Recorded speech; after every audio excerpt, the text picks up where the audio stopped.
It is a shame that the tree spirit of this valley reject our king's offer. I will relay the message, and I fear he will not be pleased." I told Jura then, "Is that a threat? I don't like receiving threats." Of course, the envoys couldn't hear this. Jura smiled at the envoy. "I am afraid your king must get used to it. Aeon's under no obligation to obey a king's demands. What more one of another nation?"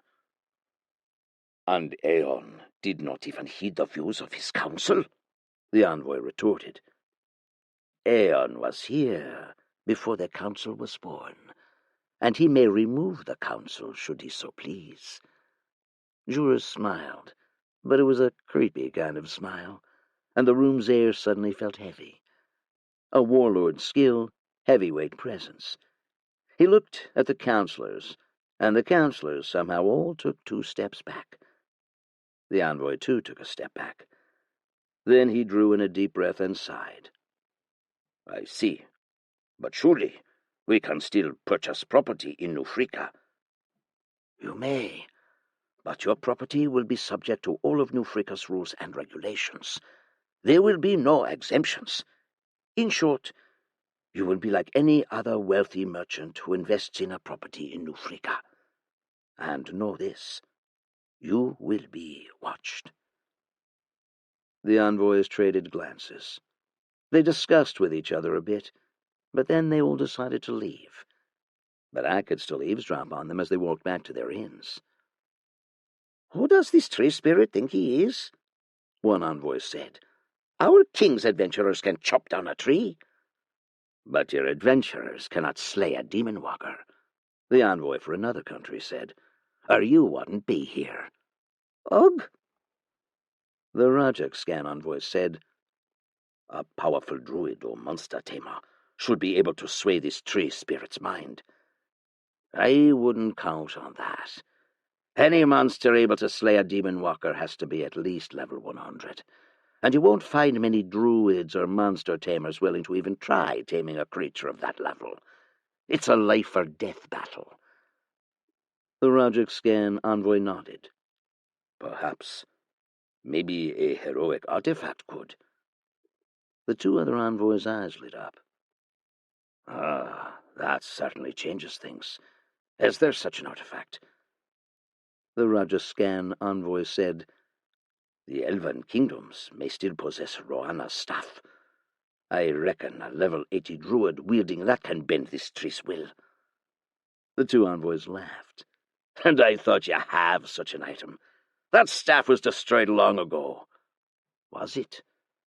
"I had the impression it was what they used to keep the guardian tree of the elven capital under control." "Ha! Don't tell me you believe some of that kind of silly propaganda. It's myth to maintain the royal family's legitimacy." The envoy frowned. "Well, the king won't be pleased with this. I don't know how to go back." "Well, we're in the same boat. I bet the king's gonna have my head. He tends to do that when he loses his temper." "I'm just gonna fake my death. Demons killed me on the journey back. That's gonna be my story." The 3 envoys sulked together. Were there seriously no good kings around? Or did they just die because they were too nice? Year 81, Month 9. Another demon walker had been spotted on our continent this month, and strength returned to the demonoid forces throughout the continent. Thankfully, it appeared far south, nearer to Gila. I guess they could use their newfound sacrificial blood magic powers and test it out. For us, we still saw small packs of roaming demonoids close to our territories, but they were easily crushed by the patrolling beetles. It was a bit annoying that we were only free from demon walkers for 3 months, but then again, I was expecting the Demon King within the next 6 months. Couldn't be helped that the escorts would increase before the main character came along. We just hoped it appeared on the southern continent, where there were now 6 demon walkers. The nations in the south managed to kill 1 using the blood magic, but it took more than 1 shot to slay the demon walkers. So it was really quite a miserable battlefield, the southern continent. I heard from Jura that they'd sent all sorts of requests for assistance. Too bad for them. That was their problem. For now, I focused on rebuilding my stockpile of anti-demon bolts. Year 81, Month 10. Winter arrived early. Apparently something to do with moon movements, according to Medeus. Every 30 to 32 years or so, the moons changed position, and somehow caused this world's winter to last a month longer. Not sure how that actually worked and why, or whether it was magic. And fun fact about the world, nobody could agree on how many moons there were. Some said 3, some said 4, some said 10. The night sky, even with magic, sometimes revealed odd moons that only appeared every now and then. Elliptical moons, Alexis said. She'd been sky-gazing almost every day. She'd even gotten a telescope recently. I suspect some of them have century-long orbits. That's like crazy. Mila was quite into the moon and star stuff, too, but mostly for astrological sign stuff. Some of her guests enjoyed that kind of service. I thought even the biggest planets from our world orbit the sun in a few years. How can something orbit a small planet so slowly? Or they could be just comets. Not strange for them to mistake comets for moons. Comets have crazy orbits. Could just be magic. Well, that was my view. I mean, there was really no reason why the astronomical rules that applied from one world should carry over into another world. The forces acting on interstellar objects could be different. Maybe there was a fifth magic force. Or maybe dark matter in this world comprised of ether or star matter. Weird shit like that. True. Alexis sighed. Treachery, how high can you grow? Why? That was a weird off-topic comment. I wonder whether it's possible for you to grow until, well, space. Like a space elevator. Or maybe you could be like a super-tall viewing gallery and observation tower. That's going to be absurdly high, I said. No way. The required height of a space elevator was dependent on rotational spin and planetary gravity. Unless I had some kind of magical item or object that created some kind of levitation effect, such that it functioned as a counterweight, I doubted it. I recalled Earth's space elevator needed to be like 35,000 kilometers high. How could a tree ever grow that tall? Unless there was some really wonky magic. I mean, maybe you could be like magically super strong that you could support the weight. Maybe you could even reach like a... what's the word for it? Geostationary orbit? Alexis mused. Or low planet orbit? Mila shook her head. I think you should just think about using magic. Magical rockets, Alexis. Magical rockets and levitation. But why would I even want to grow so tall that I reached space? Was there something to achieve there? Fruit satellites? Or would star mana harvesting be far more efficient because of the altitude and exposure to direct starlight? Or more solar power? Seriously, growing so tall just sounded like Jack and the Beanstalk. Unless... maybe ancient space elevators were how stories of world trees came around. Yggdrasil supposedly connected itself to 9 worlds. And if you imagined a modern, futuristic setting, a tree-shaped space elevator would be the gate to those other worlds, Alexis said. Oh, wait. Do you want me to explain what all those words are? Yeah. And Alexis went on about space elevators, Yggdrasil, and stuff like that. I sort of recalled the story. It was a fascinating thought.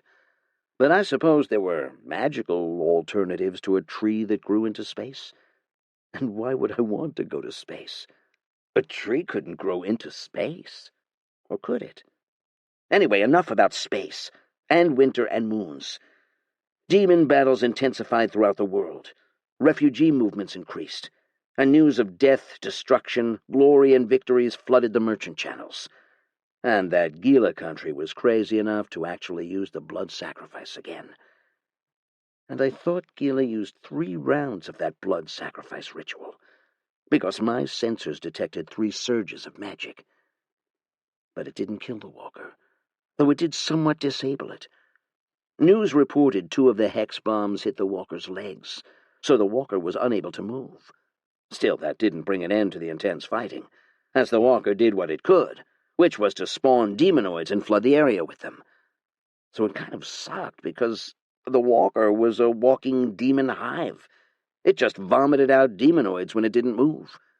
And thanks to the merchants, there was increasing awareness that the demonic camps were all hives as well, constantly spawning demonoids, and taking them down would be key to reducing their threat. I think they were like ants, despite looking like humans, Mila suddenly said, giving a cleaning analogy. How do you kill ants? Wipe out the nests, or the ants will just keep roaming the entire kitchen. Turned out, she was not the only one with that idea. Jura had been asked to support a 5,000-strong force, meant to take down a demon fort found in the vicinity of a neighboring kingdom. A coalition force, a common thing during demonic wars. I recalled that Lord Rajiv Nung was also part of a coalition force. So, are you going? Ivan asked. Jura shrugged. I'm not keen, and I told the merchant that my place was here. Joining coalition forces is for youngsters. I'm starting to think you spend too much time with Treachery, that you're getting his stationary habits. Jura didn't mind the jab. Treachery's got a point. Staying home's nice, and I've got better things to do, like practice. Besides, they've got a general, don't they? Or some of the human elites. They don't need me. Ivan sneered. They'll be fine. I don't quite trust this coalition force anyway. Jura felt these coalitions generally had ulterior motives, like getting a good sense of what his strengths were and so on. I thought that was his diplomatic sense tingling. Heh! Ivan wasn't exactly trusting of them either. Merchants probably just want to clear that base for a trade route. It was between this side of the city and the other, and they can't be using their airships all the time. The coalition was partly funded by the merchants, and they would handle the logistics and supplies and also provide reimbursement. Forces from various kingdoms would join, usually the lower-ranked ones. Battles were a good chance to gain levels, and usually such coalition forces tried not to take on challenging opponents, due to the political fallout from a failed coalition attack. Throughout the world, there were multiple such coalitions, many based on centuries-old treaties for mutual protection, or ancient commitments with temples and religions. But they will insist on someone, and the council will look to us to volunteer someone. Medeus, who was also in the meeting, responded. He wasn't keen either, and like Jura, he'd prefer if he could just study and conduct magic research all day. I'll ask one of the captains to volunteer, then. He's about in his level 40s and should see more battle experience. I'd send Lausanne if she was a few years older. Ivan shrugged. True, but she's not, so she stays. We have enough demons roaming the countryside as it is. Well, Lausanne and the Valthorns were now attached to a mobile cavalry unit. They rode beetles, in a way, as the Proto-Beetle Night Squad, traveled the countryside, and hunted any demon packs that we spotted. Helped that I could telepathically communicate with her over the distances, for coordination, a feature of her special familiar contract. Maybe Roma can join if he's a bit older, depending on how long this demon king lasts. Ivan shook her head. Roma didn't seem to have inherited our combat talents. He's more into books, perhaps a mage. Ivan's son, Roma, was about 9 now, and he seemed to prefer being at home with his books. His mom struggled to get him to practice with her, and, well, there was a bit of resentment between the two. Maybe he needed a father figure. In fact, Roma's relationship with Ares was a whole lot better, and Ivan frequently had to rely on Ares to speak to Roma. Jura nodded. It was between her and her son, not for us to intervene. Never mind. Ivan diverted the subject. I hope the girls come back safely. Lausanne led 4 of the girls, together with a group of 100 beetles. They were headed for a 100-strong demonic raiding force. They should win relatively easily, and Horns was close behind with a force of another 100 beetles. Even though New Freeka's territory was small, my subsidiary tree network stretched far, thanks to my prior expansions. And with my newfound aura-sharing skills, the subsidiary tree network functioned like defensive lines, a place where the intercepting troops could return should the battle turn bad. Gradually, I am extending this network of trees further. They were, after all, a great early warning system. Trees had eyes, you know. Year 81, month 11. Wars, wars, wars. Battles and battles, seemingly endless ones. So much that my soul realm was filled with the souls of the recently departed. My soul harvesters were busy. Battlefield after battlefield they visited, and each trip they brought back more souls. Even as the cold swept through the continent, the demons didn't stop fighting, and so the defenders were forced into battle even when they didn't wish it. I feel a little bad, being safe and warm here, one of the captains joked. The other one was out as part of the merchant coalition force. Medeus laughed, and then he sipped on his ginger tea. The group decided to have something a bit cozier, so they brewed a few pots of fruit tea, ginger tea, garlic tea, and snacks, mainly some fried potatoes, chips, fries.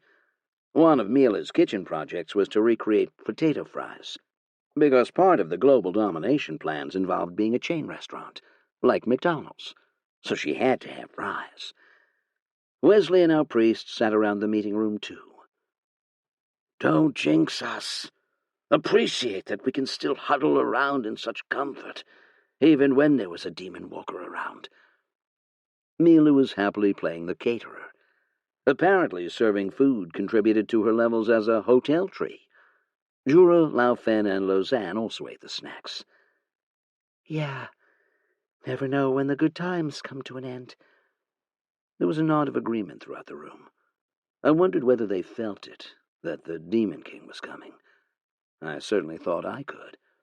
The strange twitches to my star mana leaves, the unusual fluctuations there. I'm just missing good chili sauce to go with my fries, or ketchup for that matter, Mila whined to both me and Alexis. I need to get chilies and tomatoes. Mila was clearly more focused on unlocking new recipes for her restaurant. I was starting to think she was playing Hotel Tycoon or Overcooked, since the whole Demon King thing was really just a distraction for her. The council is of the view that we should be building more walls and have the sewer project modified, one of the treasurers said to the group. Even though it was cozy, it was still a Valtrian order meeting. 4 layers of walls was insufficient? Well, they thought that some of the collateral damage could be minimized, and we do have the capacity to add walls. As for the sewer project, they're now thinking of adding bunkers and hideouts to double its function as a safe zone from the demons. Should we oppose such a motion? Jura shook his head. I think it's fine. It's aligned to what we wanted, and the city should be allowed to protect itself. But it should be funded by the council, not from the order. Most of the other meeting attendees nodded, then went back to eating. Any other business? Jura asked. Most of them had just completed regular updates and reports. Discussions on the demonic forces took up about half the time, due to the far-reaching implications of the demons on trade, funding, military, and infrastructure. The Demon King, according to whispers among the temples, will arrive within the next 3 months, a priest said. In my mind, that was what I thought too. This meant the temples may have some kind of star mana equipment. How reliable is this prediction? Jura leaned forward. And even if so, what can we do about it? One of the captains said, I believe the best thing to do, Council, is to just keep watch. You were right to say that we have no way to stop whatever the Demon King does. Be on the lookout, and move out of its way. Agreed.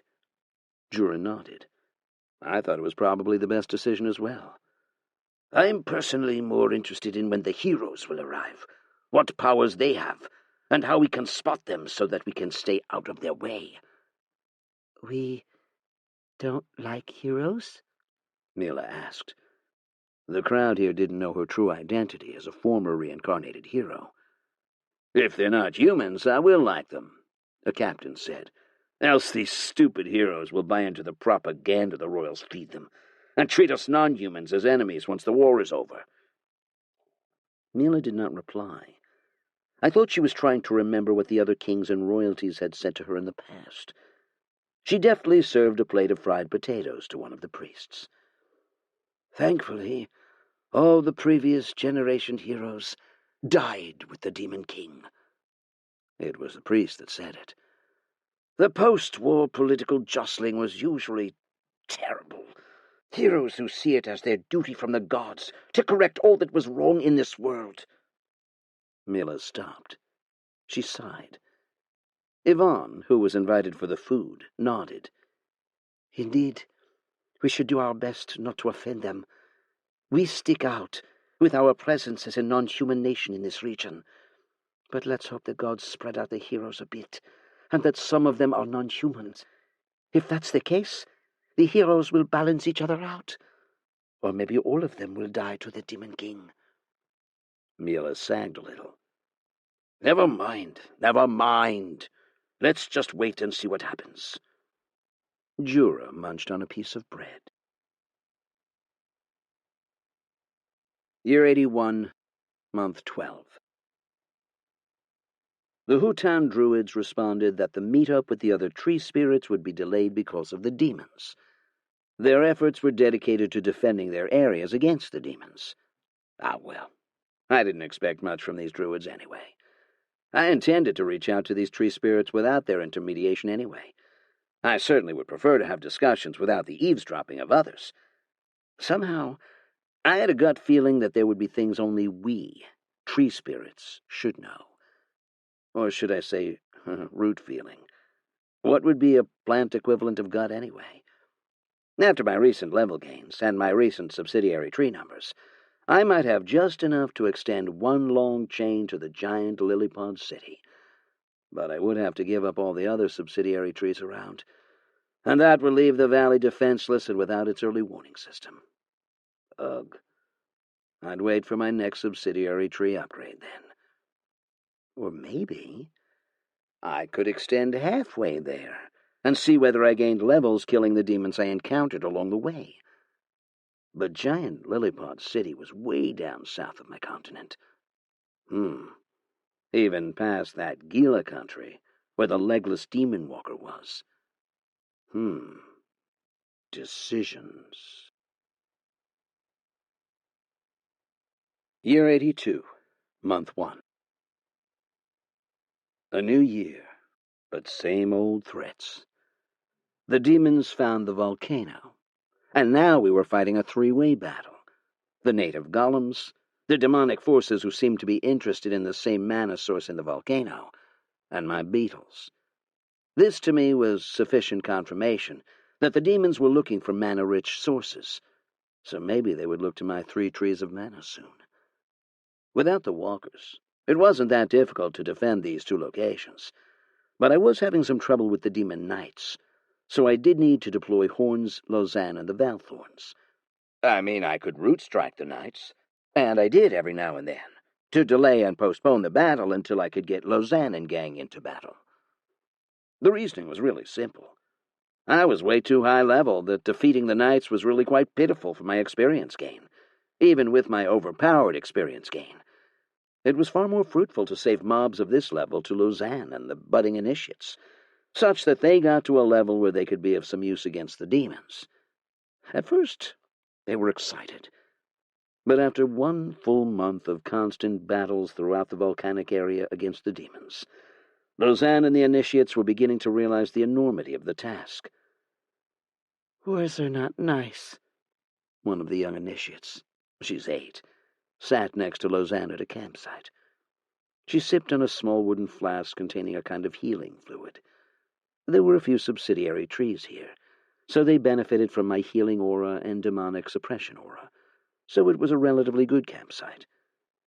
One of the captains who'd come along nodded. Good that you realize that when you're young. It's not a nice feeling going out to fight and realizing you might not come back. We're lucky our tree spirit watches over us in this area. The volcanic area's outer area was mostly conquered by my subsidiary trees by now, effectively forming a ring of trees to block out the demons. I called it the volcano tree line.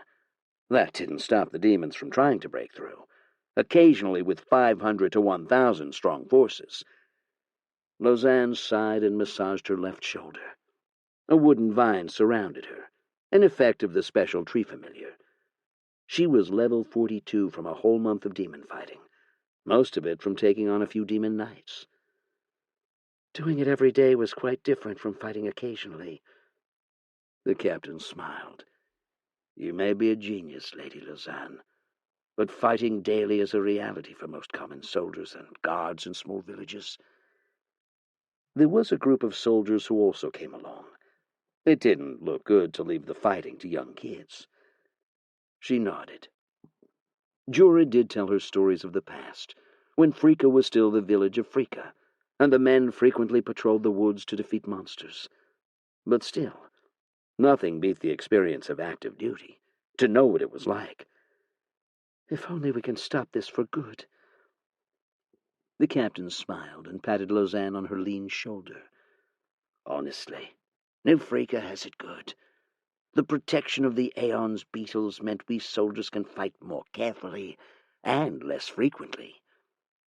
Lausanne twirled her right hand, and the vine formed itself into a spear. Let's not have this talk. She twirled her fingers again, and the spear unmade itself into a vine and then into a wooden sword. This was one of her daily practice routines, to hone her mastery over the flexible vines from the special familiar. She would alternate the vine's forms: a spear, a sword, a whip, a lasso, a bow. The rest of the initiates watched. To them it was a bit like a magic trick.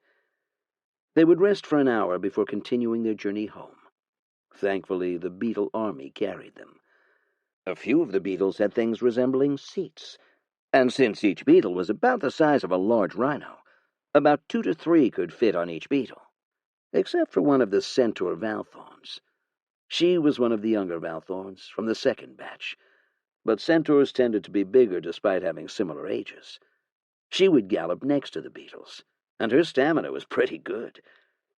The soldiers who returned did so to relieved family members, happy to see their family returning safe. The Valthorns would mostly be greeted by the ladies of their orphanage. The orphanage was, frankly, overloaded. The number of kids aged 3 to 13 was close to 1,100, and Lao Fen and Bell were tasked with supervising the expansion of 2 additional buildings. The population was generally supportive of the orphanage, so there really wasn't any challenge in terms of funding or land, though the politicians saw it like a private military academy, given the extensive combat training in their curriculum. So according to my people watcher, Ivy, there were little pockets of discontent.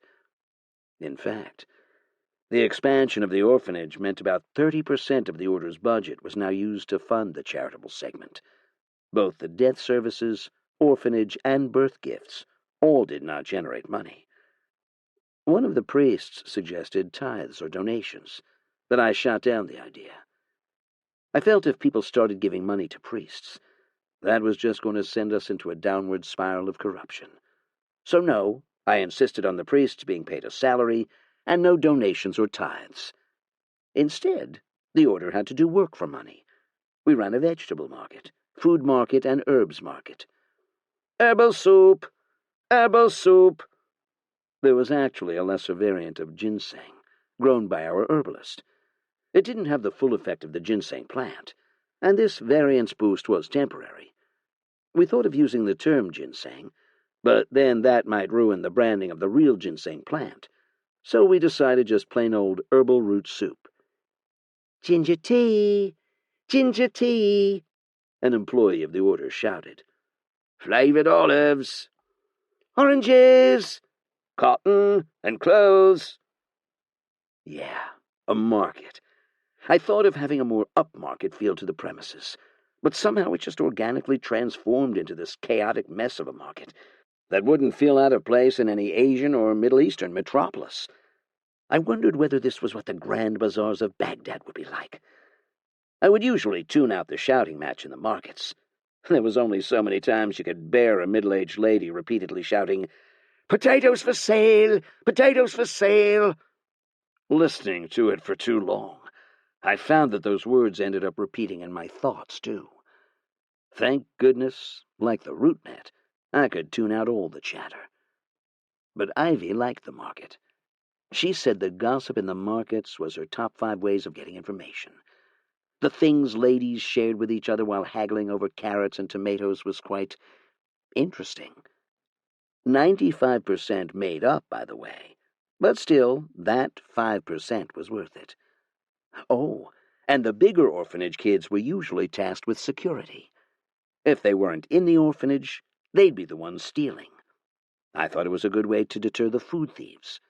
It took a thief to catch a thief. Until we got some rather interesting comments from the general populace. Why can't we just give our surplus away? Can we just run charity kitchens for the poor and hungry? The council already did have some kind of community kitchen, a legacy of the New Freakins' origins as refugees. The generation that came and survived the move to New Freaka generally appreciated the community kitchen. Never mind. I decided to just stick to the plan. The little tree of prayer shipped to Ransala had safely arrived and was planted in a small public garden. A rarity in Ransala, from what I heard. Sadly, because it was way too far from any of my other subsidiary trees, it was not connected by root to the rest of the root net, so I couldn't really communicate with that tree. All I knew was it lived, and it was there in that little garden somewhere. My root net needed to get some kind of wide area network service. I mean, did we have like 4G transmission trees? Or a wide area network? Nothing much I could do, except to find a way to extend my roots into that area of town. So for now, I hoped that tree of prayer was well taken care of. It'd take a few generations of rootnet upgrades before I'd get there. In a way, my network of trees was essentially a subterranean cable line, kind of like those subsea fiber optic cables that crossed oceans to form my homeworld's internet. Of course, the scale of my rootnet was minuscule in comparison, but I'd like to think, with all the research and advancements I was doing, I was like a precursor to DARPA, and my rootnet was like Root ARPANET? So I was TARPA? Trees Advanced Research Projects? Wait, wasn't that TARP? TARPANET? Never mind. That was horrible. I mentally told myself that set of names was to be forever banished from existence. Year 82, Month 2. Demon King Sabnok has arrived. The news came like a wave. An actual energy wave swept through the world, coming from all directions. I felt it, and I was sure everyone else felt it too. But the wave stayed, like some kind of background disturbance, buzzing, like white noise from a radio. Jura gathered all the leaders. What's going on? We don't know. None of my message spells are working. Medeus looked afraid. It seems like the Demon King has somehow managed to interrupt all long-range communication spells. I tried to check on my beetles and got no response. I lost contact with all the beetles that wandered too far off from my subsidiary trees. Immediately, I ordered all beetles to stay close to my subsidiary trees. Lausanne's out on patrol. I spoke to Jura. Looked like here, near my main tree, it still functioned. I couldn't contact her. We'll have to do it the non-magical way. Couriers, messengers, escorts. Jura looked, and the captains ran out to summon as many couriers and messengers they could get. Medea sat, There was another mage I rarely saw next to him. This has never happened. Well, times had changed. Certainly this new Demon King seemed to try rather exotic strategies. I wondered whether he was a reincarnator. That would be something very, very scary to think about. In the past, dedicated couriers, messengers, or even scouts used to travel long distances to deliver highly classified messages before the encrypted magical means of communication were invented by one of the heroes a few generations back. These days, diplomats and merchants took over the role of official documentations and treaties, and the magical encrypted messages were the mode of communication for discussions. Magical obsolescence, I supposed. But I suppose to return to the analog ways had its interests. What do we know? Juras sent out the couriers and messengers to all the nearby kingdoms, requesting for status updates. A new set of magical seals were made to facilitate these sorts of letters and messages. The merchants were the first to quickly summarize the effects of the Demon King. It seemed they managed to retain some form of communication network throughout the continent, though their intercontinental networks were now broken. Message spells are unreliable at 10 kilometers. High-tier communication spells are unreliable at 30 kilometers. Warnings on summons. Magically controlled monsters have a chance to break their servant-master link at a distance of 500 meters to 5 kilometers, depending on the type. All my subsidiary trees were still in contact. RootNet was still online. Message integrity decays at 5 kilometers onward. Merchant's Guild is still experimenting with supercharging magical messages. The message spell was essentially the communication backbone of the present society. War, commerce, and trade all relied on it. A message spell was essentially a message wrapped up into a magical container and sent like an invisible letter, where it then arrived at the other side as a letter. It was possible to secure the packet by way of encryption codes, and similarly, it was possible to intercept them as they passed through. All message spells traveled along corridors high up in the sky, known as the aurora currents. These currents helped to reduce the mana load required to travel long distances, as the aurora currents had a positive recharging effect on these message packets. Apparently, and this was also something that was debated, the aurora currents were created by some heroes a long time ago to facilitate their anti-demon efforts. Some said it was made by the gods, because why else would the currents be so convenient? It boggled the mind that a supposedly natural phenomenon could be exploited to function as a global airborne message superhighway. A mage learning how to use message learned about the world's magical currents and sent the coordinates along the packets. The way I understood it, as Medeus explained it, was that the message network was essentially like a collection of email servers with some snail mail features. For example, a mage who wanted to send a message from New Freaka to, say, Ransala must know which current, node, and subnode, kind of like a traditional country, state, city hierarchy, common in addresses and old-school mailing systems. The message packet itself was then wrapped with some identifiers and locators, so that it could locate the intended receiver. Or what most nations had was a magical artifact that acted as an anchor to receive the messages, sort of like a postbox. But now, this network was unusable. The chaos was perhaps similar to what happened when the internet went out. Learning the intricacies of the message system worked.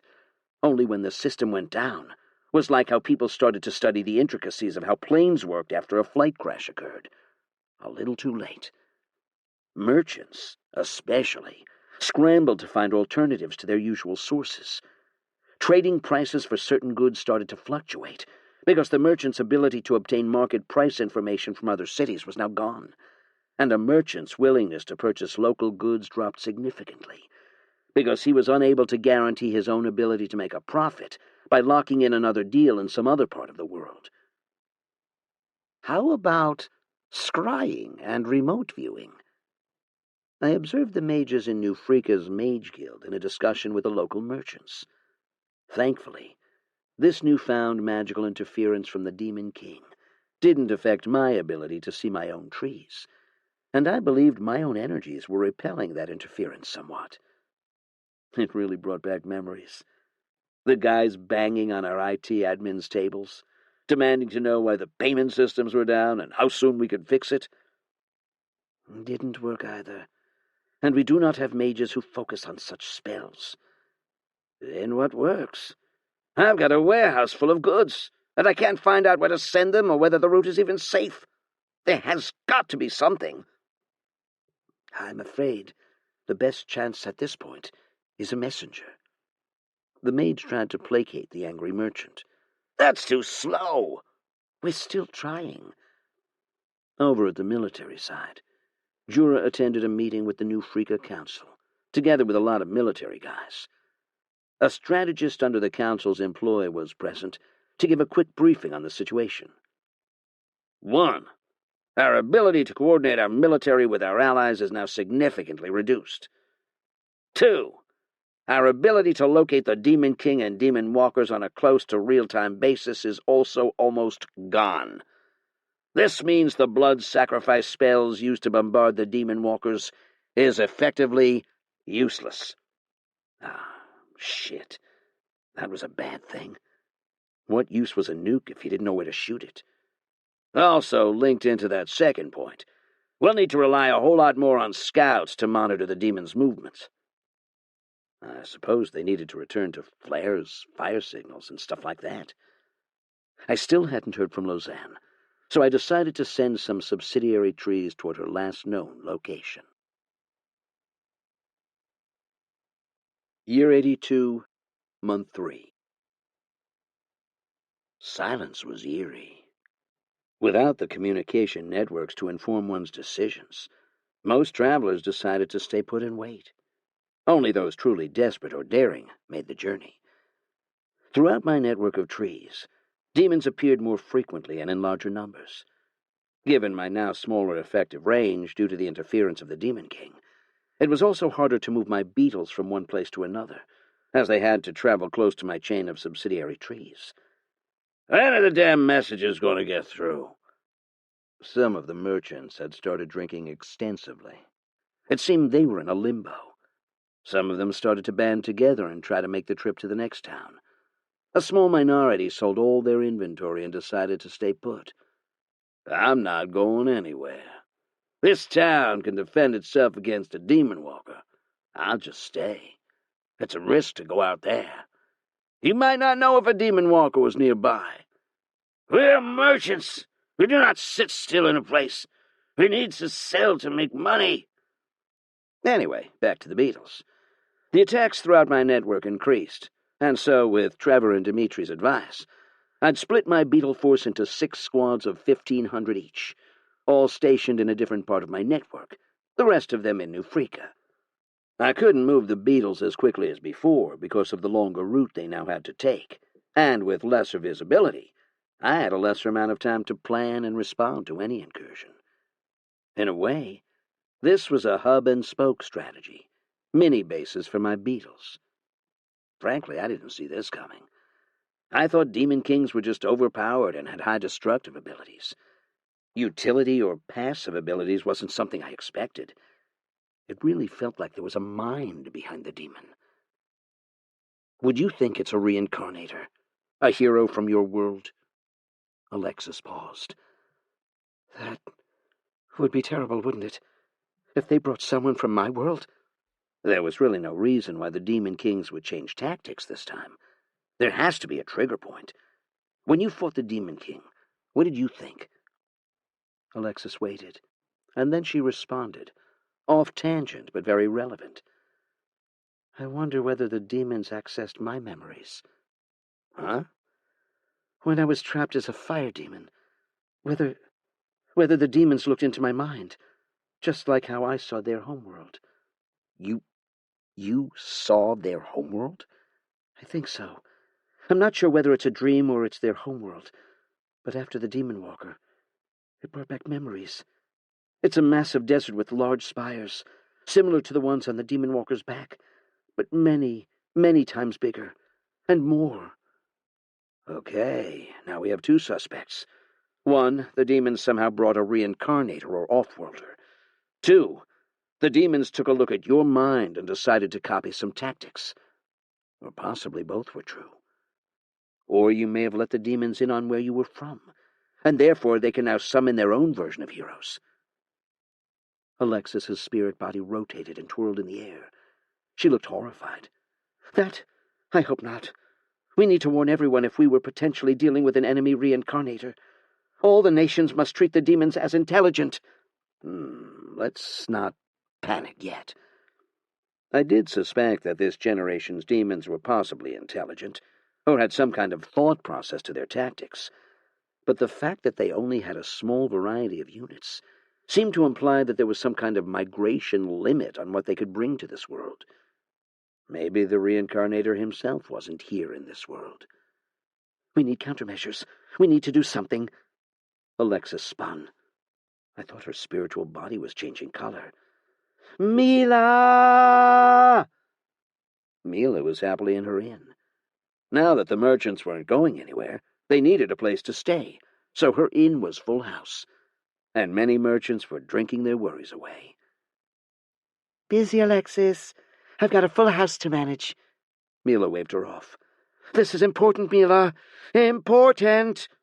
After I'm done with my customers, which is like really, really much later.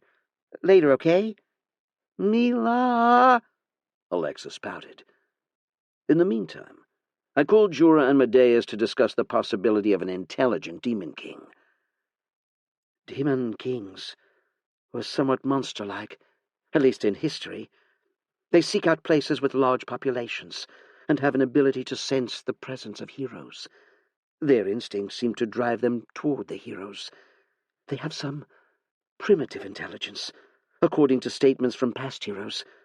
But in combat, and once provoked, they're like monsters. Medeas clarified.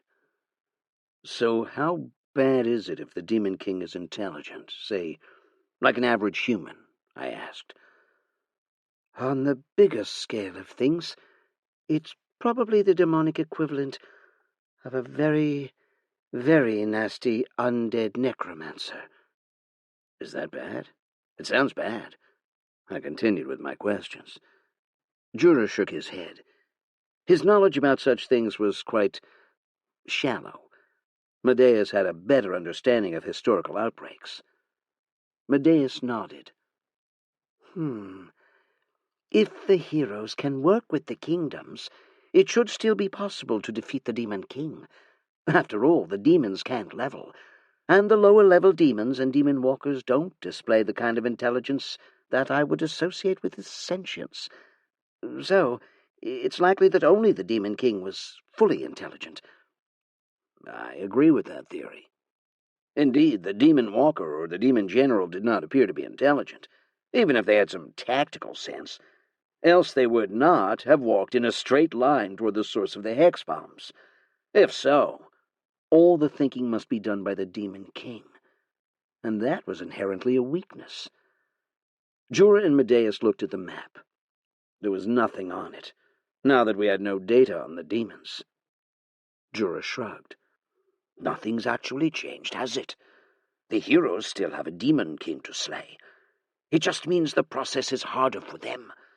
For the rest of us, the Demon King will continue to wreak havoc. Our preparations just need to continue. True. Alexis, on the other hand, said, We need to send letters to all the kingdoms. The threat of the demons should be higher. That achieves nothing. For kingdoms already fighting for their survival, such as those in the southern continents, the demons are already their number one threat. For those currently safe, all of them are preparing. By now, no one is treating the Demon King lightly. I believe many other strategists and kings must have come to the same conclusion as we have, that this Demon King is sentient and intelligent. Alexis pouted. Our best course of action is hunker down and prepare for war, and pray the Demon King isn't on our continent. As for you, what have you got from all your research? Can you research how to counteract or offset this demonic interference, so that we can restore the communication with all our neighbors? I will get started. Lausanne came back at the end of the month.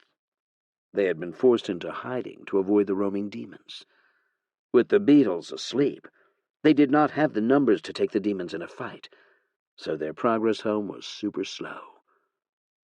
Lao Fen was delighted to see her daughter again, and gave her a big hug. "Happy to see you too, Mom." Lao Fen was worried sick, even if she put on a strong face in front of others. "We need to stick closer to the trees from now on." Jura was relieved, of course. Lausanne wasn't alone. Her squad had 20 others. Luckily, none of them died. Avoiding battle was a good choice.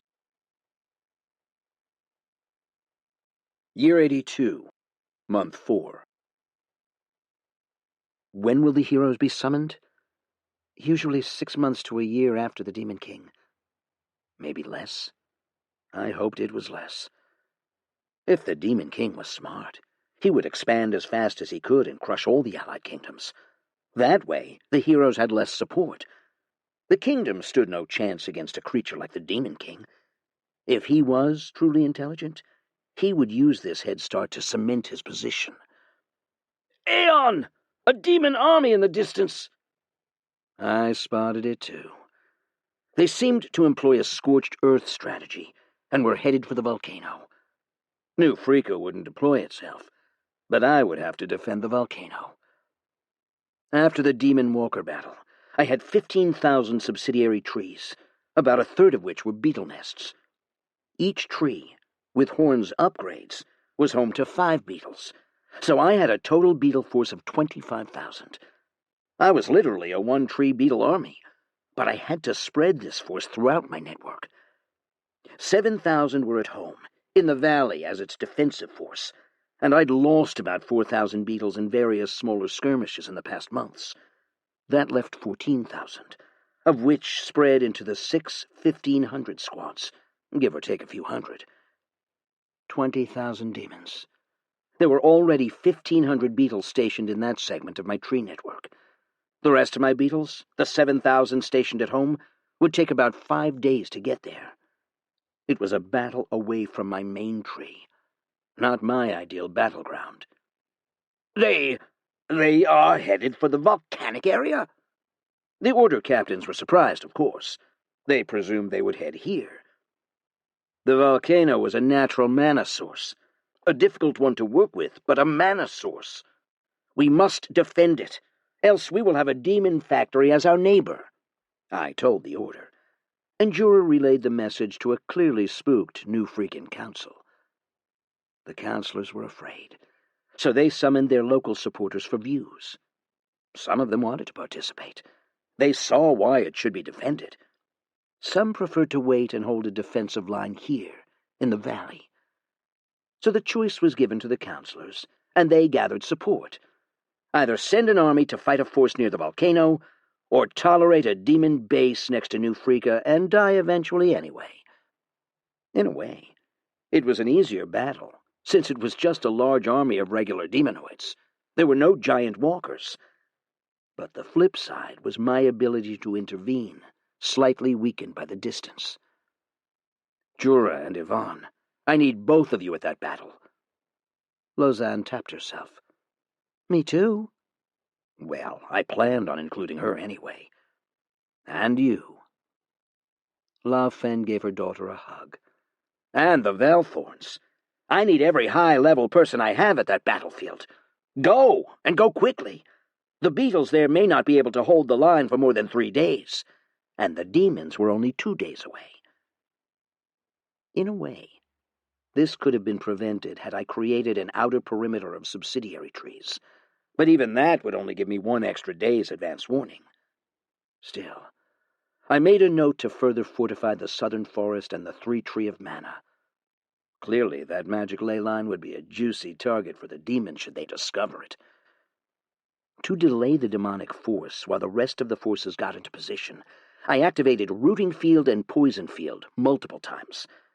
Sadly, poison didn't work on demons, but the roots did manage to delay them. The battle began as expected, 5 days later on the edges of the volcanic area.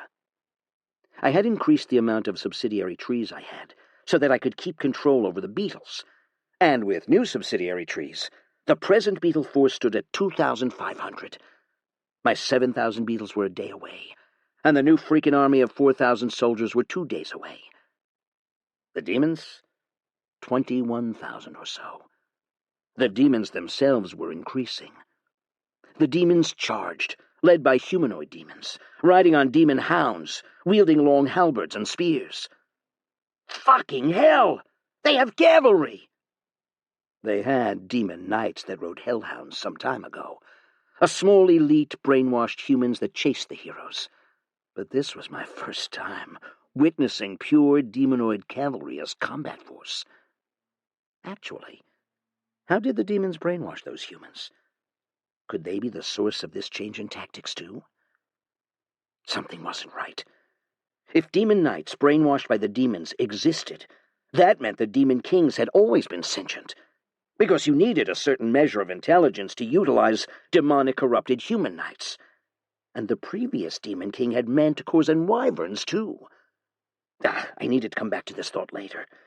Now I needed to focus on the fight to defend the volcano. The demonoid riders smacked into my beetles. We were fighting defensively, using the trees as a kind of makeshift wall. Beetles could fight even when they were partly crawling on trees. The demonoids less so. I needed to delay them as long as I could, until the rest of my 7,000 beetles arrived. Utilizing their ability to burrow, the beetles dug numerous trenches throughout the battlefield, all meant to delay the demons. A kind of tree-inch warfare, but these were mixed in between the layers of trees. Some of my subsidiary trees were carnivorous plants, and they chomped on 1 or 2 demonoids before they needed time to recharge. Here, at this distance, the effect of my lesser demonic suppression aura was slightly reduced, and a defensive battle meant my beetles could still benefit from my healing aura. But these things merely served to delay the inevitable. The number disadvantage was too massive, and they killed 1,500 beetles within the first few hours of skirmish. The remaining 1,000 retreated back to the last line of trees. On the positive side, half of the demonoid cavalry had been killed, and the demon army was now about 19,000 strong. Jura, Lausanne, Yvonne. Situation isn't good. We are likely to have to fight the demons after they breach the tree line. There are a few demon knights in the force. Indeed, the demon knights, with their various short-range weapons, made the trenches unfavorable to the beetles. A mistake, on hindsight. Silly me, thinking my beetles were the only ones who had an advantage in the trenches. The 7,000 beetles were still half a day away. The demons continued their charge, and the fighting continued into the night. Master, bad news. Another 20,000 have been spotted in the North Corridor. They are headed to the former dungeon, the Naga Hole. Trevor flagged the news. In fact, by the time we spotted the demons, they were already at the dungeon's doorsteps. There was nothing there? How did the demons spawn so many demons? Didn't they need bases for this? With another battle ongoing at the volcano, I had to concede the former Naga dungeon. I didn't have enough beetles to fight 2 battles at the same time, so the beetles in that area retreated. Back at the volcano, my defensive line broke quickly. There really was no way I could stop an army of 19,000 demons with only 1,000 beetles, even if I kept using my skills to thin their numbers. I had to make a call then. I retreated with the 500 surviving beetles and joined them up with the 7,000 that arrived a little too late. The demons had breached the tree line and entered the volcano area. The demons were in the volcanic area. Should we continue then? Yes. We must defeat the demons before they establish a base in the volcano. We cannot let them tap into the volcano's mana source. The men were not keen, one of the captains said. Some of the men didn't see why they should risk their lives protecting a volcano, then die when the demons come along. It really wasn't a lie. A demonic base next to us. They could spawn more demons, more than the beetles I could field. Still, keen or not, we had to fight. I was not planning on letting the demons get too far into the volcanic area, and already I saw the demons fight the native magma golems. The native magma monsters didn't mount any extra defense. After all, they didn't even know an army was headed their way. But the giant magma golems were more than a match for conventional demonoids. But the demons were focused. While some demonoids kept the magma golems occupied, they charged for the caldera.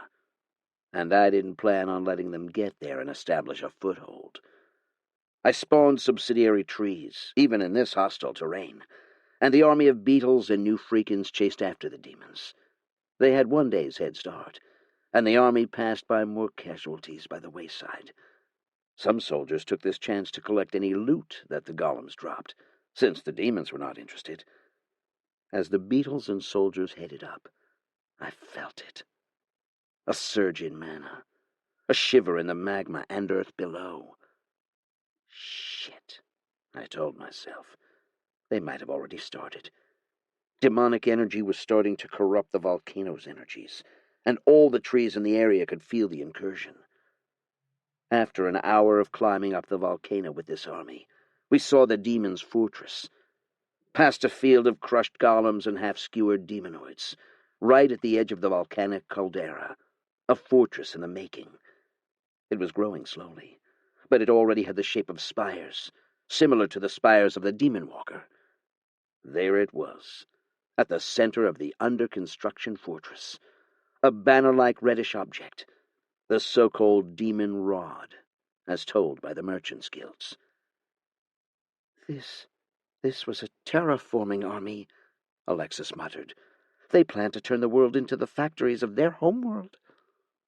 We could see the demonic energy leaking from the rod into the ground, and it was trying to take control of the land beneath it. But the volcano would not be tamed so easily. The scene somehow reminded me of a game I played, where the 4 factions used little magical rods to conquer the land, and with it convert the neutral land into the 4 types of racial terrains: hell, blight, frost, or bloom. No time to waste. The fortress was not ready, and we must destroy it now. Or actually destroy the rod first. If the rod was the source of the corruption, there was really no need to focus on the army. In fact, I thought of cheating. So I created a few subsidiary trees as close as I could to the fortress, and started unleashing root strikes at the rod. But it all met a barrier of some kind, and that barrier prevented my roots from approaching, and it also blocked my subsidiary tree. There were 3 demonoids standing around the rod in a mini-circular formation. They seemed to channel the energy from within the rod to create the fortress and the barrier protecting the rod. I needed to stop them, or by tomorrow they would start to spawn demons. The barrier blocked the roots attacking the 3 demons, too. Ugh! Jura, I need you to take those 3 demonoids down. What? Where? I forgot they couldn't see past walls, unlike my top-down visual through all my subsidiary trees. The demonic army formed up around the fortress, and now we had a better sense of what we were up against. The demonoid army had suffered losses to get to this part, a section so close to the top of the volcano. No matter. 16,000 demons noticed our presence, and they fought hard to hold back our 7,500 beetles and 4,000 soldiers. And once again, another larger-scale battle. Without a demon walker to focus on, my role in this battle was to prevent unnecessary deaths. This meant observing the soldiers and interfering when they were in trouble. At the same time, I also cleared a path for Jura and Yvonne that led to the 3 channeling demons, so that they could quickly end the rod's corrupting magics. They were my best combatants, and since there was a magical barrier, I hoped they could still physically pass through the barrier. Jura quickly cut through 10s of demon knights. Lausanne, Yvonne, and some of the captains took out a few as well. The battle lasted 3 hours, and the beetles finally managed to punch through the wall of demons. A path was open, and Jura, Yvonne, and some soldiers charged in. The barrier did let them through. Yvonne rushed ahead, and with a quick slash, she slashed through the 3 demonic channelers. The rod was almost completely enveloped in some kind of demonic energy, and when the 3 demonic channelers evaporated into demon dust, it just levitated in midair, unmoving. "Is it done?" Jura asked. I sensed the corrupting influence of the demonic rod slowly subsiding. "I think we need to hit it," another soldier said. Apparently, other countries had destroyed such rods before. Jura looked at it. It was surrounded by a black flame. "I am not touching that. Madeus?" "Guard it. Don't let any of the other demons continue channeling the rod." The beetles and Order's soldiers fought off the rest of the demonoids. We should not stay long. I saw a giant magma golem starting to form in the distance. The native monsters were trying to fight back, and they saw both us and the demons as intruders. "Treachery! Can you move it or knock it out? The channelers are gone, so the barrier should be down," Jura asked. Madeus was busy blasting some demons. Jura continued to cut through demonoids. The captains reorganized the men into defensive formations, the beetles doing the bulk of the fighting. I launched a few more root strikes, and there was no barrier blocking it. It hit through the demonic flame, my roots just lightly scathed by the black flame, and the massive banner rod fell down. But even as it collapsed, cracked, I could sense residual demonic energies from it. The rod fell to the ground. Dark energies jumped out like an arc lightning, and it tried to create more demonoids. This rod was the spawner of the demonic hordes, wasn't it? "Destroy it!" Jura shouted. "It's trying to spawn more demons." That was obvious enough. The demonic fortress and the spires around the soldiers started to vibrate, and chunks started to collapse. By now the demonoids had been defeated. We were only left with the rod. But no, I didn't plan to destroy it just yet. "Take the rod," I said to Jura, but then I realized it was massive. "What? No way!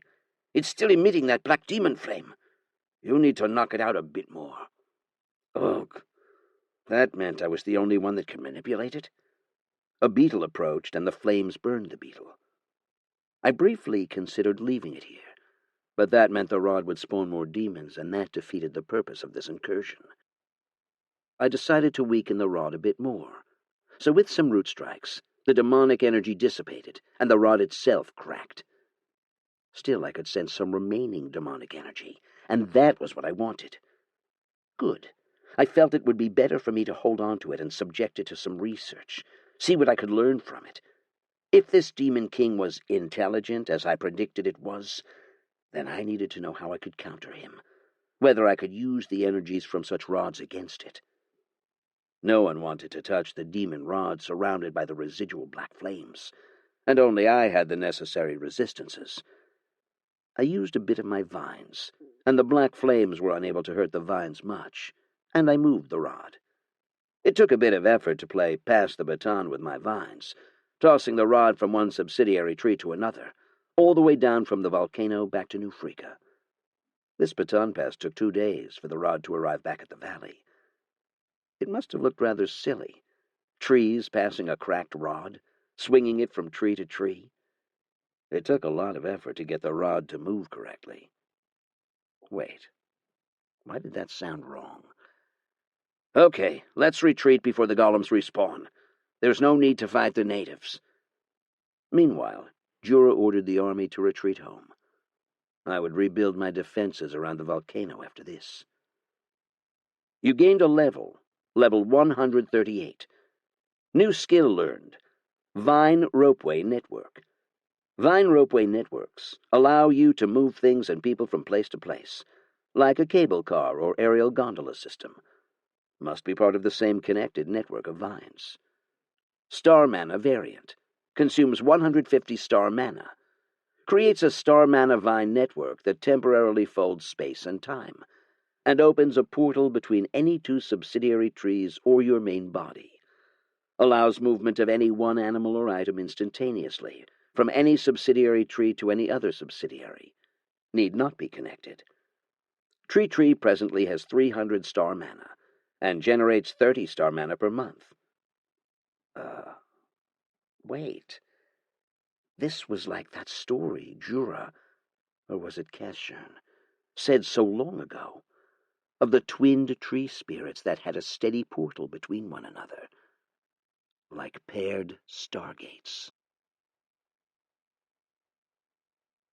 Year 82, month 5. 2 moons high up in the sky. One blue, one white. Alexa said sometimes they changed color, and apparently the alignment of the moons influenced the power of certain magics and monsters. Back home, there were stories of how some werewolves gained power from the moon. In this world, there were also certain kinds of werewolves that gained different powers, depending on which full moon was in the night sky. It was certainly a fascinating mechanic to magic. There was a third moon that moved a whole lot slower, and for now it stayed out of sight. Anyway, my immediate focus was on the now broken demonic mana rod, and I put it inside a large lab tree close to my main body. This was because, unlike the lab that experiment on the hex bomb's hex sludge, which was located really far away for safety, I was a whole lot more confident fiddling with the demonic rod, thanks to all of my anti-demon resistance. In fact, it was better for it to be nearer since the demonic suppression aura was stronger. There was a layer of extremely dense demon mana swirling in the core of that rod, a crystalline object that resembled demolite. In fact, I thought it was demolite. The dense demon mana protected the core from the probing vines, and I was in the process of overpowering the demon mana by slowly draining it. It tried to fight me. The demon mana from the rod even attempted to latch onto my body, but as expected, my body was resistant and pushed back. I activated natural mana overwhelming, and did what I'd done in the past, just like how I used the mana from me and all the trees to overwhelm the demon hounds, and Alexis. So slowly but surely, my mana began to break into the rod, untangling it, and bit by bit, in slightly less than a month. And then, your mana has completely taken over the demonic presence rod.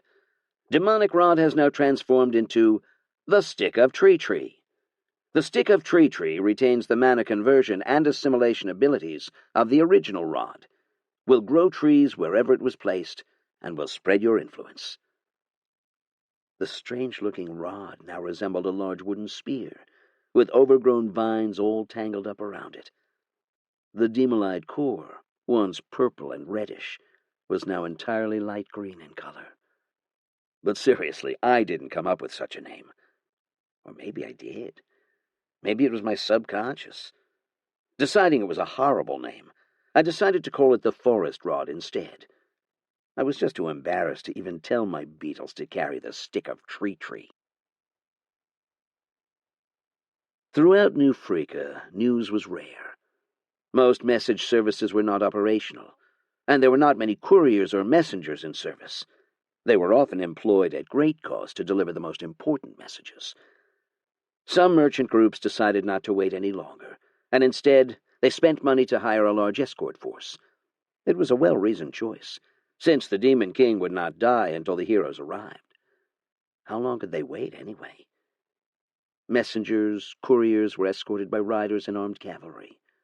At this point, speed was key. Airships? Where are the airships, anyway? I would think they're reserved for the most important tasks, like patrolling the capitals, transporting royalty, or urgent expeditions.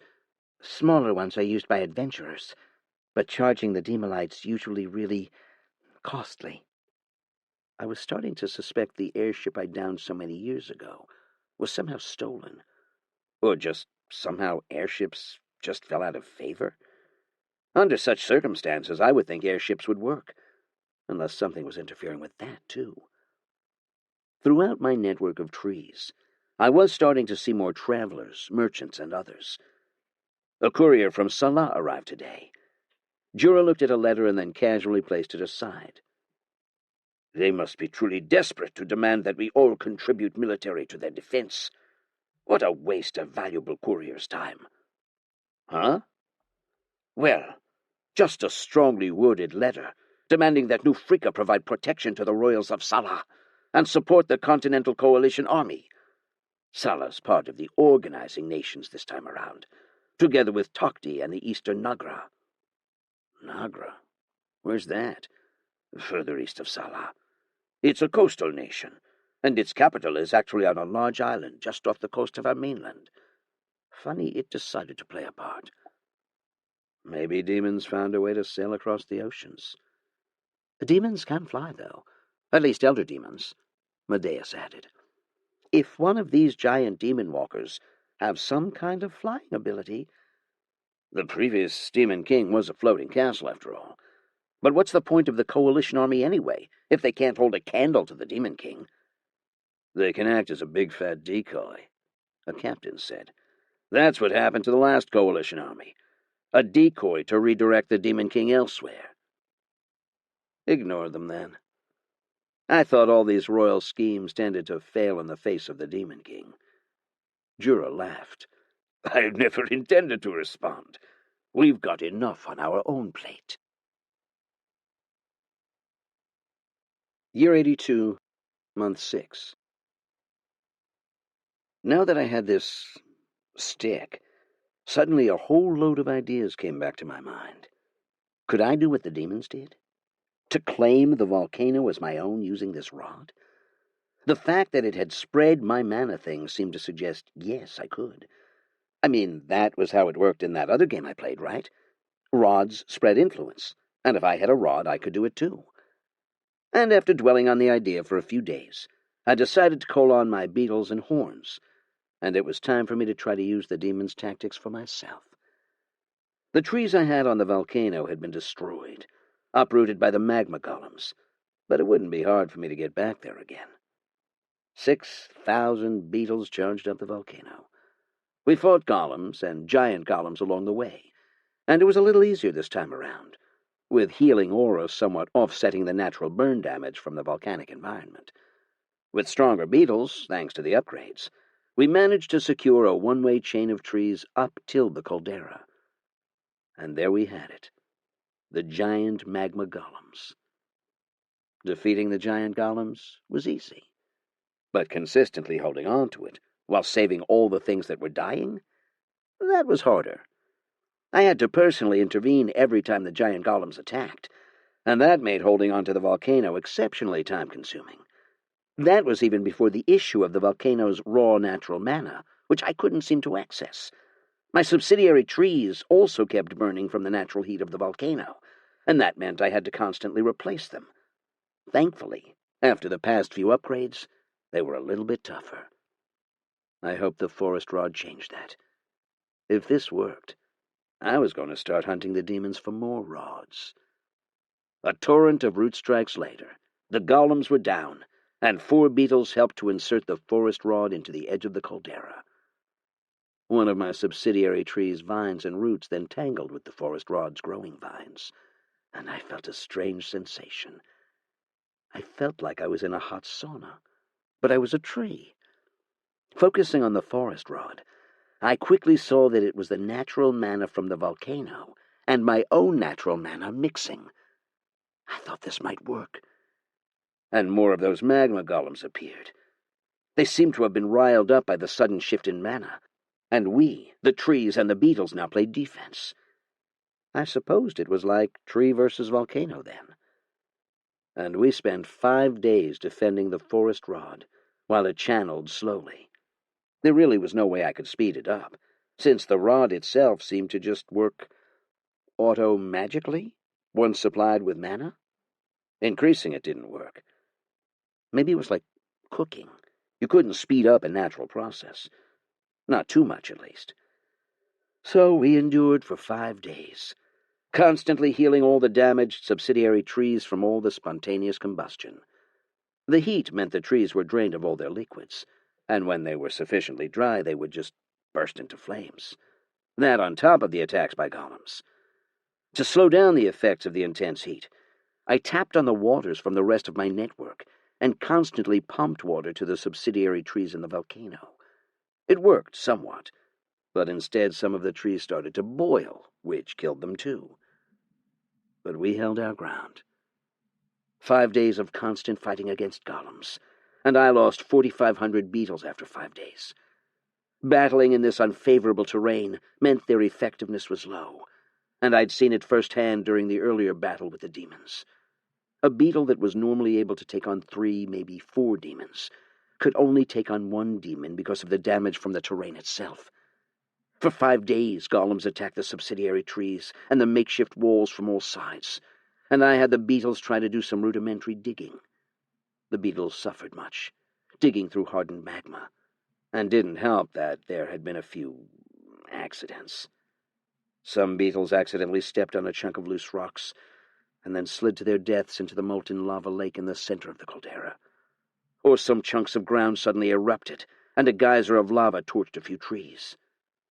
5 days. Honestly, 5 days was just a blink of an eye usually. But this long grind of barely defending the forest rod really reminded me of the early days of the ginseng tree. At least the rod was pretty tough. It could take a few punches. 5 days. I supposed I wasn't as good at corrupting the land, since the demons were almost done in two.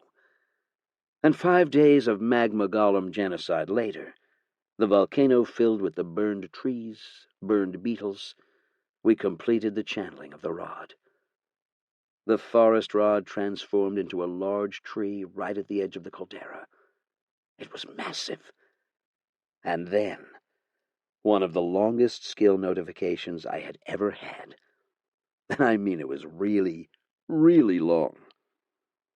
Natural feature, volcano integrated.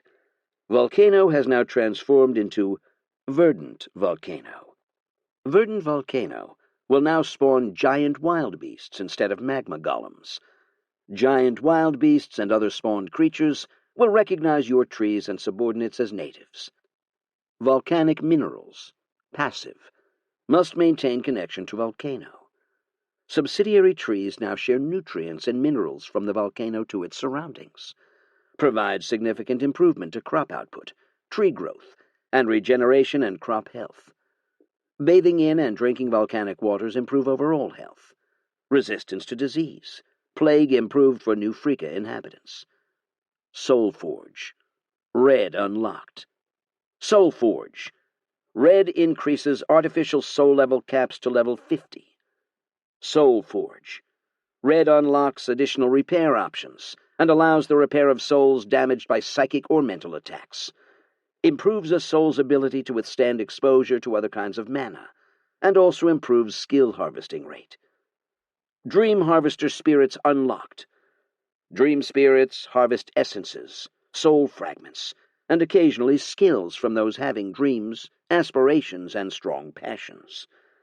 As you have unlocked 3 Soulforge colors, you've gained access to the Titan Souls.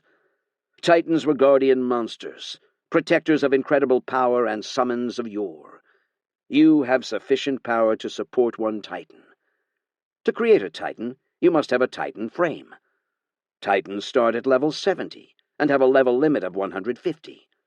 Once destroyed, they will respawn in 1 year in your main tree until deployed again. Titan frames are collected when a level 150 person, or divine hero, or a dragon or monster of similar grade, dies in your vicinity. Trevor, Bamboo, and Horns, who are now at their level 40 cap, had unlocked new upgrade options. Taking these upgrades would allow them to level up to level 50.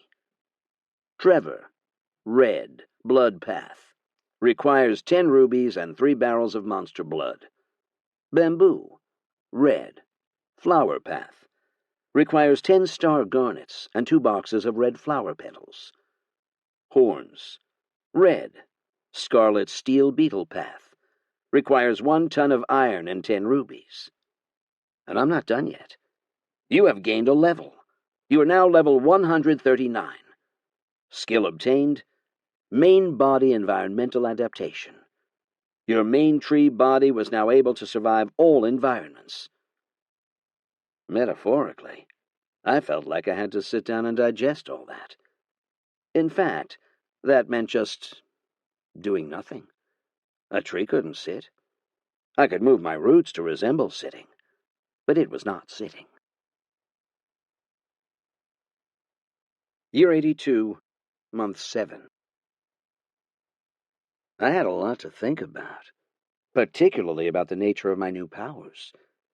Firstly, the colors of the Soul Forge. How many colors were there? I had earlier suspected that there were at least 5 colors. similar to how some trading card games did it. White, blue, green, red, and black. If there were 5 colors, would that imply a level limit of 70 if I had all 5 colors for my artificial souls? Or if there were more? And acquiring more colors expanded the kind of souls I could create. So if 3 colors unlocked Titans, what would 5 colors do? Or if there were more, what would those functions be? These were things I thought I would discover in the future. Then, the Titans. Sadly, its effects were not retrospective, so I did not benefit from Alexis's death in my hands. I wondered whether it still counted if I killed the heroes when they were weak. Did it? Or slaying dragons? And environmental adaptation? Kind of lame for a level 139 skill, since I was here. At least if somebody used a super blizzard, I'd be fine. Also, the rod worked. To me, this rod was a great game changer. I couldn't make the rod, but I could find more, and then I could corrupt it to expand my influence. It even helped to expand my forests.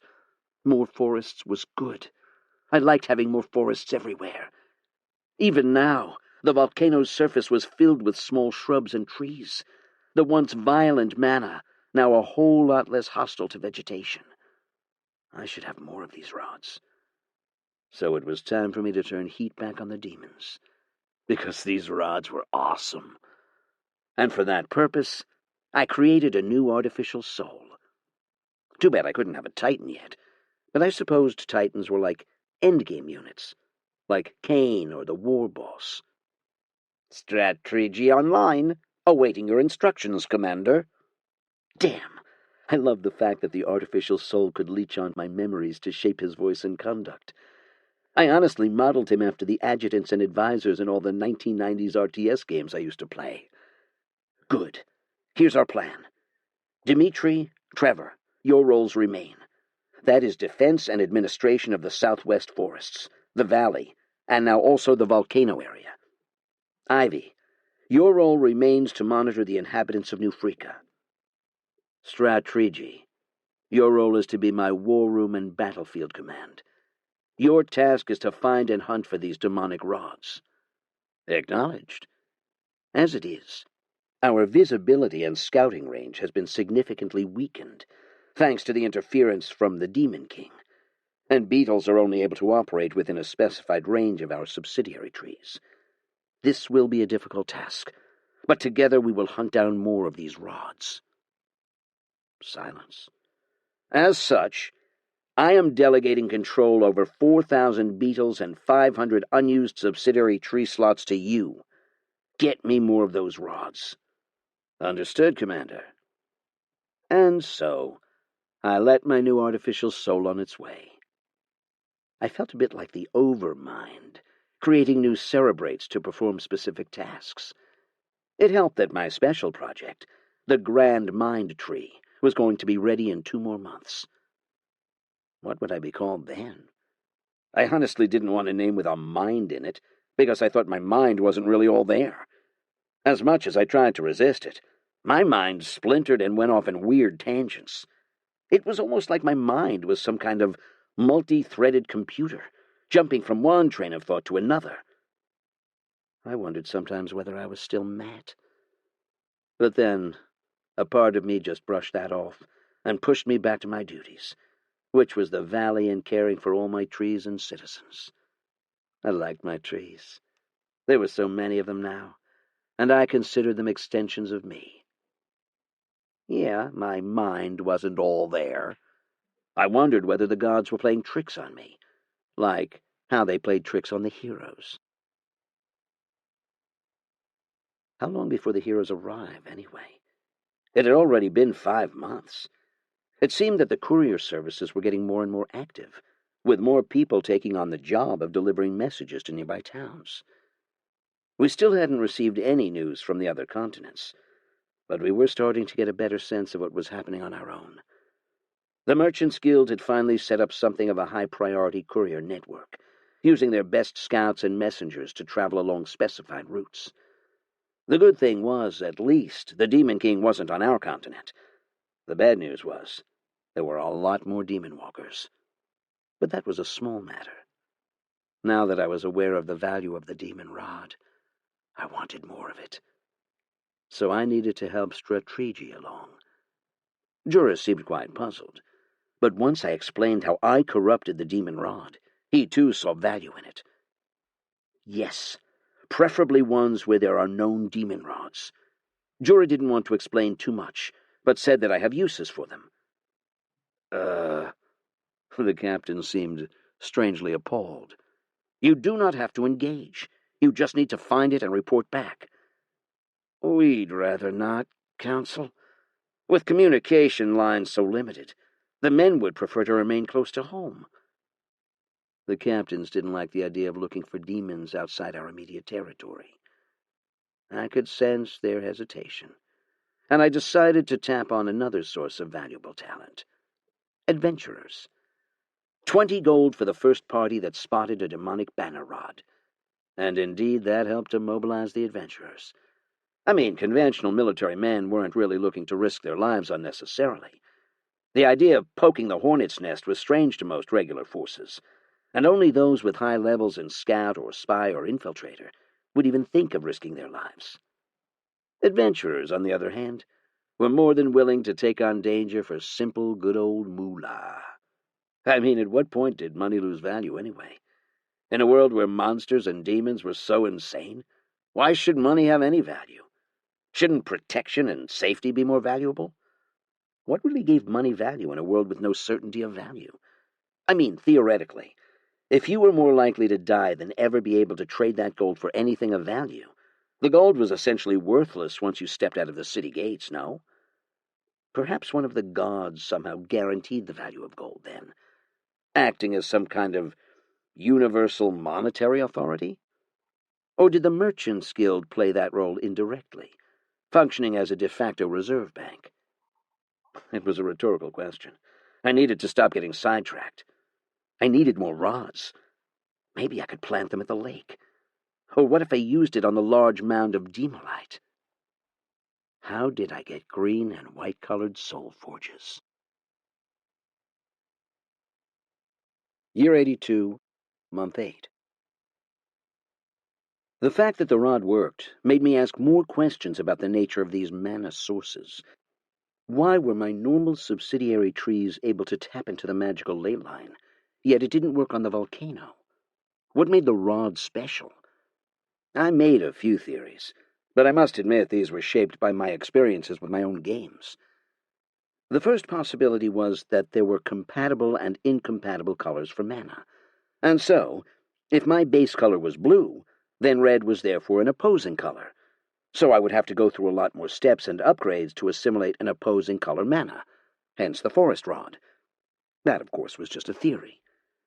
I had asked the Wisp, but the Wisp was surprisingly clueless about such things, and I suspected only other tree spirits would be able to answer me. The second, but not mutually exclusive theory, was that there were tiers to the mana. In this theory, the dungeon core and ley line beneath constituted directly accessible mana, and the volcano's natural mana constituted mana that required processing.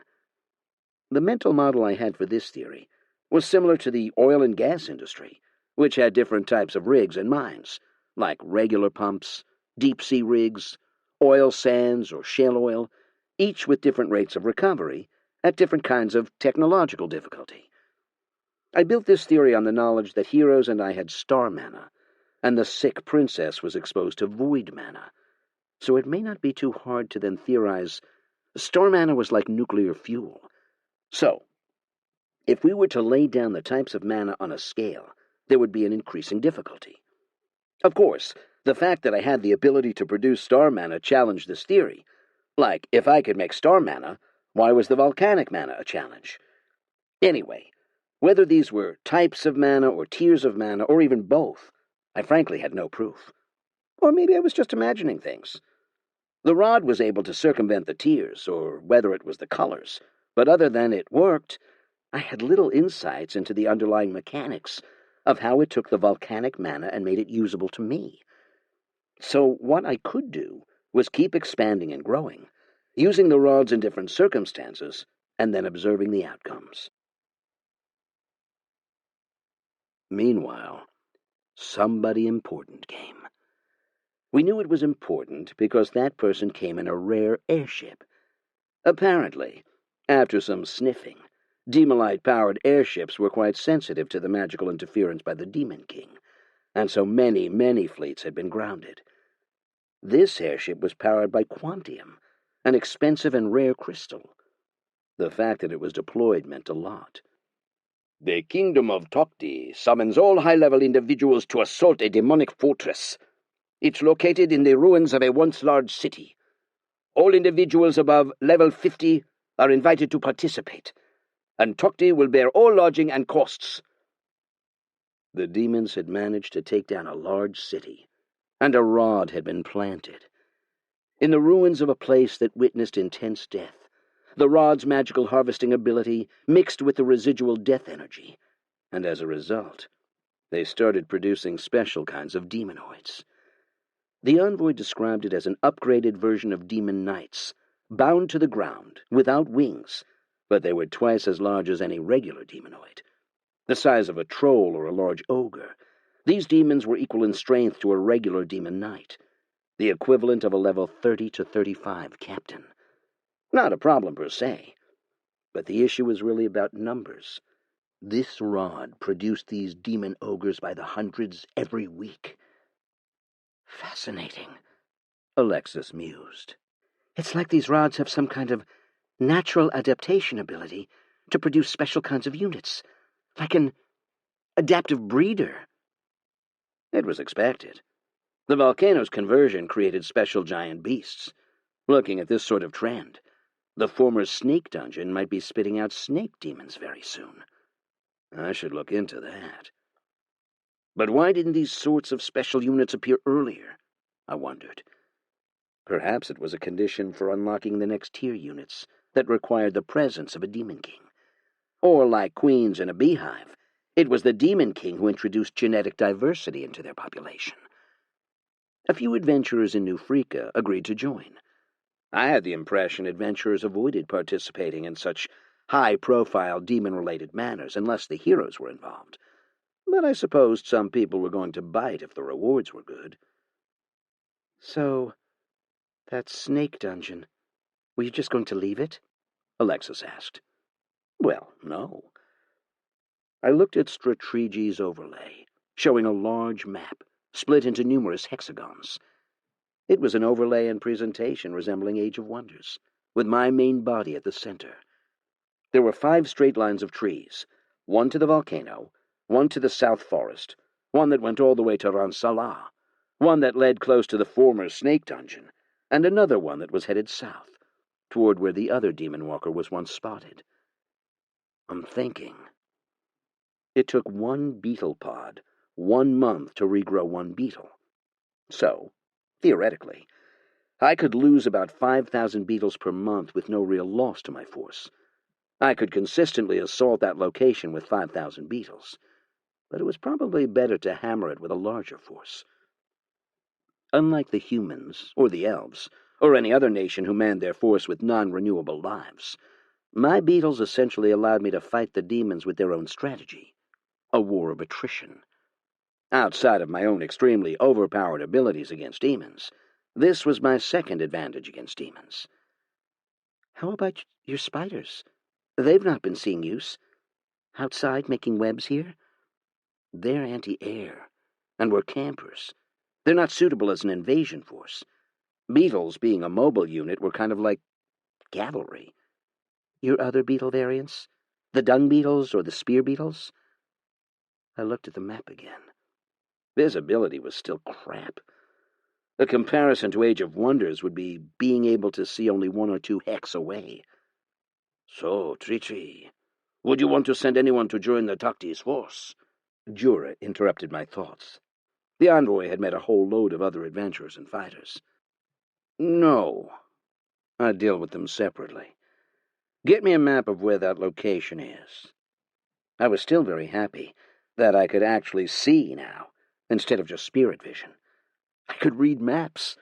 Apparently, Takti's airship was already filled with other adventurers the envoy picked up. It was going to be a rather massive force, and the Takti High King intended to use a large collected group of high-leveled adventurers as a sledgehammer. What about the coalition army that Salah's leading? Or was it Nagra? It's participating, of course, but to minimize casualties, they need this high-leveled force. Every week delay increases the demon ogre force by a few hundred, Jura explained. Alexis magically created a floating, holograph-like map. So either strike early with a smaller force, or strike later and face a bigger standing army. Sounds like fun. From Ran Salah, a chain of trees up to the Takti demon fort wouldn't be too far. I wanted to see the demon ogres for myself, whether they really were the threat that the envoys said they were. So you're going to sweep in to save the day? Alexis asked. The beetles won't get there in time. Not with that kind of distance. Even with your new ability? It's a pulley system based on vines. It's better for goods, and it's not fast. Pulley systems existed in this world. Many ports had engineers who designed large contraptions to help with moving goods. It seemed one of the heroes, a long time ago, did manage to introduce some rudimentary container system, though the practice was competing with magical holding bags. So what's your plan? Just create a chain of trees and watch the battle? Alexis didn't seem too impressed. Honestly, yes. I like seeing new types of demons. I think it's fascinating. And it gives us insights into how intelligent this Demon King is. Alexis frowned. The airship with the adventurers left. There was some information trading as well. Some of the adventurers we hired did come back with some targets, and after a few battles with smaller demon bases, this was where I made a discovery. The rods must be collected, either when they were unused or still under construction or in transport. Once fully channeled and transformed into a base or a fort, most of that mana-corrupting ability was lost. Left untouched, the fully channeled rods could still continue to generate small amounts of demonoids, but they lost most of their base creation ability. In short, a single-use item. Ugh. I had the idea of smashing some demon bases and stealing the rods, but it made more sense that the rods were mostly a single-use item. Back to the drawing board. Year 82, Month 9. Completed the Grand Mind Tree project. The Grand Mind Tree resembled a bunch of walnuts stacked on top of each other. The entirety of the Mind Tree was wrinkly, with multiple branches twirling around. Located just next to me, the moment it was fully completed, I could see it glow a faint greenish light. And then I had a massive, massive headache for a good 1 hour. But only 1 hour. I'd had worse headaches. Mind control resistance significantly increased.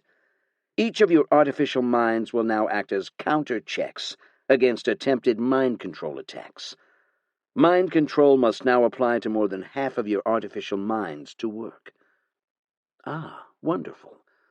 The blockchain node approach to mind control resistance. Also, my awareness of soul matters suddenly took a giant leap. If I focused, I could now observe greater details in the folds of my soul realm. And most importantly, the processing power to alter souls was at a fine level. It had been something that I wanted, something I figured might solve what I had been facing with Jura. After a string of successes with smaller rats and animals, I tried moving on to bigger things and realized I just couldn't. I had resolution issues. Because I couldn't create a canvas big and detailed enough, that meant I would work halfway and realized I couldn't copy more, even with a live version as a reference. It was like working with a forced 600 by 480 resolution when I needed 10 times that. This grand mind tree was kind of like a massive RAM and solid-state hard disk. Jura, Soulforge, now!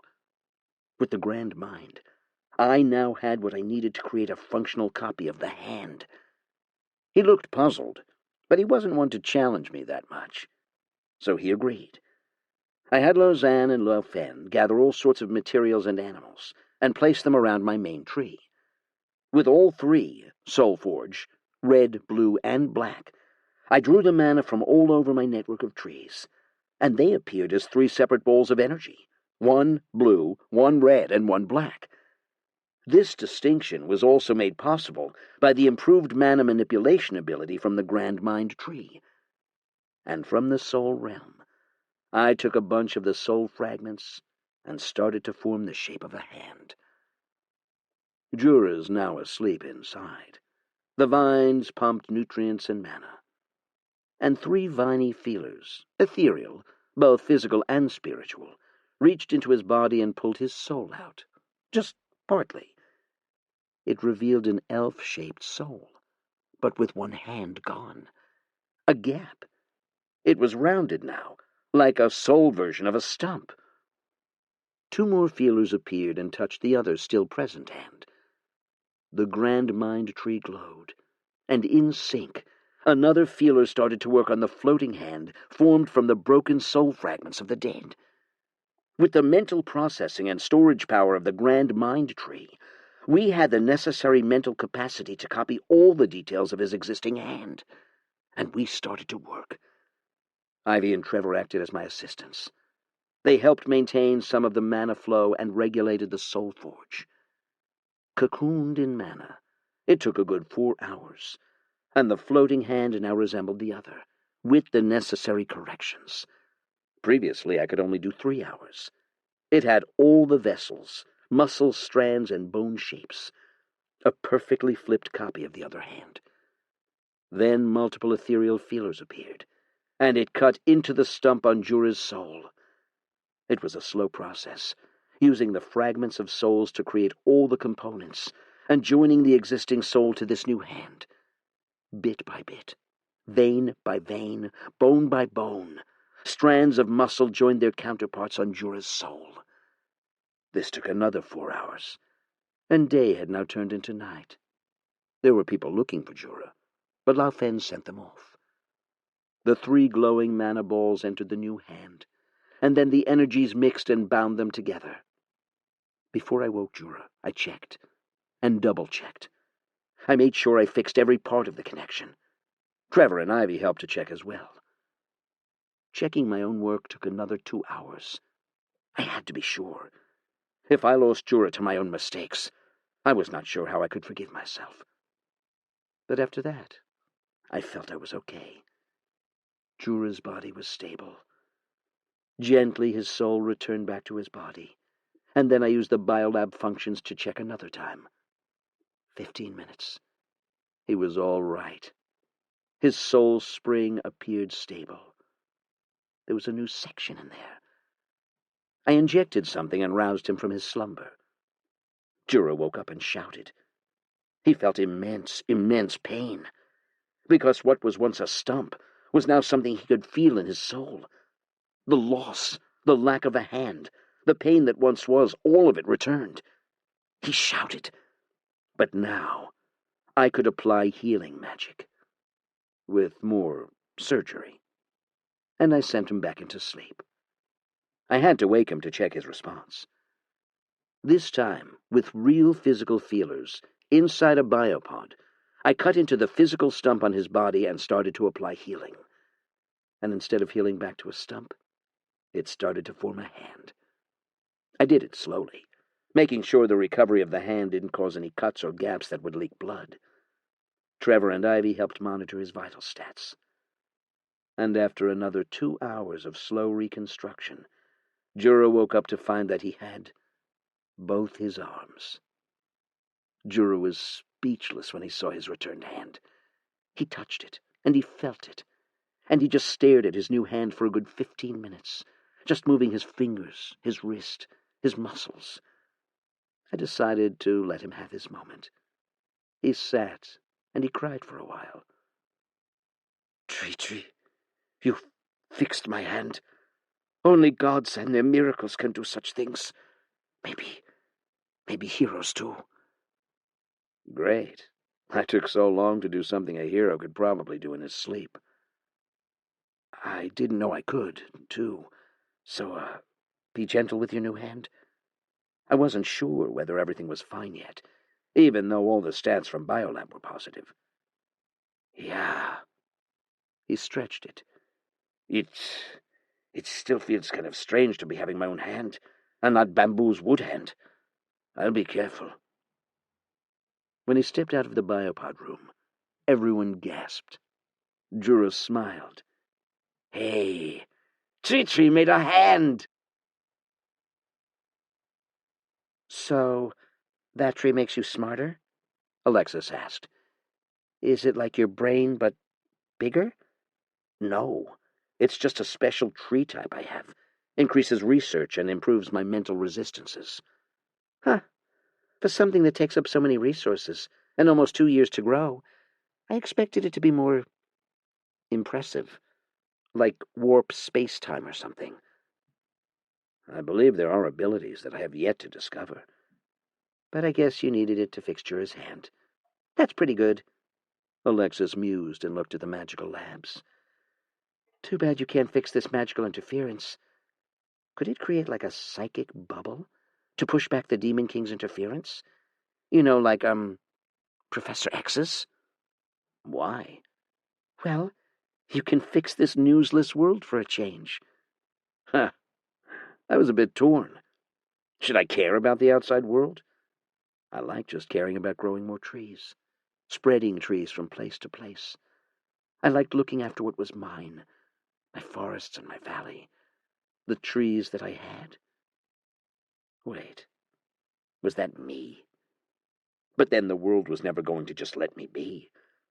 A part of me echoed the words of Gewa, that I had great power, and I should use it to fight the demons, the lives that could have been saved if I did something. Yet that earlier part of me resisted that notion. I wondered whether this was the tree part of me, that just wanted to mind my own business and focus on growing trees, helping trees. Trees were my friends, my family, and they were mine, in a way these elves and humans could never be. Maybe a part of me felt that these trees, were me. I sometimes thought about where all this came from, a yearning for self-preservation, a collective instinct for self-preservation, drawn from the thoughts of all the trees. Was this world, and all these artificial minds and grand mind tree, unknowingly influencing my thought processes? Was it deliberate? Or was this something like how the gods could subtly guide one's thoughts in a particular direction without one knowing? Again, why did my mind wander like that?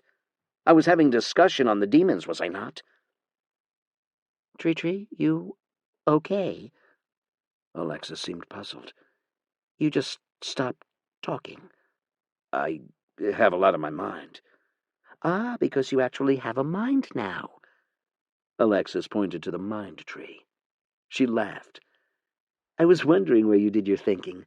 Like, is there a brain in your tree? Or were you like jellyfish and the roots in the ground functioned like some neural network?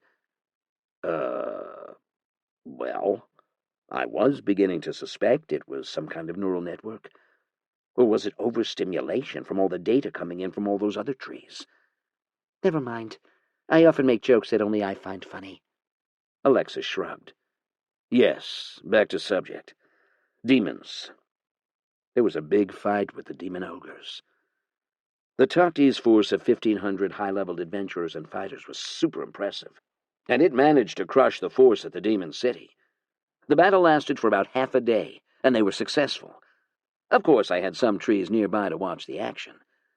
The demon ogres were just giant versions of their own demonoid soldiers, nothing much to be afraid of, and their combat ability was less than a captain. The kingdom of Takti exaggerated the threat, but I suppose that helped to ensure a smooth defeat of the demons. The adventurers and generals did have to work a bit harder against the few demon generals, but they still vastly outleveled most of the demons. And as a bystander, I witnessed many high-level skills used by some of the higher-leveled adventurers. Yet even the best of them were just about level 80 to 90. I supposed it was a bit of a letdown on both the adventurer and demon fronts. But hey, The variants the demon rods made weren't that overpowered, unless the source itself was powerful. Or maybe there were more powerful variants. Maybe the demons captured a dragon cave or cemetery and spawned dragon demons. That would be a hell of a sight. Year 82, Month 10. After the demon base over the ruined city was destroyed, the captured souls were gradually released.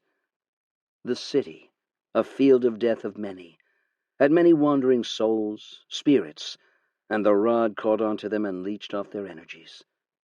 I could tell, because now that my trees were nearer to this location, some of these lost souls entered my soul realm, and their condition looked pretty bad. It seemed the demonic interference also meddled with the navigational abilities of souls. Would it be like warp immaterium, now corrupted by the presence of the Demon King? Well. Class Seeds, Knight ×6 received. Class Seeds, Paladin ×2 received. Class Seeds, Ranger ×4 received. Class Seeds, Mage ×4 received. Skill Seeds, various classes.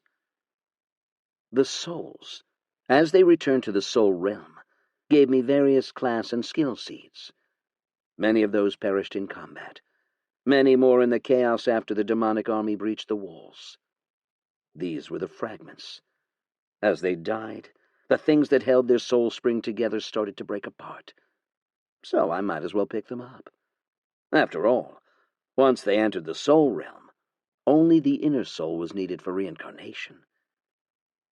It's a horrible thing for these souls, that even in death they have to serve the demons for a while. Different demons? Or are we talking about the same demons? I asked Alexis. If these demons were extraplanar in nature, wasn't the term aliens more appropriate? Yeah, but I mean the native demons of the world are more of jinns, or like dark fairies who make unfair deals. Any resemblance of the physical appearance is coincidental, because what powers them underneath it all is very different. These demons are invaders. That's because you've seen it. To most of the mortals fiddling with demons, I'm not sure if they know. But hey, too bad there aren't any demon hunter classes.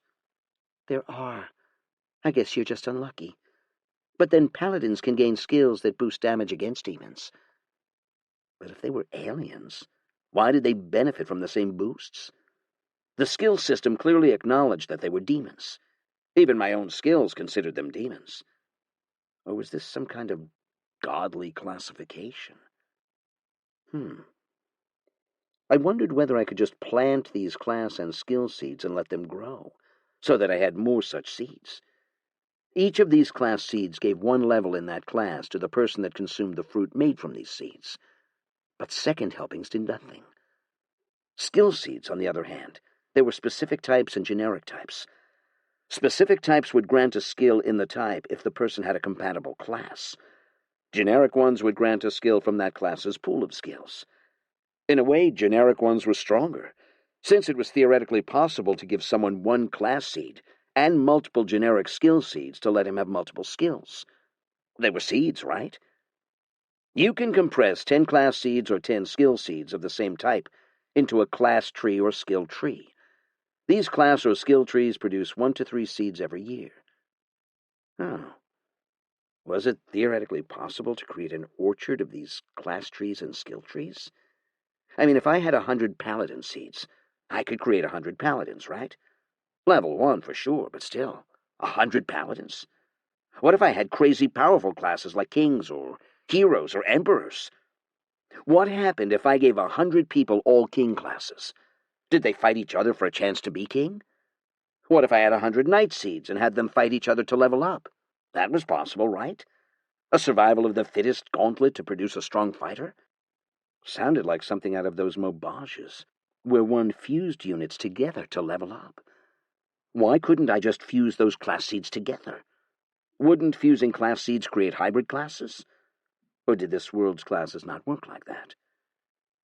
Class fusion and creation requires a compatible class or creature type and the divine gift taskmaster, or the divine gift, evolutionist. What? It was possible. And divine gifts, what was that? So are you doing anything with those class seeds? I was sitting on a lot of class seeds, skill seeds, and experience seeds. I thought I had enough experience seeds for about 20 levels now. Too bad only class and skill seeds could be multiplied. Else imagine a fruit that gave levels. That was really overpowered, wasn't it? But skill seeds were pretty good too, since they gave new skills.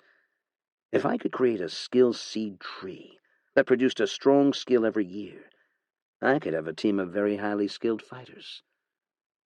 Nothing. For the experience seeds, I'd like to use it on Lausanne or Jura or Laufen. But Lausanne continued to gain levels from all the demon fights she participated in, so there was really no need to use it now. The rest of the Valthorn initiates were on the lower side of the levels, so they were still able to gain levels. Commander! A part of me felt happy every time I got called that. Really felt like the days when I was playing RTSs as a kid. Only, well, I was fully immersed in it. Treachery had been really busy with all the demonic movements. He deployed another 3,000 beetles and subsidiary trees to go with it to hunt for more rods. He wanted to get his first rod. He was thirsty. Glory to the country. We will expand our reach. He even had a catchphrase, like what usually happened when a player selected a unit in an RTS. Did he just invent a new name for the state? Country of Freaka? Did that make me the primogenitree? Country Aeon? Anyway, focus. Stop getting distracted. Grand Mind Tree, if you can, help me stay on track. Demon rods. Well, the issue really was intercepting the rods before they were fully deployed. Maybe someday I could get the necessary powers to make my own rods, rather than robbing the demons for their rods. Operation Rob the Rod status update. We are pursuing a small demonic base that's just been spotted. The beetles will attack the rod as soon as we spot it to disrupt its channeling. Well, the attack failed to secure the rod. The demons were able to protect the base until it was fully channeled, and because it was located in an open space, there was nothing slowing down the channel.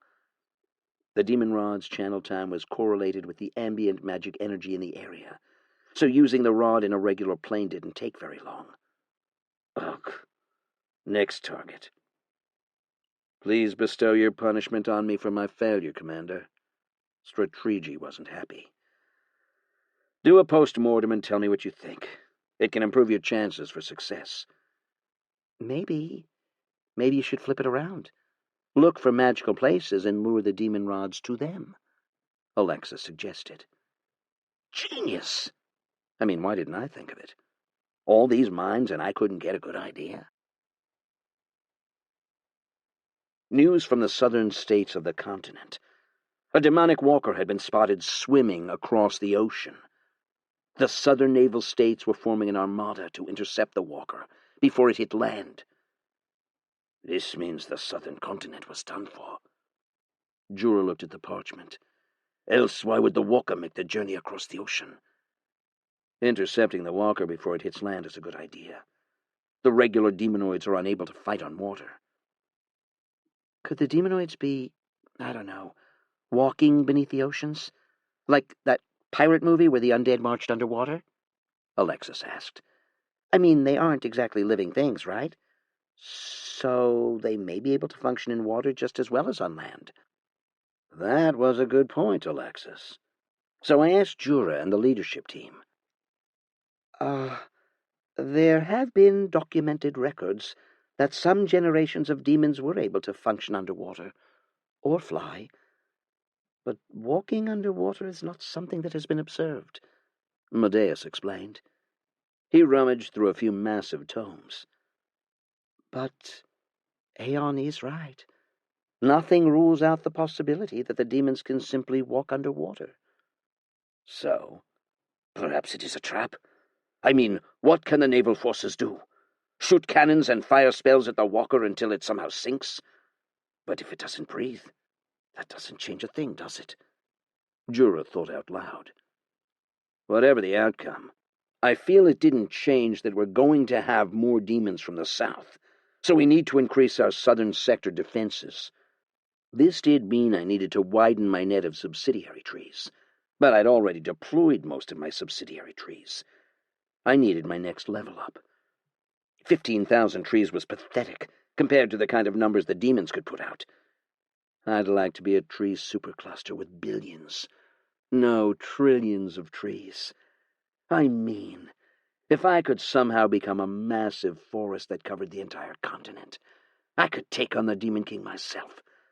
I could just keep throwing beetles and trees at it until I won by attrition. That was what ants did.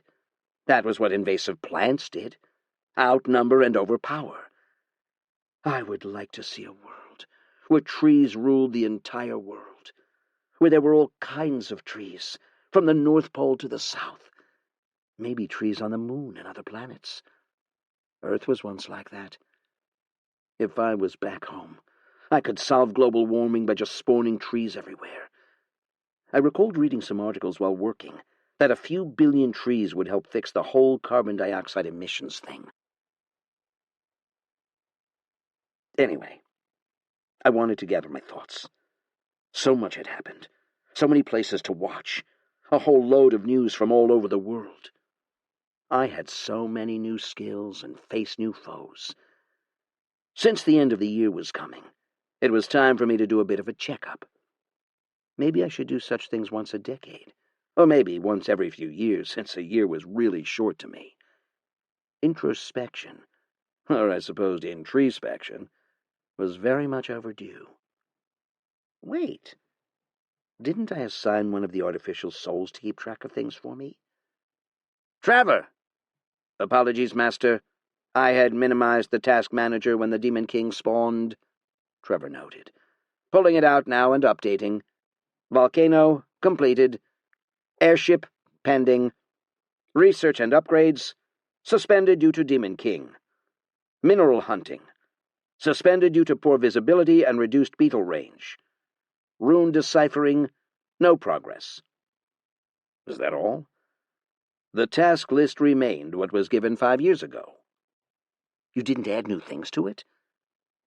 Trevor didn't reply.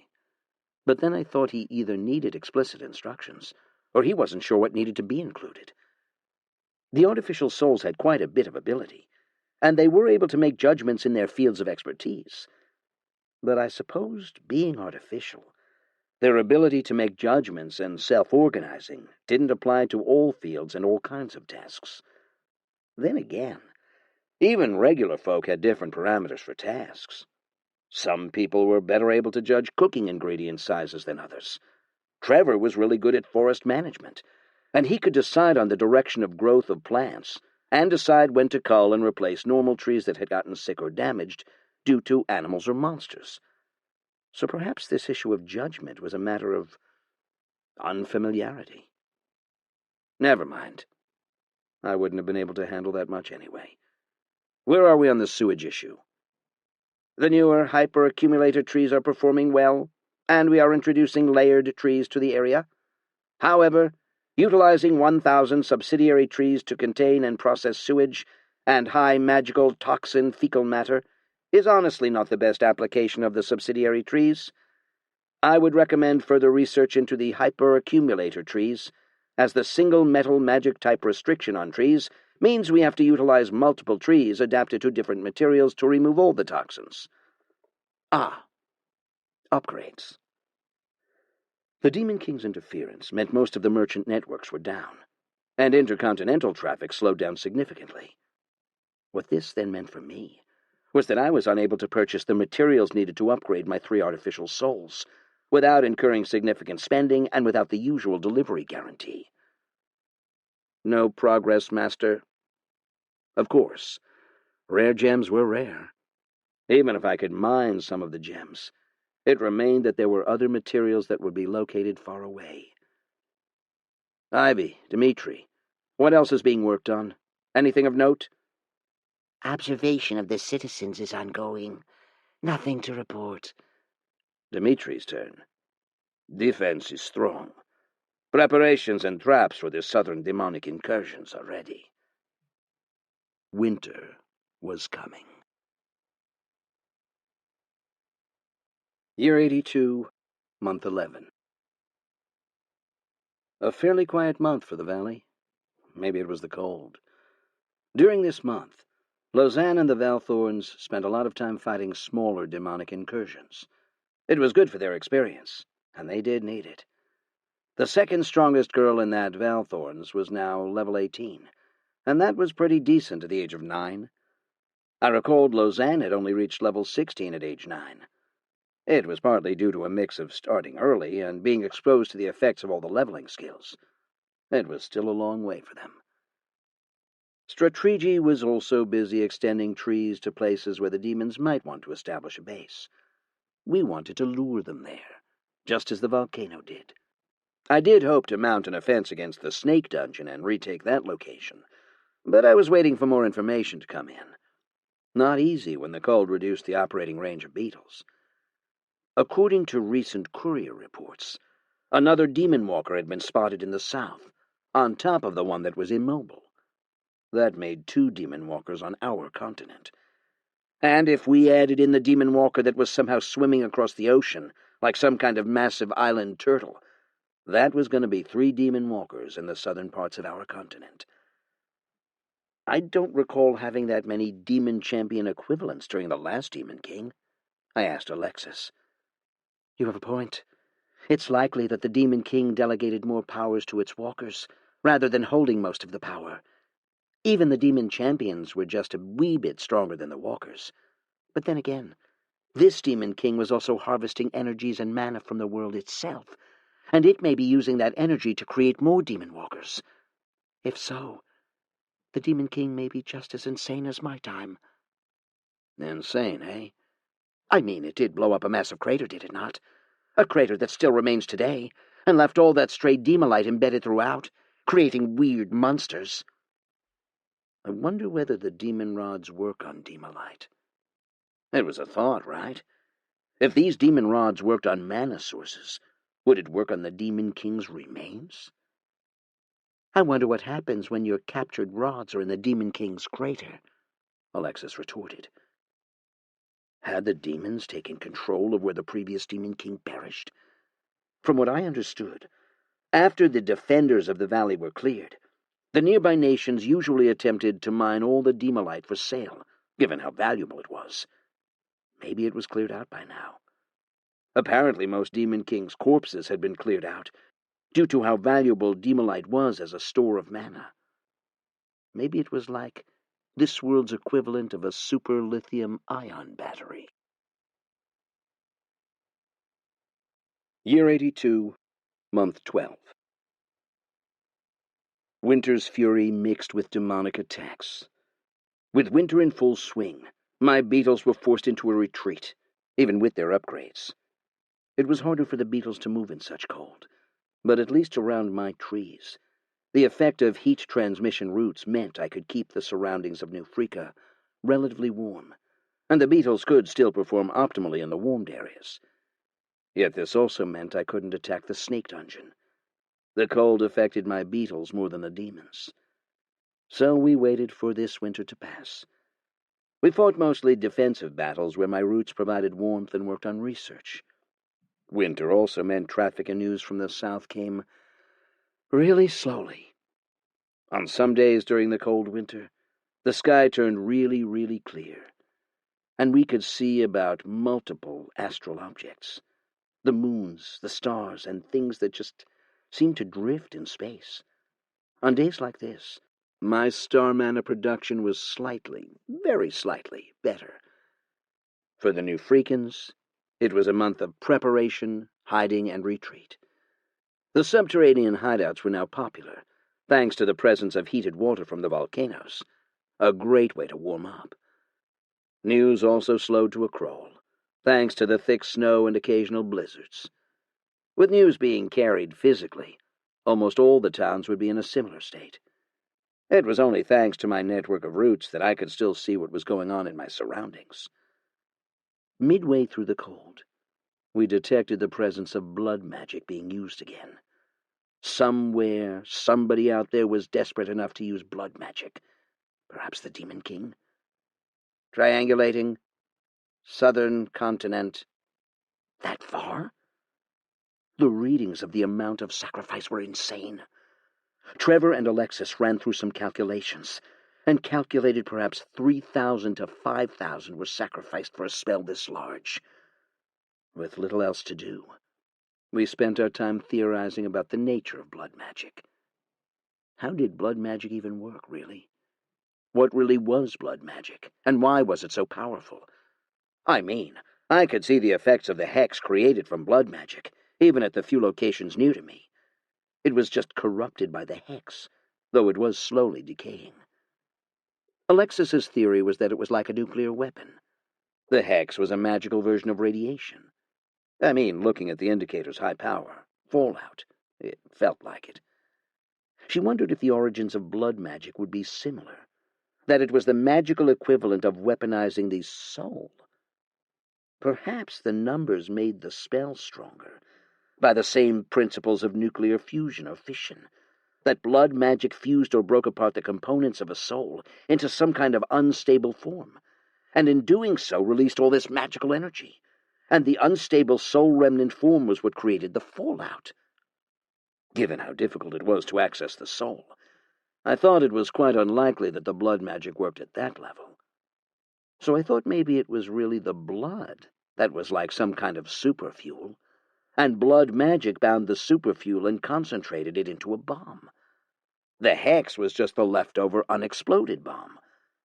Essentially, what I thought happened during a blood ritual was life energy or mana of the sacrificed was converted into an energy form, and that was the bomb. Kind of like when you packed a big bunch of low-quality fireworks together, and then when you blew it up, sometimes there were some of these fireworks that didn't ignite, or old World War II bombs that, for whatever reason, failed to detonate. When I thought about it, I realized our theories were similar, just at different levels. I just presumed the blood ritual converted the energy of the living into that of a weapon. Essentially, whatever that was happening at the mana pool and body into another form. I liked Alexis's theory, since there was an elegance to it. It was like the blood magic version of breaking the atom, and had far more consequences. Like the realization that there was a kind of magic or energy that fundamentally held the souls together. A peek into the true natural forces of the world. I supposed it could be tested. If Alexis's theory was true, I should be able to witness some kind of soul change during a blood ritual. Or perhaps detect whether there was soul residue in the hex, which I so far did not.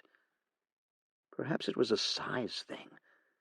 If Alexis's analogy of nuclear bombs was true, perhaps the soul fission created even smaller particles that required specialized equipment to be detected. Like soul quarks?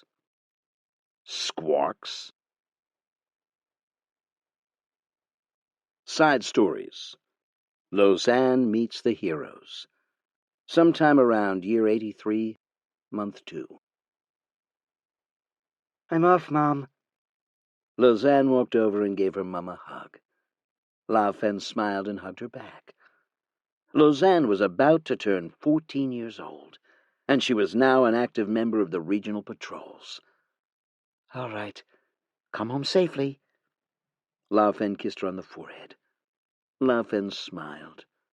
Her age was starting to show, lines and all. Even elves suffered from stress and age, though at a slower pace than others. Don't stay too far from trees, all right? Yep, got it. Lausanne nodded, but a part of her knew it was a lie. Very often, she and her patrol group had to stray from the trees, sometimes to help a stranded group of merchants, or just reach out to some refugees who'd lost their way. But after their first incident of losing contact with treachery, they'd improved their strategy. Now their squad had 3 rangers, all with a focus on tracking. One of the Valthorn girls was also a ranger, a choice that they got as they progressed under treachery's tutelage. Lausanne grabbed a small pack of food, equipped a few wooden spears on her back, and then 2 wooden swords, all enchanted to be extra effective against demons. There were some basic armlets made to her size, and she walked to the meeting place. New Freaka was a whole lot bigger now. A lot more crowded, at least compared to a few years ago. Treachery didn't really feel it. To him, it was just a blip. But for Lausanne, the smell, the ambient noise, the chatter, sometimes she wished it was a bit quieter. Still, she knew that Treachery was always watching, even if his vision was brief. She could feel it if she had his attention. It would just resonate with her special familiar, the Warden. Lausanne looked at her own status menu, and then at the familiars. It had its own mana meter. There was a star symbol next to it. It lived in her, and it slithered out like a snake, detecting its host's attention on it. "Routine patrols," she whispered. The tree snake nodded and disappeared again. It had never spoken, but Lausanne believed it understood what she said. "Let's see what we bump into this time." "Hello, milady." Two of the patrolmen bowed. Lausanne sighed. The captain nodded in acknowledgement. "All right, everyone's here." The captain brought out a makeshift map. "We're traveling a bit further today, to this section." He gestured, and the rangers nodded. "Well, our scout this morning saw some flares out in that direction, and we'd like to check it out. Council Jura has already stationed some beetles near to the location, but as you know, the beetles' range was limited. As usual, we have to investigate. If we encounter any opposition, we lure whatever we face to the designated beetle hideouts here and here. The beetles will take care of them." The captain looked around. Everyone nodded. It was a routine task, something they'd been doing since the whole communication shutdown. "Well, look like we're good. Remember, our role is to minimize our fight. We scout and we lure. Don't do anything stupid. If in doubt, check with myself or Lady Lausanne." She mentally sighed. But in New Freaka, Lausanne had had many titles. Some referred to her as the princess, some as the avatar of the tree spirit. Things she never really noticed until recently, as she approached the teen years. Lausanne looked around the patrol group. There were 4 other Valthorn initiates and about 20 patrolmen, a mix of soldiers and rangers. Most of the soldiers also had movement assistance skills, due to the mobility focus of the squad. A young Valthorn initiate came over and sat next to Lausanne. "Lady Lausanne, what do you plan to teach us today?" Lausanne rubbed her chin. Her role was part tutor as well. She didn't really have a tutor plan in mind. "Some sword spear forms, perhaps? If we encounter demons? Anything you'd like to see, Sarah? Can we see your warden in action?" Lausanne shrugged. She tried not to rely on the warden too much. "All right, let's move out."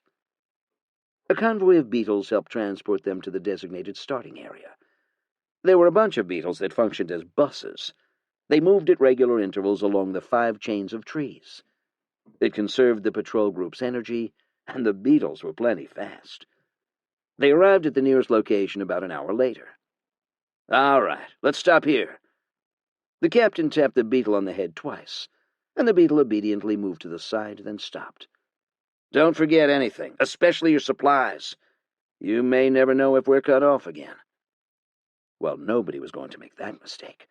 Everyone had enough rations for a week, and the warden could even create healing fruits, just like treachery. "All right." The beetle moved away and continued its route. It was headed for the next waypoint. There was another tree on the next hill. Lausanne looked around. It was hilly, and there were a whole bunch of bushes and grass. The past demon invasions left some damage to the area, but things regrew quickly. "Let's move out." One of the soldiers walked next to Lausanne. "Milady, what do you think we're getting this time? Refugees?" 9 out of 10 sightings had been refugees. No merchant was going to travel without escort in this environment, unless they were extremely desperate. They walked past animal corpses and some debris. There was also some damage on the ground from normal monsters. "It's quite quiet for a sighting," one ranger said, but Lausanne knew their scouts were rarely wrong about sightings. I hope it's just a dud. Sarah and the Valthorns sometimes caught up to Lausanne, and they would try to chat. Lady Lausanne, what kind of dreams do you get? Huh? The dream tutor? The Valthorns looked to Lausanne as an idol, thanks to her high level, special familiar, and position as the first Valthorn. Yeah. Does Aeon give you more, scary ones? Sarah asked sheepishly. They wanted to know more about what they could do better to be like her. Lausanne looked at the 10-year-old girl. Sometimes. Lausanne did recall the war dreams were especially gruesome. She vomited after she woke up from that one. Often. Do funny people appear in your dreams? Sometimes. It's usually someone to teach me how to fight. A streak of light in the sky, and everyone knew. They stopped their conversation and focused. Magic? They increased their pace and headed in that direction. A few more flashes of light. Somebody's using quite a bit of magic. And demons. As they approached closer and closer, they could hear it. In the faint distance, the sounds of demons. When they arrived, they saw 3 young persons, 1 boy and 2 girls, about Lausanne's age. Humans. And around them, a whole lot of destroyed demons. But the battle was not yet over. There were 5 demon knights. It seemed they'd only managed to defeat the regular demons. Should we help? They looked at the 3, and they looked tired, weak. Not injured, though. They were on a hill, and the 3 were down below in a small valley. I'm out of mana. Miri looked at her 2 friends. They weren't much better. Harris shook his head. I'm almost out of mana, too. How'd they find us so quickly? Becky sighed, and a floating shield appeared. We need rest.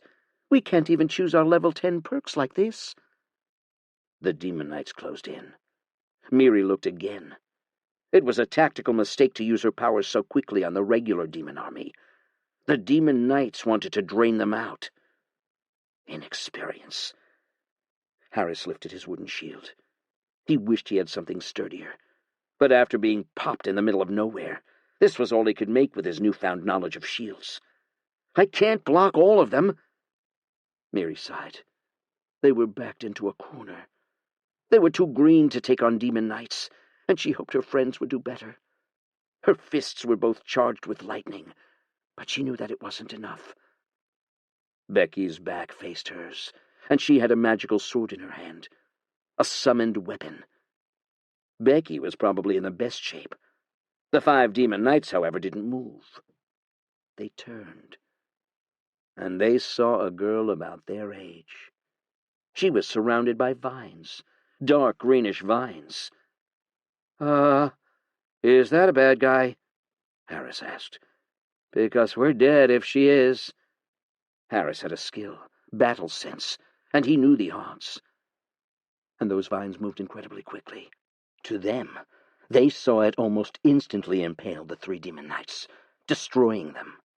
The 2 moved to engage, and a wooden snake chewed off its head, its fangs sinking into the body of the demon knight. 1 left, and she threw a wooden spear. It struck the demon knight's shield, but then the girl took the chance to impale the last demon knight with another spear. It died then. Adventurers? Lausanne asked. Are you all right? More soldiers came down the hill.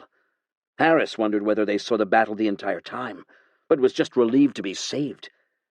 Yeah, thanks. We, tried to bite off more than we could chew. Miri and Becky were absolutely relieved, and at the same time impressed. But they were so exhausted that they just sat and took a short shut-eye. Harris smiled at his 2 friends, and then turned to face Lausanne.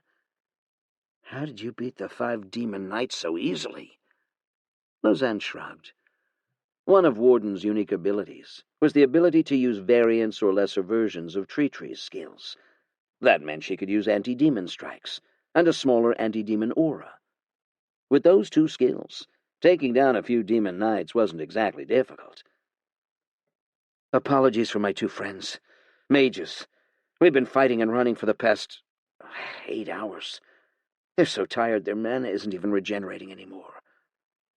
The captain nodded. Well, it's not a safe place here. They can rest elsewhere. Where were you three headed? We don't know. Harris rubbed his head. We're still trying to get directions. Can we go to wherever you are? The captain looked at Lausanne. Milady, your decision? Lausanne looked at the three, all of them about the same age as her. Maybe younger. Very well. Let's take them back to New Freaka. Harris bowed. Thank you.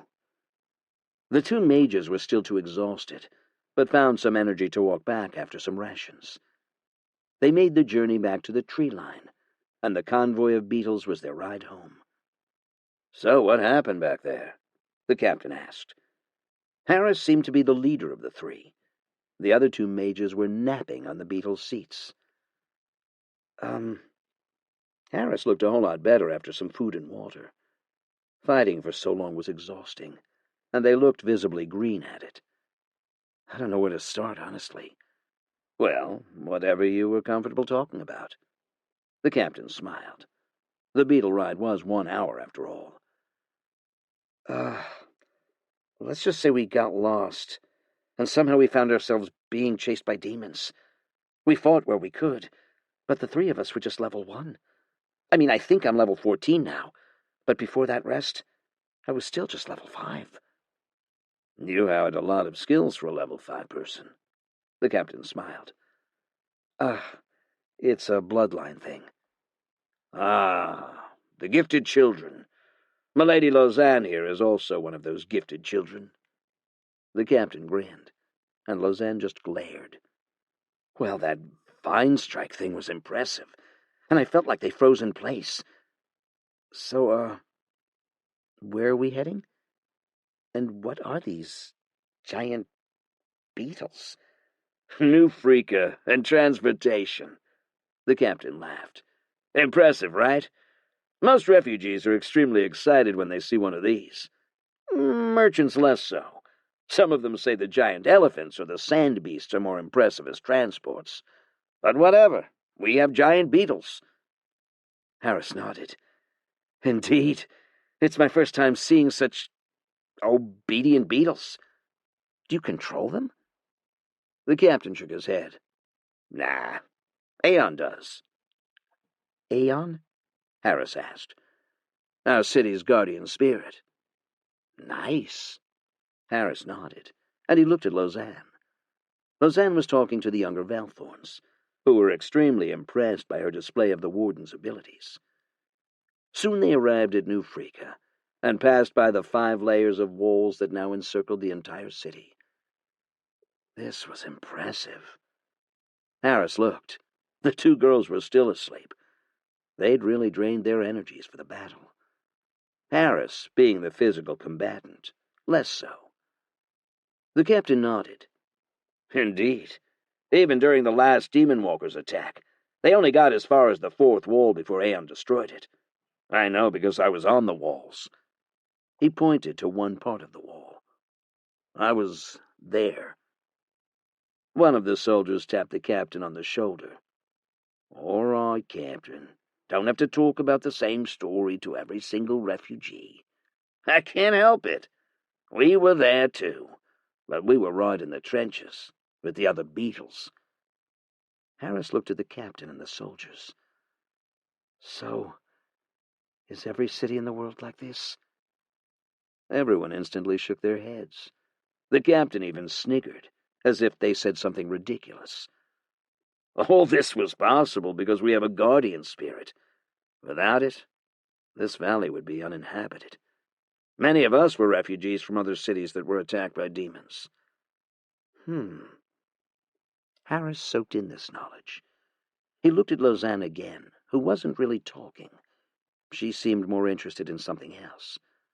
But Harris wanted to talk to her at least, to learn about her powers. So, do you guys have any money? The captain asked. If you do, I'd recommend the Oakwood. It's the fanciest inn we have in New Freaka. Otherwise, you can head to Inn Street. There were a few good ones like Rumi's and the Paul House. Ah. Harris tapped at his menu. He smiled. He did have some cash. Yeah. Is there an, Adventurers Guild? Yep, right next to the council offices. Oh, yeah, one more thing. We're from the Valtrian Order.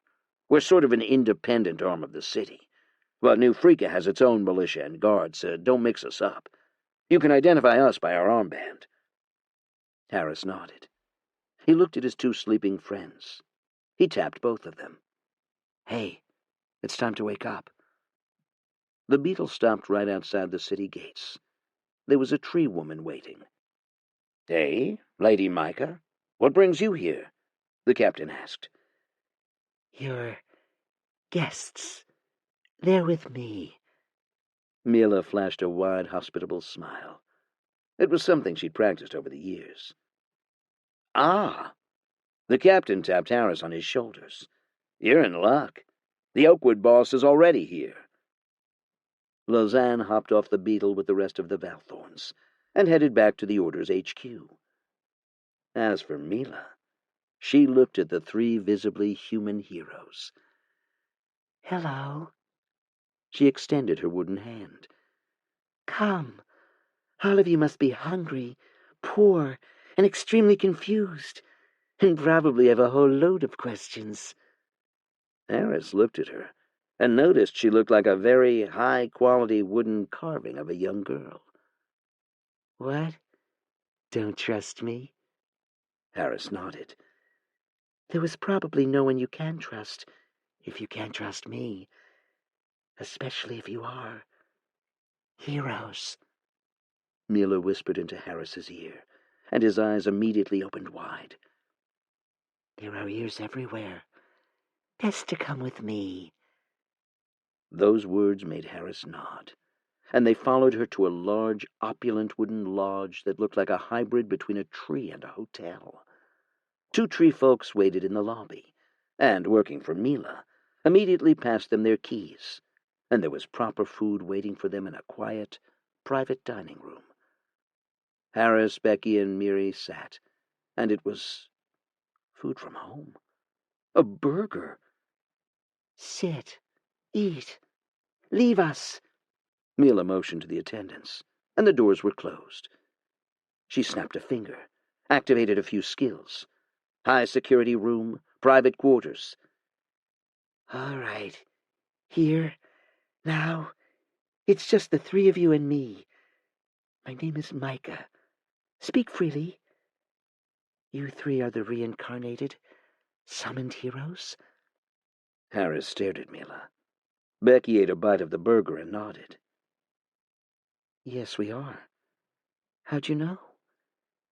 I received the notification that heroes have arrived, and then I saw the three of you traveling on Aeons beetles, and your clothes. Ah. So, let's talk. Year 83, Month 1. At the end of the first month, the heroes, long awaited, finally arrived. I had a brief vision, like I always did. 12 streaks of light, split into 4 groups of 3, and then each landed at a different part of the world. This was important, because that meant the heroes were in smaller groups of 3 and were scattered. A vague reddish hand appeared in that same vision. It tried to swipe at the streaks of light, but another hand stopped it. That was when I woke from the vision. 12 reincarnators have arrived. I wonder where they are, Alexis said. I hope they don't make the same mistakes we did. She got the same ping as I did. And treachery? Why do you get the notification? I have no idea. I do see a vision. She was wondering why I knew about the heroes? Well, I suspected it was because I came from their world, too. Maybe Treachery's like some kind of super entity, and that's why the gods sent the ping to him, too. Mila came to the rescue. She'd gotten the notice as well. That was why she came over. Her hotel inn could run itself quite well. She'd hired quite a few tree folk to work for her. I wondered how many would survive this time. The world was in a shittier state than it was. Treachery, I have a request, Mila said. I know you didn't have a good impression of us heroes, so let me deal with the next generation of heroes, if they ever swing our way. I assure you that I won't bring you any harm. The heroes need to be educated in the ways of the world, and both Alexis and I have seen more of the world without the distorted lenses as a hero. We should be the best place to advise the next generation, so they do not make the mistakes we did. Mila sounded like she was begging. Fine, but keep me updated. Sure. You know where they are? No, but I will tell you if I do. Other than the return of the reincarnators, another month of mostly defensive battles. Quiet. The southern parts, where it was warm, were battling demons daily. Up where we were, where the winter was relatively mild, we focused efforts on research and making more anti-demon weapons. I was also gradually extending my trees to where the legless walker was, but I was taking it slow, as the terrain was unfamiliar, and there were demons walking all over the place, so I had to clear out the area before expanding. Year 83, Month 2. They're with me, Mila said, a week or so after that announcement. Huh? Honestly, it felt like just yesterday that I had that conversation with Mila. 3 heroes, reincarnators. They arrived somewhere near our borders. They've just been summoned and we're still getting used to their new powers. One of your patrols picked them up. Oh. I'll take care of them. Don't worry about it, Mila assured. It's only been a week since they arrived. They're still a bit confused and lost, but they've managed to survive thanks to their special powers. At this point, I remembered my Titan souls, and I thought, well, since they were so vulnerable, they could die around me easily, wasn't it? Divine, moratorium on hero killing, in force until Demon King's death. Those who murder a hero before the Demon King's death will receive a divine curse and be marked as a hero killer, inviting the wrath of other heroes. The fuck?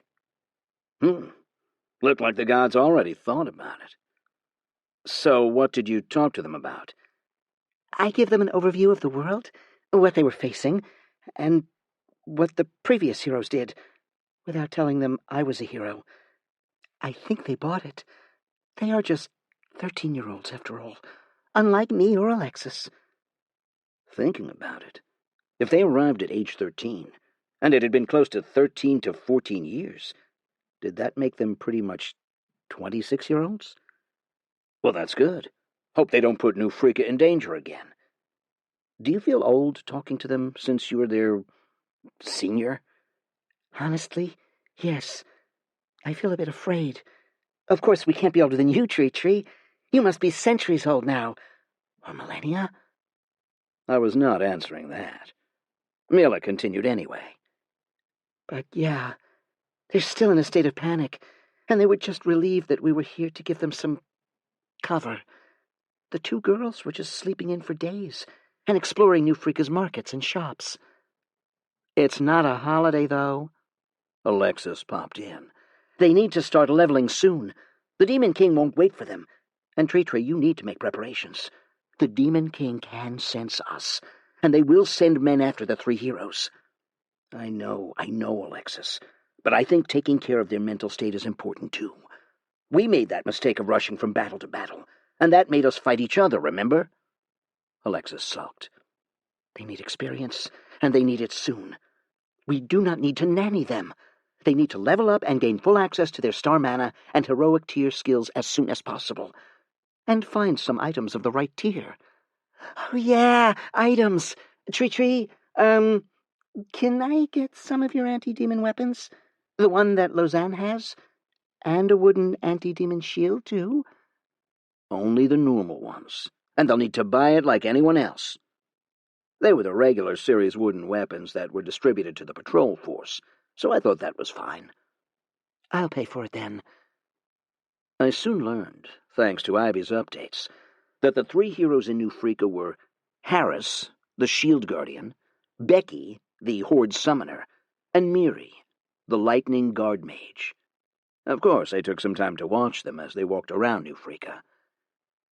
Well, today, I'm taking you to some of the bars and restaurants and having some local food. You may be on a mission, but if you feel overwhelmed, don't hesitate to demand a break. You only live once, even in a magical world like this. Revival magic only works if one of you was a hero-grade specialist healer, and it must be used within the same day. So if you feel your team is moving too fast, say it. Honesty matters. How do you know all this, Mistress Micah? Miri seemed impressed. I worked with the heroes. The last generation of heroes, at least. All of them died in their final battle, but they told me to help where I can. Mila pulled off the act swimmingly. It was part of her skills. As the proprietress of the hotel, she had superb acting skills. In many ways, working as a hotelier really made her more mature. It was something I didn't realize, of course, because to me, the months just flipped by so quickly. But Mila's hotel had been open for the past 4 years, since year 79, so she'd had a lot of experience dealing with people and customers. I supposed it was strange for them to change, when I was the one still being the same. 4 years was long for them, but not for me. They stopped at a restaurant with an alfresco frontage. Mila's restaurant was one of the first to feature alfresco dining, but soon many other restaurants caught on. The waiter bowed and quickly let Mila and the 3 humans in. Right this way, Lady Micah. Mila, as the owner of the best hotel in town, was pretty much a local tycoon, a respected member of the hospitality industry. She was apparently even the chairwoman of the local innkeepers' guild. Things I forgot, of course, since I was focused on my own things. Maybe if Alexis wasn't so rebellious, maybe... never mind. They sat and had a cup of local tea with milk, and some snacks. So, I've arranged for some anti-demon weapons. That should be your starting equipment. You will outgrow them quite quickly with experience multipliers from your blessings. Harris sighed. Honestly, I'm a bit... how do I say this? Intimidated by what we went through. Why can't people like Lausanne fight the Demon King? We saw her crush the Demon Knights like nothing. Mila shook her head. Lausanne's impressive, but she doesn't have the special gifts. Heroes are needed because of the cheat skills. It's also important that you think about the cheat skills that you have and figure out how to maximize them. The last Demon King was a giant castle that had a few forms. Lastly, an exploding demon crystal. We're here, and you're talking about something like that? I don't see how we can face something like that. Mila smiled and sipped her tea. Baby steps. You must first be able to take on demon knights, like Lausanne. Can she accompany us? I mean, I'd feel much safer if she's with us, Becky said. Even if she does, she can only stay with you for a short while. With the blessings, you will gain levels very, very quickly. When the last generation fought the Demon King, all of them were at least level 100. Lady Lausanne, if I'm not mistaken, is only around level 40 to 50. We're level 10 or so. We need a babysitter, Harris said, and he ate a cookie. Mila asked for some local potato slices with olives. Mila nodded. I can have a skill that can give you a bodyguard, but I feel that will hobble your growth. You must realize that leveling and experience is scaled to difficulty. Can't we, have some practice first? Miri asked. I mean, if you see those RPG games, we usually have tutorial or practice stages, so that we get a good hang of how things work, Mila sipped her tea and thought for a moment. At this point, I had a hunch Mila was going to ask me for something. And she did. She telepathically pinged me. Treachery, can we borrow the Order's training rooms? I'll have the captains and Yvonne spar with them. Medeus, too, if he's willing. When are they leaving New Freaka? When they are ready. The faster we can get them up to speed, the faster they will leave. Mila insisted, and, well, she had a good point. Fine. Only the one in the Order quarters. Mila then turned to the three heroes. Well, I've arranged for the three of you to use the Valtrian Order's training rooms. That will be a suitable practice session, for you to know your limits. Unfortunately, you can only use them for a few days, and after that, it's out to the field as an adventurer, or join the patrols. So short? The three looked reluctant, but soon accepted that it was better than nothing, and then they walked back to the hotel. So, do you want to watch some practice today? Oh, can we? Magic or sword fighting? Magic? The two girls said together. Mila brought them to one of New Freaka's magic academies. The council ran one academy, as part of the Mages Guild, and the Order ran another one, led by Medeus. There was also a third independent academy, but it was mainly for merchants, smiths, and others, as it was more of a craft-focused magic academy. They watched some children practice some basic magic. Both of them, though, instantly learned a spell. Oh, that's easy. Mila shrugged. That's your advantage. You won't learn much from the children if it comes to you so easily. Mila led them to the back area of the guild, and there were multiple sparring areas for mage adventurers to practice. Go. Participate. You might gain some levels. And they did. How many levels can we gain like this? I don't know. Depends on the system. I was wondering, why didn't the gods just give us all our levels from the start? Then we don't have to struggle like this. Harris asked Mila as he watched. I don't know that either. You can ask them the next time you see them. I guess it's some restriction on the gods that anyone new starts from level 1. The heroes practiced a few times. The two girls were visibly outclassed, even with their overpowered abilities. But with each battle, they improved very quickly. According to Alexis, it was a gift. Heroes, when they started out, had a special blessing on top of their overpowered ability. I didn't recall seeing these blessings in their soul spring, but then again, maybe I was not able to see divine items.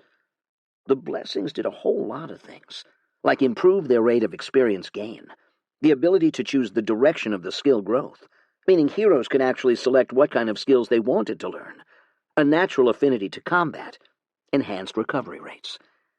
And there were usually a few gates, which unlocked star mana at different amounts.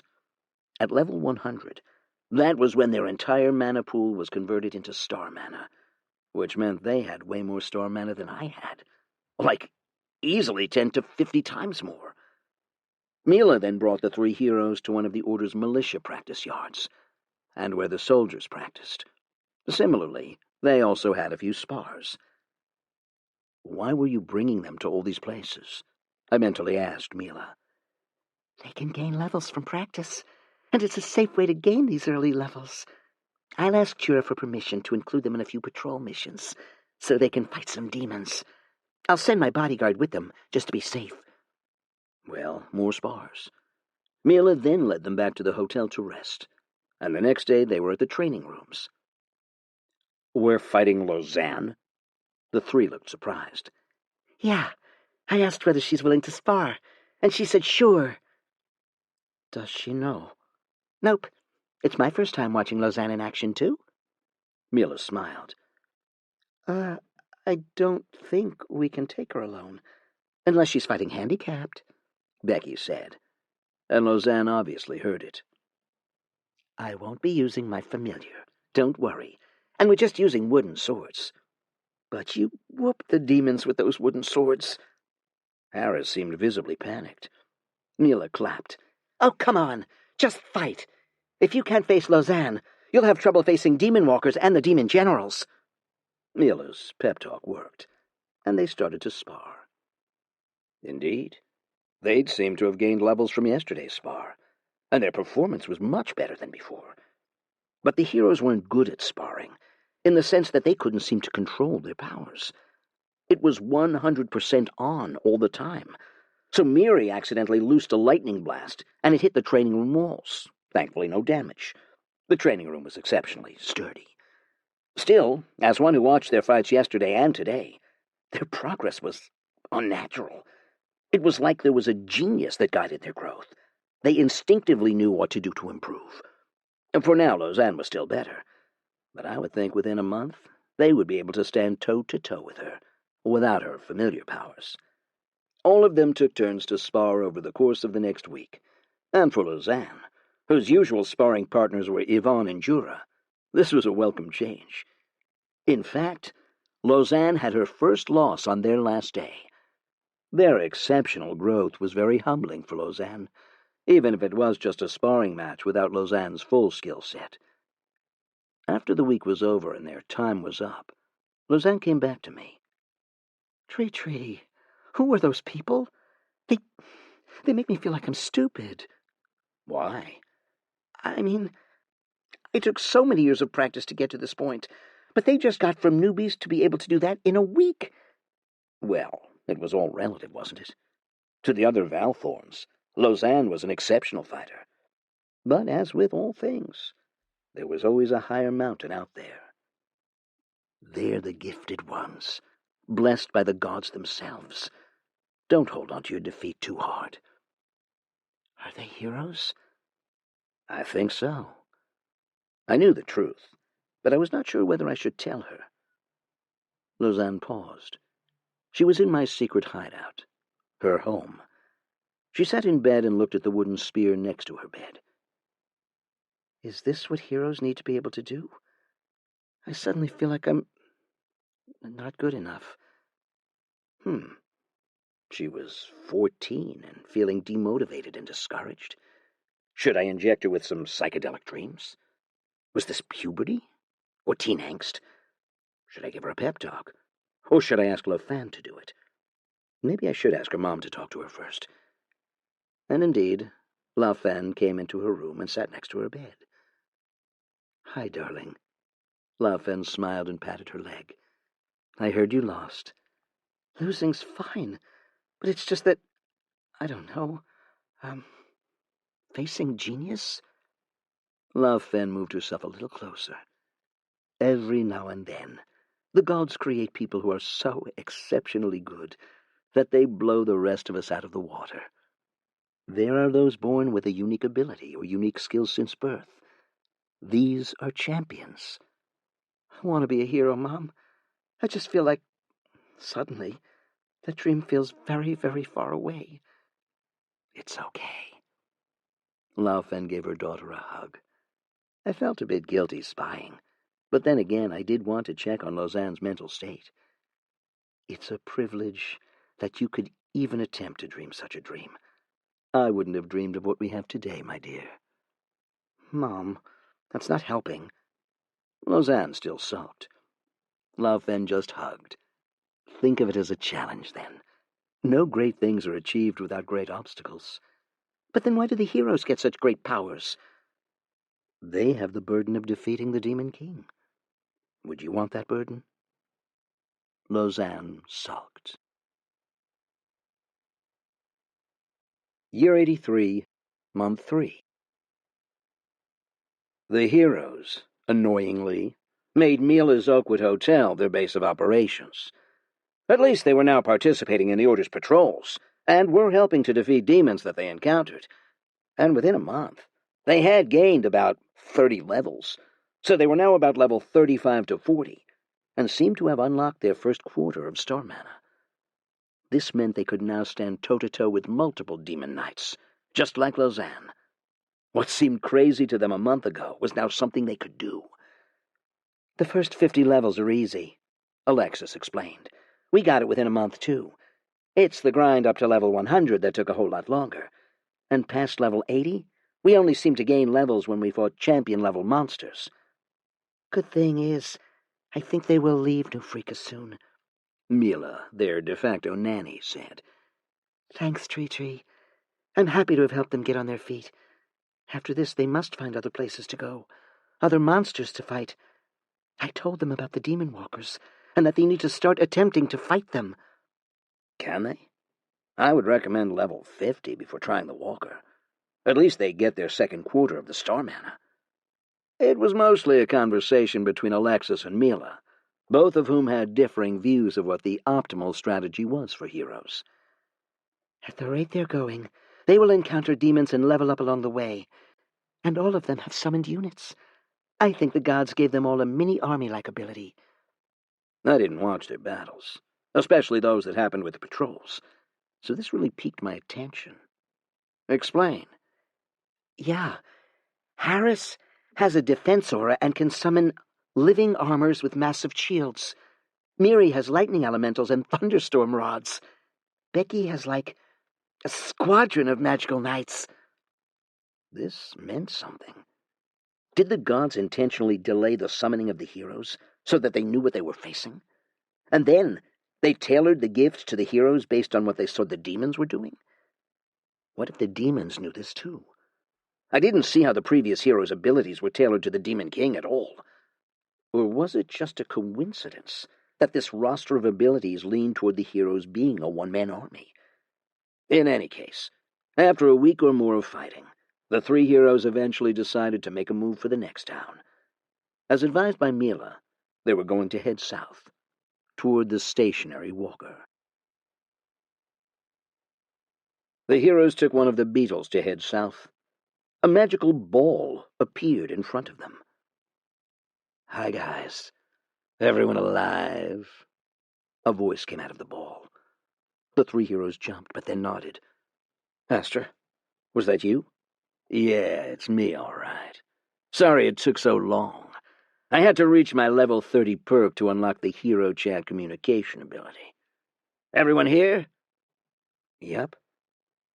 It seemed that they could see each other's faces on the magical ball, but my spirit vision was able to only see the presence of a pure white magical orb, and not what was on it. Kind of like an overexposed camera facing a television. It was all white to me. But at least I could still hear the message. "Good. How's everyone? I'll start. We had a rough first month. We got ambushed by multiple demon groups, but luckily a group of knights helped us out. We're based in one of the kingdoms in the far south." "South?" Harris asked. "Isn't the South in very bad shape?" "Not gonna lie, it totally is. It is. The southern continent's entire northern half was, and still is, lost to the demons. And the far southern kingdoms, thankfully, through luck and some good strategies, managed to keep the demons away, however barely. The kings were super relieved to see us. We're trying to gain levels as fast as we can, and thankfully we met some locals who were very willing to help us." This Astra person explained. "Your story sounds similar. We got saved by the locals too." Another voice. "Totally not what I expected. If I see the gods again, I'm going to give them a piece of my mind for dropping us in the middle of nowhere." Harris and Miri nodded. "Yeah, we also got saved by the locals." "Huh. We're in the east, and we're quite lucky. We didn't see many demons, and we fought whatever we could. We're now based in one of the towns. There were some helpful locals as well." "Ah, shit.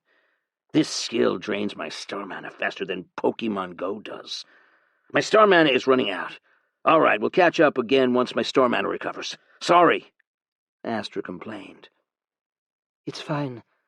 Good to know everyone's alive," someone said. "Yeah." And the magical orb vanished, and the three of them shared glances while still riding the beetle. "That's like a Skype group video conference call. Who uses Skype these days?" Becky looked puzzled.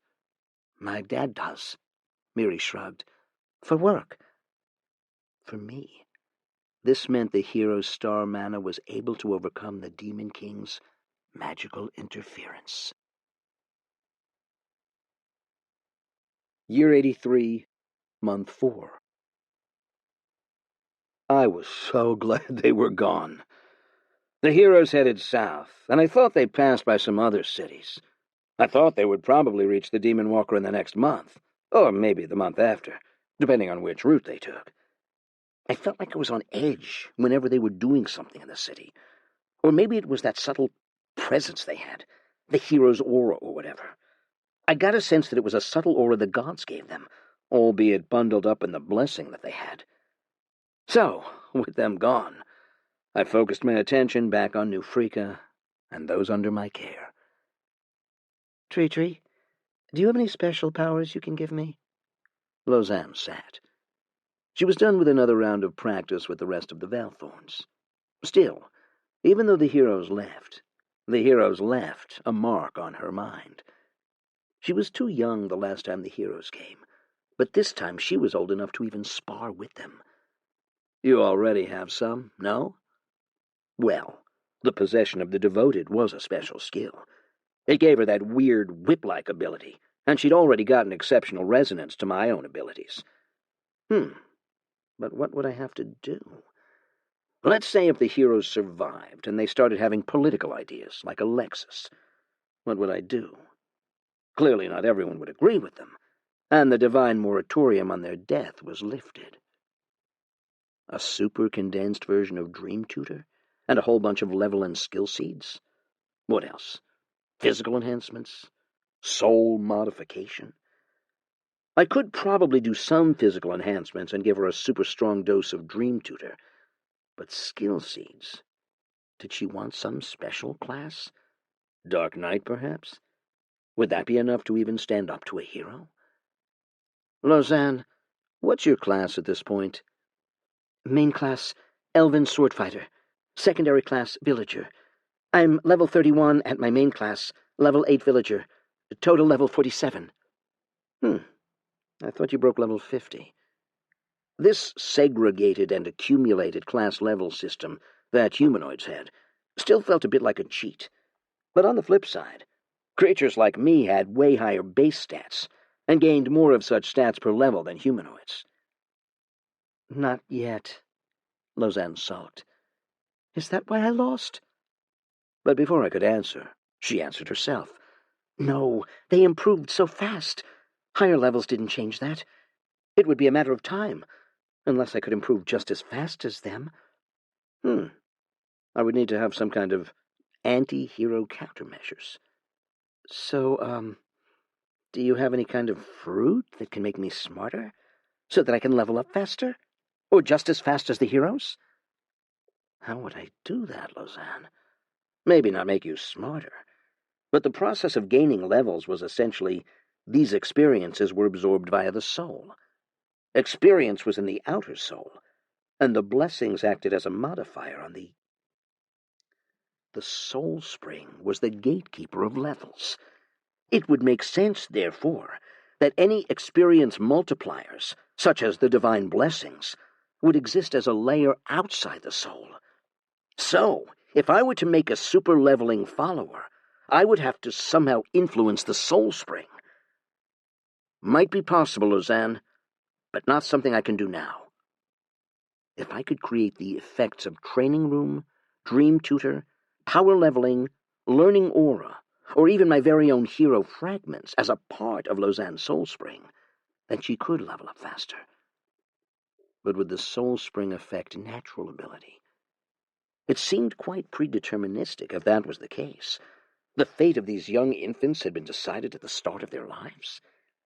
I felt that must not be true, because there were tales in this world of young men and women of modest upbringings and station rising into greatness. One would then argue that perhaps these young men already had the seed in them. Those who never had the seed would never do something like it. You may have to wait. They would get so much better than me already, Lausanne sulked, but she sighed. But then again, they were blessed by the gods to be heroes. I'm just an ordinary girl. Still on that subject? Jura walked in. He smiled at some of the young Valthorns and motioned for them to spar with him. He was careful with his new hand, even though it had been months. He was gradually testing it out more, though, using skills to parry with his repaired hand and test the strength of the bones and joints. Yeah, Uncle Jura. I'm asking Treachery whether he can help me cheat the level system, like the heroes. Would I be able to modify the familiar to create this effect if I was unable to alter the soul directly? Perhaps this was a stopgap measure. Learned familiar type.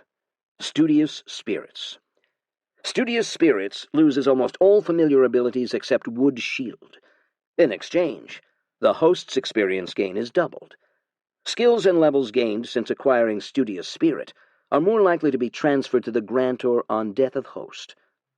Okay, that worked too.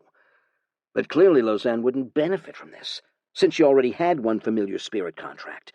And strangely, although you could get multiple familiars, each from a different giver, you couldn't get multiple from the same giver. I wondered why. Could Mila give a familiar, as she was a tree like me, even if she was a hospitality-focused one? My thoughts strayed a bit. Then Jura and Lausanne started to spar again. Yvonne was playing the role of a teacher for some more Valthorns, but my 20 Minder familiar slots were full. It was a half-yearly thing where I selected new students to receive the Minders, but now that I had this leveling familiar, I wondered how I should organize the Valthorns. Should the Minders be a lower tier? Lausanne ducked and went close to all out, stopping short of using her special familiar. Jura outclassed her, of course. Even Yvonne outclassed Lausanne, though the gap between them was a lot smaller. But the Studious Spirits clearly had no limitation. Was it because I allocated a portion of my mind to oversee the Minder familiars, so the 20 Minders were essentially a limitation of my ability to simultaneously track my young Valthorns? In such case, wouldn't the Minders be inferior? Curious, I had the Valthorns spar with one of the captains who possessed a regular familiar, and fight entirely using the familiar's abilities. I wanted to hear from them on what they thought. Isn't it about the same? The Valthorns and captain asked. Turned out they had no insight that the Minder familiars were different. They fought, and the abilities were similar, and the regular familiar was no weaker than the Minder familiar, though the Minder familiar was more in tune with the host, so its response time wasn't that different. Fair. I supposed if the Minder's task was to observe, it didn't make sense for those being watched to know they were being watched. All right, then. At least I could easily swap them for a regular familiar, since they didn't know any better. Are you planning to give us better familiars, like Lady Lausanne's? The Valthorn sounded quite excited. I had druidic aspects, and Jura had bamboo, the artificial soul Eidolon, and now this, Studious Spirit. Only the artificial soul and the possession of the devoted was a clear upgrade. The rest were just a question of what was being traded off. I have a familiar type that increases your leveling, but you lose almost all familiar abilities. Oh, I wouldn't want that. One of the Valthorns shook her head vigorously. I like eating fruits from the familiar. I'll never go hungry again. This young girl was one of those who suffered through a period of starvation during the refugee runs, so the concept of having a magical companion who made food was like heaven. If you have a familiar type that focuses on producing food and water, we'd have to worry a lot less about supply chains, Jura casually remarked. Just 1 or 2 guys focused on making food, and we'll be able to send a small squad anywhere around the region quickly. And what if they die, or get targeted? It's an alternative, and it is a compromise for speed and range. Hauling food using conventional holding bags is possible too, but more expensive. Doesn't help that holding bags, food, feels kind of stale, even if it's mostly preserved. Jura and Lausanne sparred again. Lausanne was using a stick this time. She said she had to try something different. I thought she even asked Medeas to give her magic lessons. Though I could give her mage-class seeds if she ever needed it, I wondered if multi-classing too much was a good idea. I recalled some game designs intentionally hindered or scaled multi-classing, such that they became jack-of-all-trades, and the gains of multi-classing were often less than the benefits of a focused class. I didn't feel any drawbacks from multi-classing, I think, Alexis wondered. But then I don't do player. I mean people versus people, so I really don't know how I stack up against another person at the same level. But with a more focused class, demon hunting heroes are essentially a people versus environment setup. Alexis intentionally avoided the word player. Oh, yes. Before my diplomat and fighter class merged into warlord, I did feel weaker. A consolidated class was easily better, with benefits from both. If the multi-classing is within the same category of classes, it's usually not a problem. Mages are known to take multiple related magic types, with little to no drawback, versus a focused mage. In fact, as our magic levels are gated, where we need to perform certain feats to progress, taking multiple classes is how we make progress. Ah, yes. Medeus and magic's weird requirement for feats or accomplishments to pass a certain level barrier. I don't have that, Alexis retorted to me. I was an archmage and a pyromancer, which later merged into arch-firemage. I still kept a few other classes. I sort of mentally rolled my eyes. I didn't have actual eyes to roll, of course. Even my tree eyes couldn't physically roll. I mean, we all knew heroes work differently. It was quite clear by now. "Which class should I take, Treachery?" Lausanne asked. She wanted to add more learning into her time, so she wanted the dream tutor to be something new. Yet she was unsure of what other class she should take. As it was, she was a combat melee-focused unit.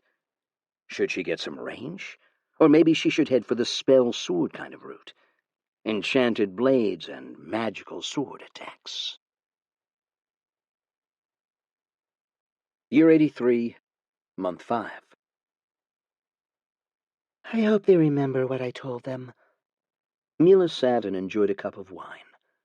Alexis sat next to her. I thought they both were quite high-leveled by now. Mila was in the level 60s or so, and she was waiting to get some kind of branch hotel ability. In here, Alexis could somehow take up a form that could enjoy wine. Well, you did what you could. Alexis sighed. If only some of us survived to fight with them. Heroes don't get summoned until all the previous ones die. Is that really a rule, or just a heavenly preference? Alexis sipped on the wine. For Mila, wine tasted kind of funny because she was also a tree, like me. Drinking wine didn't give her the same effects. So her preferred drink was, strangely, a grape-flavored cordial made of condensed nutrient stuff. Mila shrugged at the question. Well, if they are careful, they'll be able to hide from the Demon King for a while.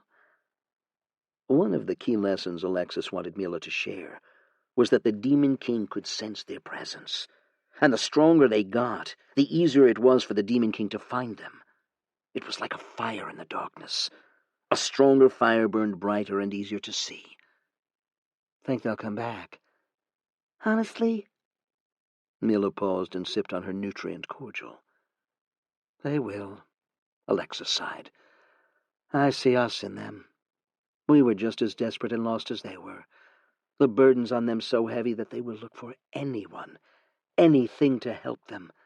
And if they can find a safe harbor like treachery, they will. That's why I didn't tell them anything about treachery. Mila stopped. You know treachery won't agree to help them. They're stuck in between a rock and a hard place. And treachery's just concerned with this valley. Huh.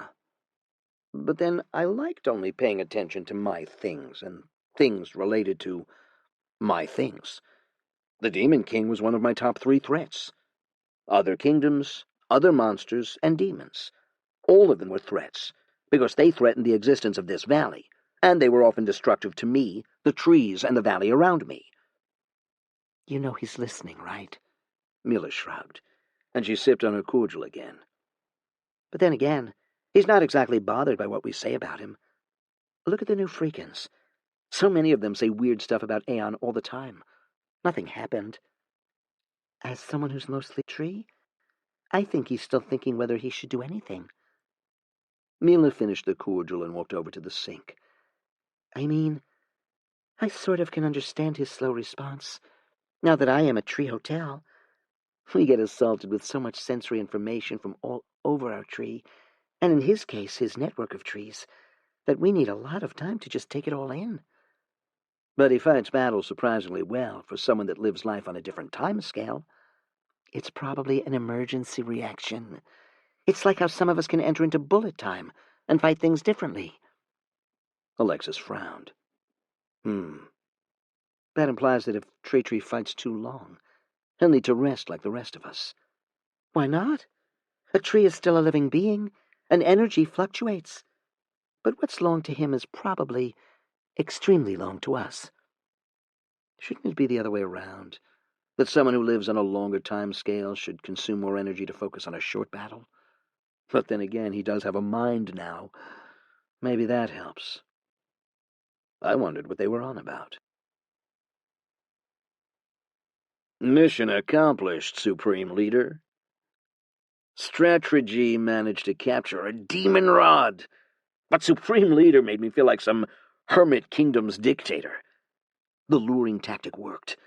We located a force of demons headed for the 3 trees of mana, and after we had confirmed the existence of the demon rod, treachery led the fight. It was a fairly easy battle.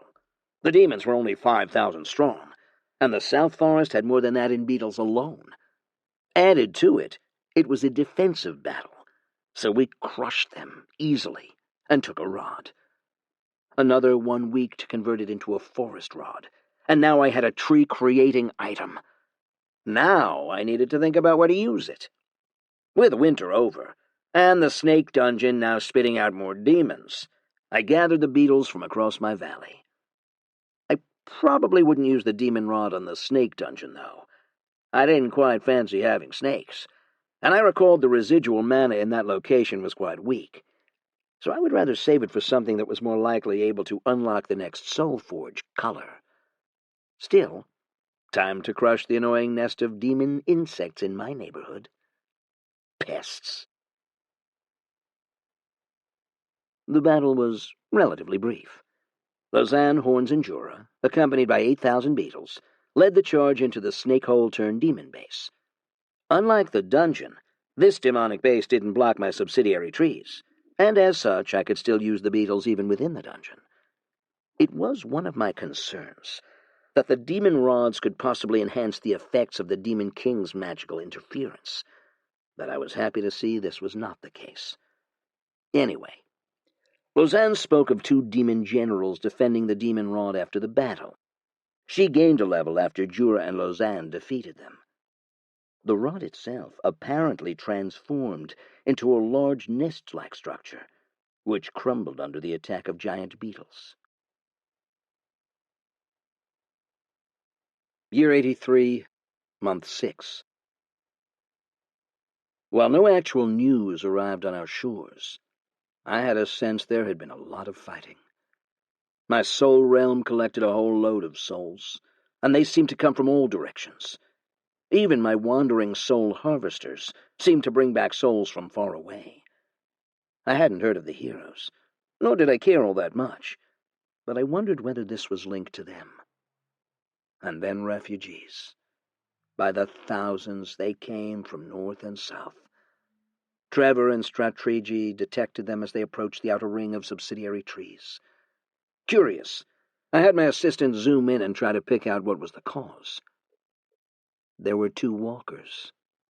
That was the gist of the chatter amongst the escaped refugees, many of whom were soldiers themselves. It seemed the walkers weren't headed my way, so that was a relief.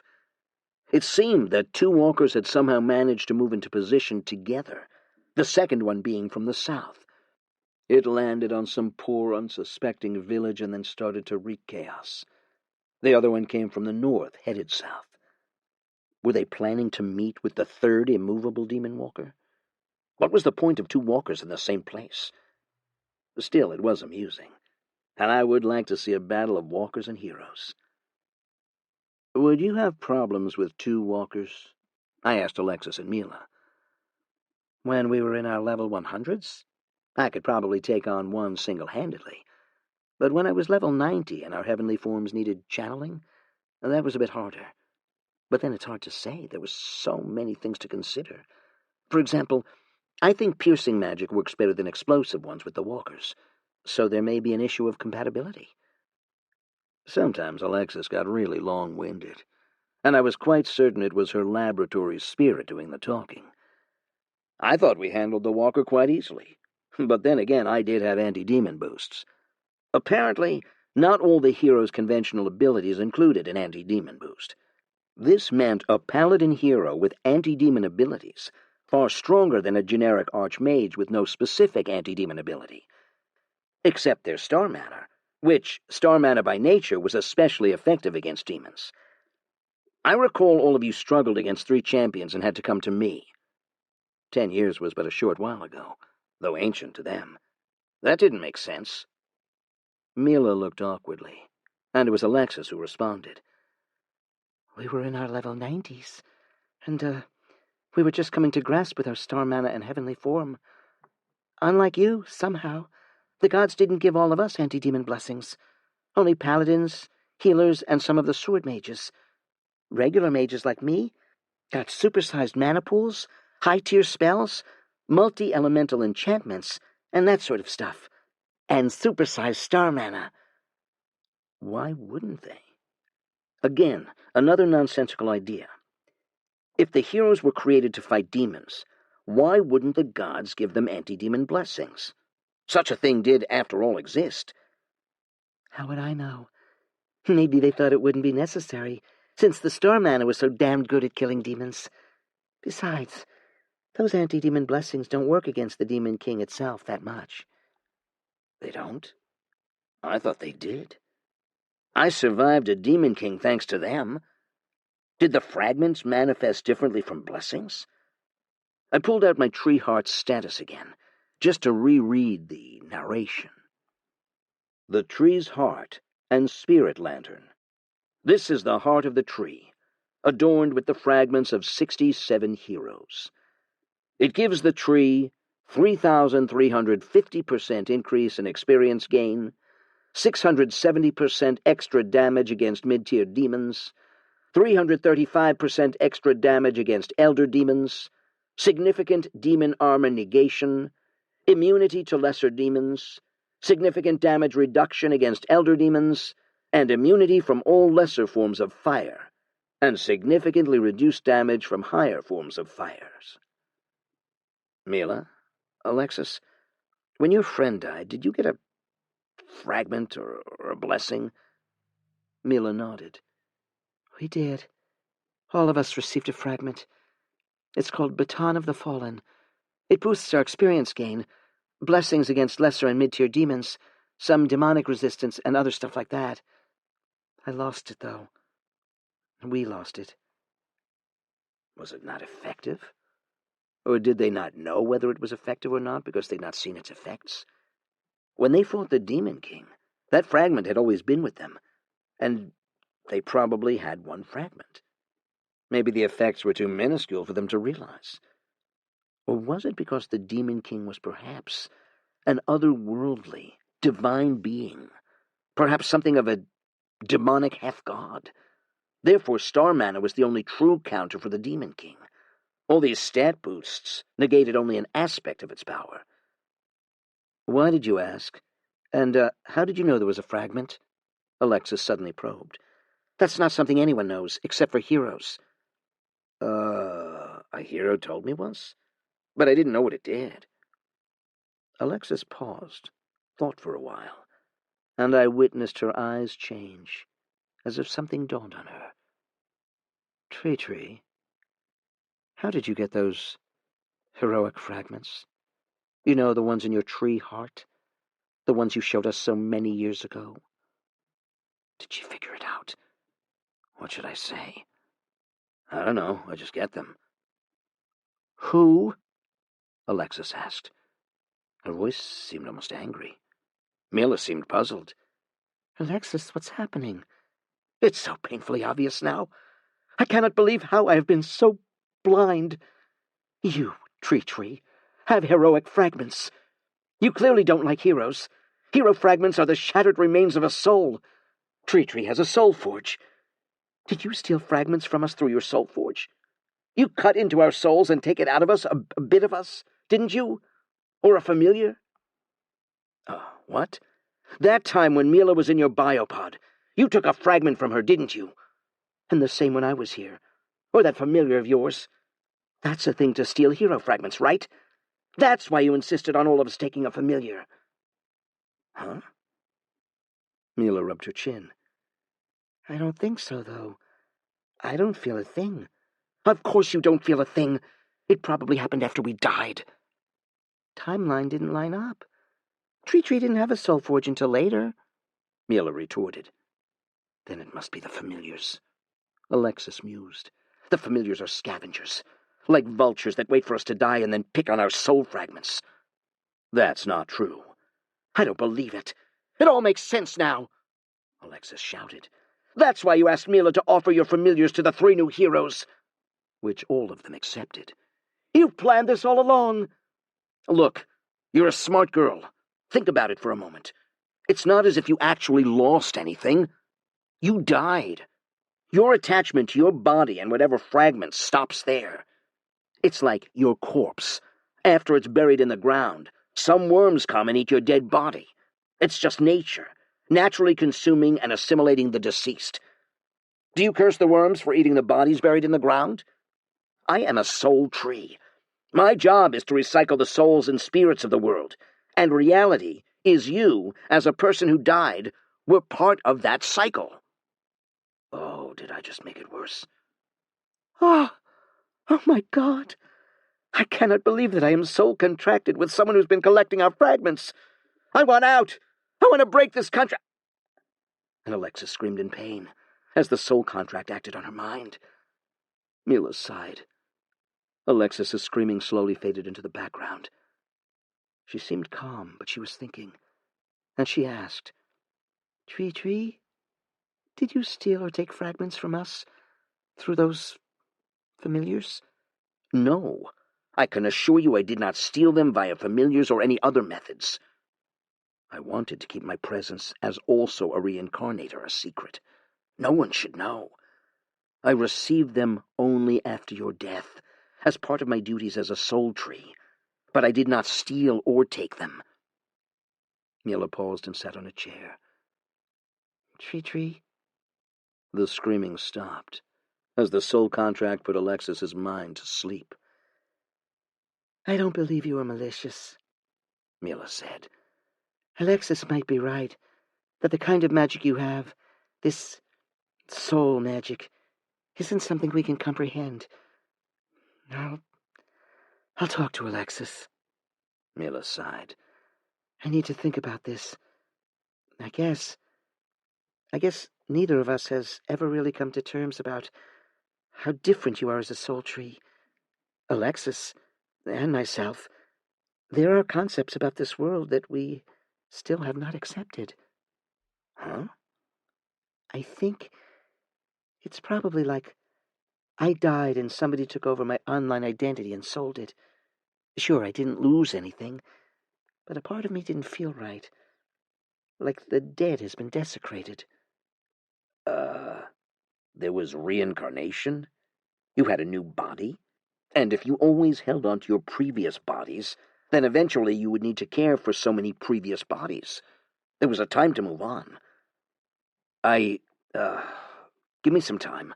I need to check on Alexis. Alexis was in deep slumber. She'd probably wake up in a day or two. Looked like I must revisit my assessment of Alexis and Mila. Should I still keep them around? Perhaps not. How did I split without making them enemies? They were former heroes, and they knew a lot about me. If they wanted to harm me, a stationary tree, there was a lot they could do. Should I just kill them? I didn't think I could keep one and kill the other, and Alexis's value to me was clearly not there anymore. I mentally sighed. I could probably banish Alexis, as she was soul contracted to me, but Mila as an independent soul, even if I destroyed her present body, she could still manifest in this world as another entity, find another body. If I were to kill both of them now, Mila would find another body and I would just make her an enemy. If I could just wipe their minds, or send both of them into the reincarnation cycle in another world, that would be great. But alas, there were no clean divorces. Year 83, Month 7. Alexis somehow fell back into moments of that mental breakdown constantly. It seemed that whatever she realized really possessed her. It would trigger the soul contract almost every other day, even if she woke up. Since Alexis had entered into this state, Mila closed her Oakwood hotel to spend more time with her. Why does she keep relapsing into that screaming fit? I don't know. Something keeps triggering the soul contract. Stop it? I can't. I don't know how to. This seemed to be a mechanics of the soul contract, so I attempted to... Assessing soul contract detailed menu. Master, treachery, servant, Alexis. Current security setting. Intention to break contract and related causes were purged from memory. Default. Other security settings possible. 1. Notify master of rebellious intentions. 2. Warn servant. 3. Suppress/confuse rebellious intentions with other thoughts. 4. Personality mind wipe. Levels and skills will be lost. Chance of possible soul crash. 5. Do nothing. 6. You may also change the memory purge period and targeting conditions. Warning. Skill conflict detected. Alexis, laboratory spirit, possessed the skill Discovery Log. Discovery Log records and collates all findings and important facts to produce hypotheses. Discovery Log was in conflict with Soul Contract's purging attempt. Conflict was overwhelming servant's mental and memory faculties. Skill modification not available. Do you want to remove Alexis's skill, Discovery Log, or suppress the memory purge?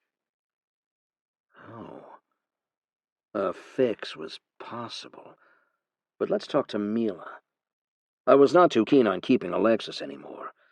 Temporary solutions were just unnecessary bandages. But before that, I took some time to look at the other items in this soul contract's menu, such as the option to undo form. This would be useful for Erez and Yvonne's future role as my servant. Next time I should mind wipe Yvonne and Erez, since as newly dead souls their level must be level 1 anyway.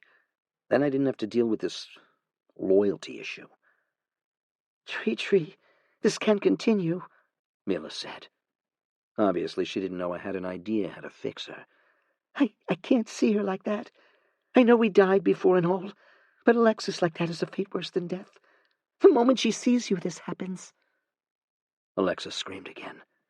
The conflict of skill and soul contract was clearly causing some kind of malfunction, and her tree lab main body transformed into this haunted tree-like thing, the relapse and pain clearly affecting her presence.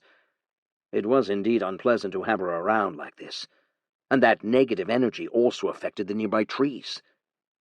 Mila said, Can I take her place? What? No. That was worse. If Mila was the one soul contracted, and Alexis was free, Alexis would be vengeful. She'd clearly shown the potential for retaliation, and I was not giving her just cause, however flimsy. Then what can I do to spare her from this pain? Mila, will you hold it against me if I were to banish her and return her to the reincarnation cycle? The gods of reincarnation will deal with what happens next. You mean kill her? But why? Can't you just free her? She clearly has the means and motives to harm me. She has attempted that before. I cannot, in good conscience, free a person who has a high possibility of hurting me and my valleys sometime in the future. I will stop her, Mila said. Treachery, I offer to soul contract myself to you in exchange for Alexis's freedom, and I commit, as part of the contract and without reservation, to stop her from ever attempting to hurt you and this valley. Alexis will not accept that. She will, and if you free both of us, I will guide her away from you. Treachery, there's really no need to kill her. The world needed us, me and her, and you too. Together, we can do so much to reduce the destruction caused by the Demon King. We can help the heroes and help to break this cycle. That's good for you too. If the threat of demons is reduced... It felt a bit like blackmail. I'm not trying to blackmail you, Mila said. I suddenly felt like she was probably using a skill to negotiate with me. Was it her hotel manager skill? And yes, I am using a skill. It's called sense intent. Now that was not exactly fair, was it? The best outcome was all three of us to split up. You do your thing, we do ours. I will find a way to compensate you in the future for all the troubles you have gone through to protect both of us. It's probably clearer for you to kill Alexis, but please don't. The long-term benefits of retaining her as a force against demons outweighs the risk, and I will stop her. I am willing to enter into any kind of contract with you to prove that I will stop her from trying to retaliate against you. Sigh. Undo her research tree, and seed her into a wooden body or a seed, or a beetle, and put it in my body. I can arrange to move my hotel out. I have a special one-off skill to move my body. Please, treachery. The world needed people like Alexis. This Demon King cycle isn't going to stop itself. I won't release the contract. Why? I won't release her soul contract, because it's my only way to prevent her from ever harming me. And I will need you to be in a contract as well, to agree to stop her. If you agree, then I will let you both go away and roam, under the conditions of the soul contract. I had very little faith in the promises of these heroes, so I thought it was best to bind both of them. I considered my options in the long run. 1, kill both Alexis and Mila. Pros, I wouldn't have to deal with them for a while. Cons, I had significant uncertainty about the mechanics of this reincarnation system. I was unable to conclude whether killing them actually sent them to another world, or if they would somehow reincarnate and come back into this world. Particularly Mila, since her god told her to stick around for 1,000 years or so. If so, I may end up having to deal with 2 former heroes in the future. 2, free Alexis, but contract with Mila. Pros, Mila was more trustworthy, and Alexis was the one with a desire to escape. Con, Alexis clearly wasn't going to let that slide, and her being free would mean she could acquire all the means necessary to retaliate. Rejected. 3, free both of them. Pros, honestly, none. Cons, Alexis was clearly suspicious of me, and this fragment thing seemed to have somehow cemented her perception, even despite the restrictions of the soul contract. My act of goodwill may not be reciprocated, and the long-run risks outweighed it. Rejected. 4, free them, but hold them on to contract. The contract was my insurance. Clearly it was good at knocking them out, like what it did to Alexis, and I did realize I could make her experience a headache if I so desired. Considering the ability to trigger a mind wipe, I could trigger that at the very end of their soul contract. If you do that, when we die, we will both come back to you. Do you really, want to see us again? Yes, that's the point. Only you can stop her. That's why you need to be in a contract. If you somehow move on and reincarnate, while leaving her here in this world with me, I will kill her so that she moves on too. So, it's best that no matter what happens, the fates of you two are intertwined like married trees forever. Mila paused. That makes sense. Not the deal I would hope for, but yes, fine. I, Mila Adams, agree to be soul contracted to treachery, and vow to stop Alexis from ever attempting to harm treachery and the Valley. The contract was sealed. I also insisted that they never spoke of my fragments ever again. And I unmade Alexis's form as a soul fused into research tree. This stripped her of all her levels and experience, and she was back to a glowing soul in my soul realm. Then, with Soul Forge, I fused her into a small beetle. Then a beetle moved that small sleeping beetle to Mila's hotel lodge. I chose a beetle because it was a choice between beetles and spiders. I didn't want to give her that dryad body. That was mine. I recalled that there was a restriction or cooldown for refusing souls into new body forms, but it seemed heroes and former heroes were not subject to such restriction. Thank you, treachery. Mila's Oakwood Hotel started to change shape into a gigantic pea shooter, and it shot out an absolutely massive seed-like thing containing a disassembled hotel. This pea shooter was able to send us anywhere around the world, so we'll be on another continent, and we will not bother you anymore. Where? The north, Mila said. where it's cold. Is this the best time to do it? With the demons everywhere? I know a place. We'll be fine. See you someday. I'll handle Alexis. In a flash, the pea shooter expanded and then shot the massive seed across the skies. Then the pea shooter decayed and withered, its purpose fulfilled. They were gone now. Was that the best way to separate? Would I regret this decision someday? Alexa's experience as research tree has been converted into experience, similar skill seeds and class seeds. You received class seeds, magic researcher times 4, pyromancer times 2, schemer times 4. You received skill seeds, magic researcher times 11, pyromancer times 5, schemer times 10. You gained 1 level. You are now level 140. You gained a passive skill, Forest of Giants. Forest of Giants causes the trees around your main body to experience significant growth, resulting in the creation of a valley of gigantic trees. Their size will be equal to your own. Produces giant timber. You have gained a new skill, Giant Attended Trees times 100. Giant attendant trees are supersized versions of subsidiary trees, with 10 times the customizable branch space and 10 times the customizable root space.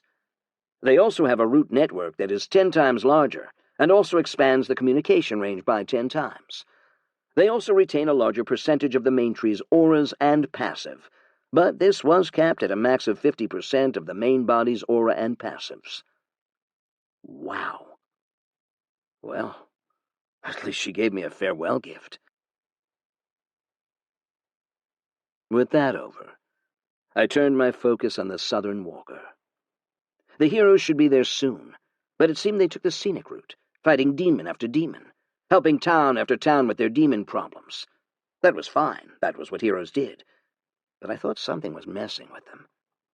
Still, my trees were not far behind. I had a vested interest in following them. After all, if they died and my trees were nearby, I got a Titan soul, and I couldn't wait to try one. Too bad I didn't get it when I unmade Alexis, but meh. The southern areas of the continent were ravaged. They bore the mark of many battles fought, some between kingdoms and, lately, against the demons. The Gila kingdom's recent use of hex bombs meant quite a few impassable terrains, thanks to the corruption of the hex. I wondered if hex bombs got used too often. Would this world end up like kind of nuclear wasteland, a la Fallout? I mean, the hex spawned alienish monsters, hostile to everything. The heroes didn't look like they planned to attack just yet.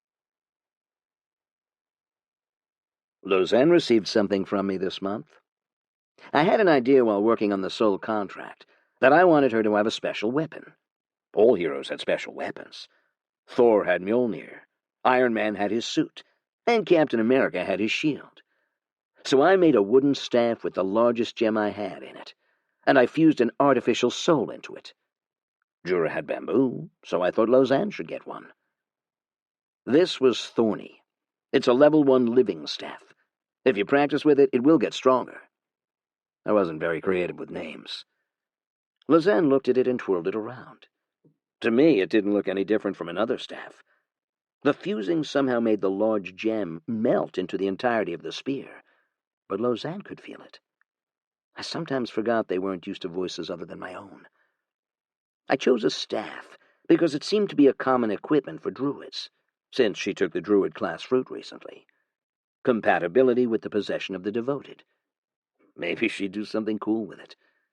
I would still want to provide more training, but I thought I would need more powerful dream tutors. Maybe it could be like another world in another world, or a VR experience via dreams. Year 83, Month 8. The heroes defeated the Walker. A hard-fought battle, with plenty of deaths from the Coalition army, but a victory nonetheless. Also, this was when I realized all the heroes had some kind of summoned army. Perhaps it was the theme this round. Maybe the gods were like the designers for Magic the Gathering, where they designed block mechanics, and all the heroes of that block shared the same mechanics. Or were they just rolling the wheel, like how I rolled mine? A few days later, after that walker was slain, the two other walkers, one of which swam across the seas, combined. Like fucking Voltron. And then I detected it. "Magical bombardment detected!" Trevor literally shouted. "Coordinating magic sensors and shield generators!" The magical projectile flew overhead. It wasn't aimed at us. So two walkers combined into a long-range magical artillery cannon. A stationary bombardment weapon. It was like the Big Bertha from Total Annihilations. It shot again. "Can we stop it?" I asked the artificial souls. "We need more subsidiary trees in that direction so that we can triangulate the magical signatures and coordinate the shields to intercept accordingly." It shot again. "What the hell was that flying overhead?" Some civilians finally noticed as the magical projectiles flew past, like a giant comet glowing in the sky. If you asked me, it felt like the demons were now able to retaliate against the blood ritual. Then it stopped. 3 shots, and the combined demonic supercannon seemed to be recharging. I wondered whether it was recharging or if it was just waiting for new targets. "What if that thing fires at us?" Jura asked, worried. "We can stop it. Thankfully, the projectile isn't very fast, and I can detect it coming." Despite this, I created more subsidiary trees in that direction, and a few giant attendant trees. The giant attendant trees could act as a shield. After all, they shared a lot of my toughness and auras. Better safe than sorry.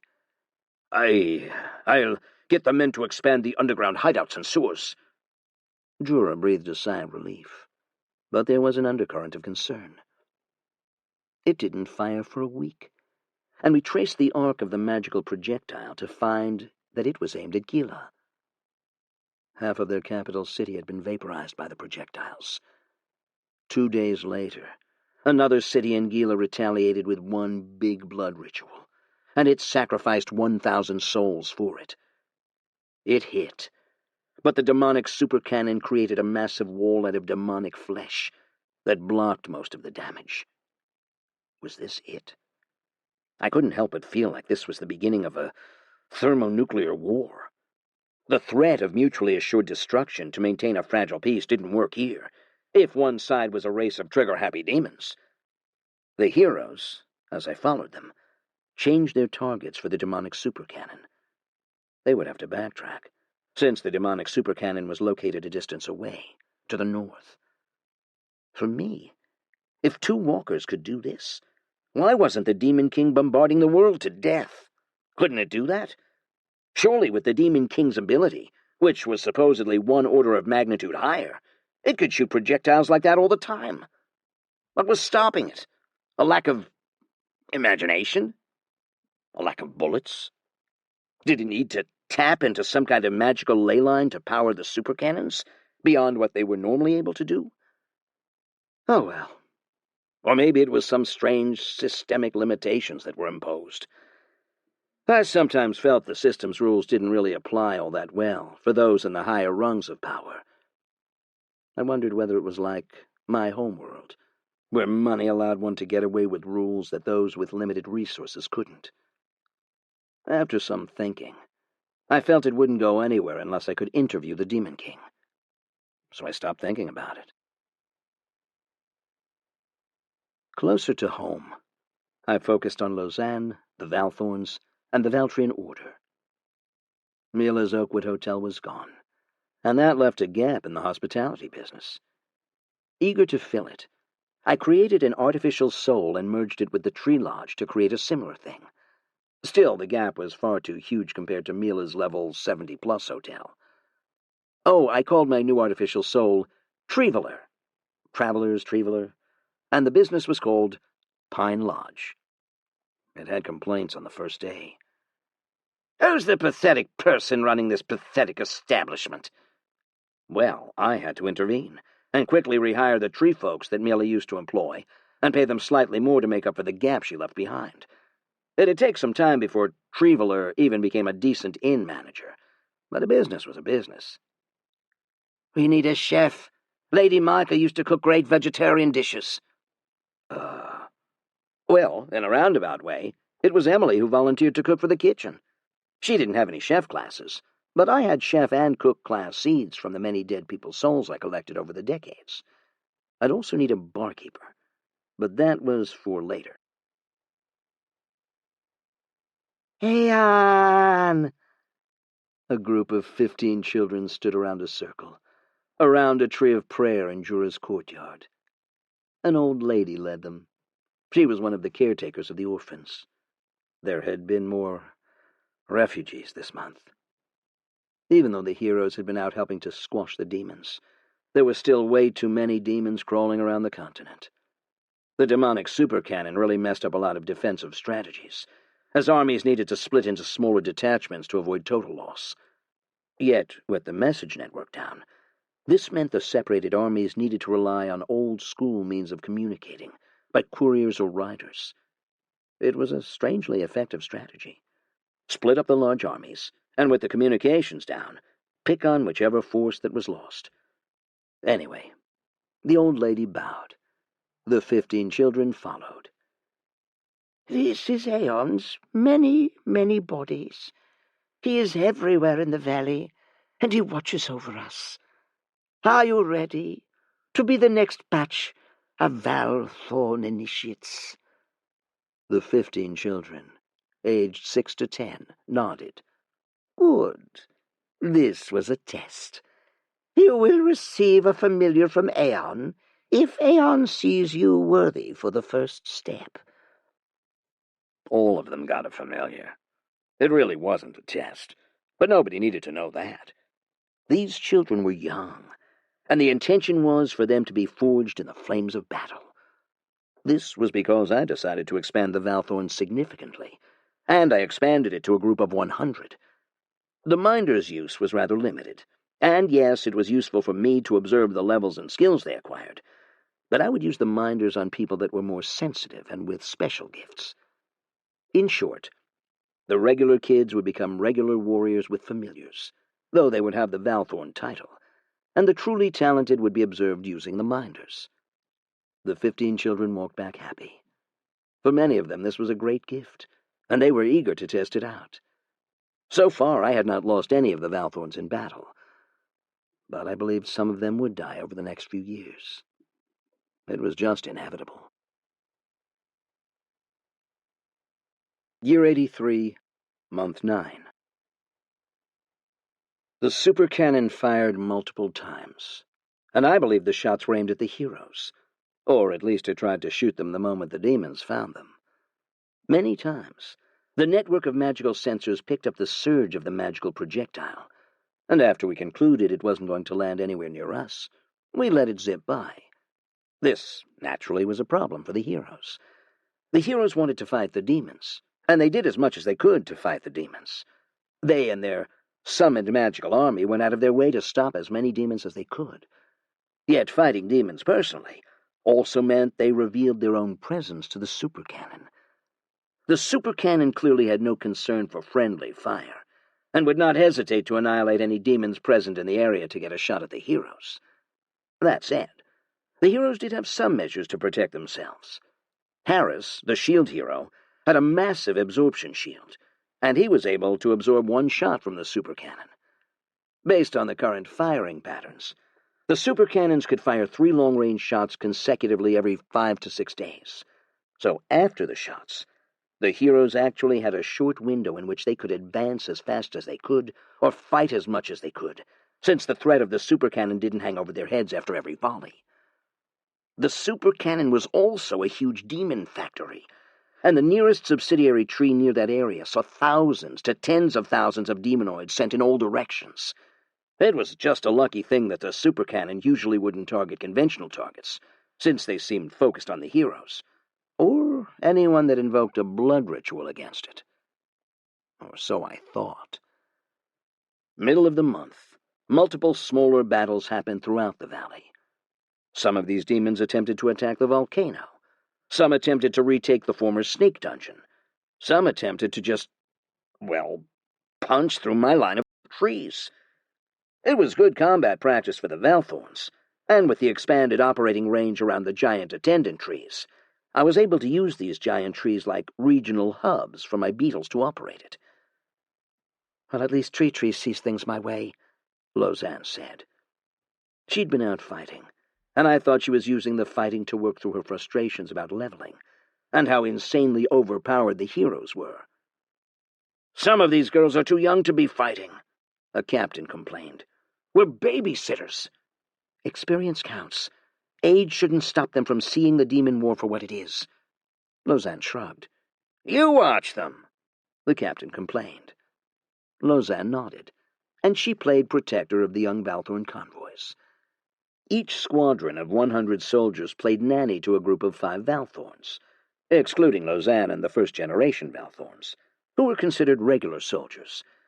There was usually a small beetle force of 1,500 that acted as the bulk of any combat force. The general consensus on the accepted age for a person to start fighting in this world was about 14. But children younger than that had played support roles, such as food handlers, helpers at healer tents, tending to animals and stuff. I mean, if one reached age 14, one must have survived at least one Demon King era, right? Children matured quickly in the face of death and destruction, though not by choice. And then we felt it. A shot from the demonic supercannon, and this time it was aimed right at me. Oh well, I'd been waiting for this moment. I wanted to know how my shields stacked up. Steelwood barrier times 5. 5 large wooden shields manifested midair, supported by roots appearing from the ground, and the magical projectile smashed through 4 of them. Oh. It was more of an oh of relief, really. Honestly, this meant if the actual bullet hit my main body, it probably wouldn't cause much damage thanks to all my perks. But the rest of the subsidiary trees and Nufrika itself would suffer damage. It wasn't really me that needed protecting from demons, but the valley. My fellow lovely, lovely trees and flowers, plants, herbs, and crops. Biodiversity of the valley was fragile. It had to be so gently preserved. This valley was our prized garden, and we were its gardeners and protectors. Ain't no nasty demon gonna step on my field of herbs or crops. It fired again. Trevor quickly calculated its trajectory and alerted me to be ready. Just as before, 5 Steelwood barrier blocked it successfully, and we blocked the 3rd shot too. The Steelwood barrier was clearly a league above the previous wood shields, so that was a plus point. Next time, if a demon walker came close, I could have this right in its face. Maybe I could use it as a weapon. "Should we retaliate, Commander?" Treachery asked. "How? Tree line? Or perhaps invent a weapon similar to the one used by Lady Mila?" "Oh, a pea shooter." "Indeed. The strategic advantages of a weapon like that can't be understated. It's capable of long range. We could build a massive wooden bullet enchanted with anti-demon magic as a projectile. Would be extremely beneficial with the Commander's superior anti-demon powers." Huh. Well, there were naturally occurring versions of the pea shooter for my research, since the system wasn't so willing to give it to me. Maybe some other time. I'd need adventurers to get them. But with the demons running amok, most of them now found a safe base of operations and worked from there. I hope the merchant networks got restored soon. All my artificial minds had pending upgrades. Even with the Merchant Guild's regional coordination center being here, trade routes were still unstable. And that meant total value of trades was still way lower than pre-Demon King. Treachery? I got an idea. Lausanne came to me one day. Yes? Can you animate wooden stuff for us to practice combat with? I was thinking like, moving wooden figures shaped like monsters or other humans, and we get to fully simulate all kinds of situations. If you can add weather effects, that would be even better. Where'd you get that idea? That sounded like the kind of training room Kung Fu Panda had. But, should be possible. I saw a bunch of fighters out in the barracks, using these wooden dummies as practice. I've got no idea why, but I thought with your power, you could create a totally awesome version of those dummies. I could? Well, that was certainly worth exploring. I mean, it was a natural extension of the current training rooms. Yeah, I think it'll be a good experience for the younger kids to practice with dummies their own size, and gradually work up to larger and full-size dummies. I mean, we're small. Lausanne wasn't exactly small anymore. She was 14, and at this age she was about 85 to 90% of her full height. But think of it. If you could animate dummies that resemble all sorts of monsters, we could get similar combat experience before we even face the real thing. So the room should have, like, dummies for kids. That was a good point. It's totally going to be great. It's like your dream tutor. But because it's real, we could build what Uncle Jura calls muscle memory. So, essentially have wooden dummies resembling all kinds of monsters as practice. Essentially a VR for battle. Or like Matrix's dojo? Fine. But the amount of variation was beyond what I thought a regular training room could provide. So I decided to make an artificial soul merged with a training tree to form a tree of learning. I'm your trainer. Let us begin practice. A wooden dummy appeared, and he could speak.